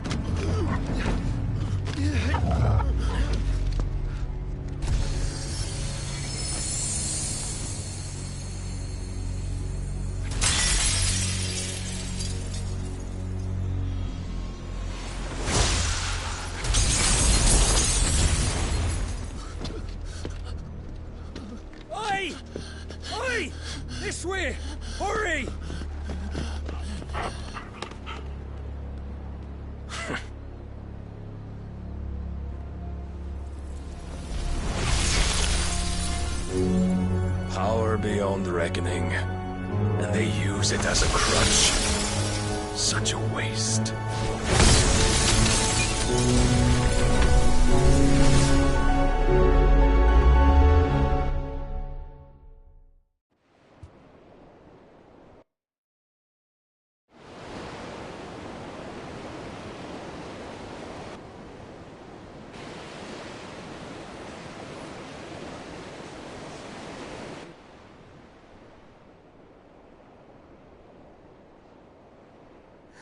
Will he be all right? The phoenix can mend flesh, but the spirit must recover on its own. I'm afraid the rest is up to him. This place is remarkable. Outfitting it must have been no small feat. But why go to such trouble? That beauty's belly's filled with wonders the world ain't ready for. If the guilds caught wind of what we were up to, they'd all want a piece. All right? And how is he? Do not blame yourself. He was barely breathing when you brought him here. We would have lost him if it were not for you. No. Barnabas may have severed nigh every sinew in my brother's body. But he made certain the wounds were not fatal. Nigh every sinew? Allow me, your lordship. Don't know what I was thinking, putting you to the trouble like that. 'Tis no trouble carrying comestibles to my ailing nephew. I know, but you've already done so much for us. Pouring your gale into the hideaway and now the ship. I don't want to take the piss. You risked your life. And for what? Some girl you hardly know. Why'd you do it? You got mad or something? I wouldn't go that far. Clive! You're awake, my boy. Oh. All I want to do is help. And the world won't save itself. It was Sid. Your father, who taught me that. Sounds like him. Don't you dare do that again. What of the Royalists? Fucked off, the lot of them, along with the galleon. With the king on board, no doubt. The Iron Hair wouldn't sail without him. Clive.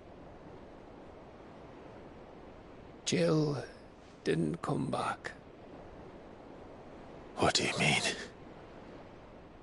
She kept the king busy while the others dragged you out. It's all right, Mid. Jill is fine. The ether of her icon endures. And as long as it does, we can be certain she is alive.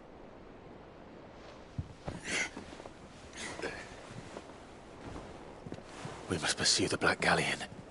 Jill will be with the king, I'm sure of it. Well, good luck catching him, because my ship's going nowhere. It's the Mithril engine. She's got a kick like a wild chocobo and a mind to tear the hull in half. But do you have an idea? Well, of course I do. My dad'll have seen this coming a league off. If I had his old writings... If you had his old writings, you'd be sitting under a fuckload of rubble. The ones Otto didn't save anyway. I suppose he might still have a few pages in his stores. We'll have to hope it's enough. Do what you can to ready the ship. I'll speak with Otto. In your condition, you really are mad. Perhaps. But the world really won't save itself.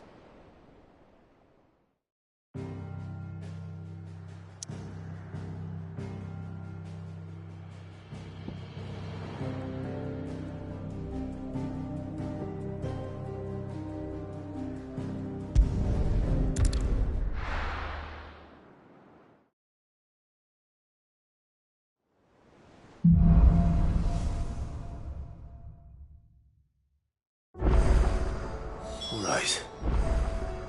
Gav said that Otto might know something.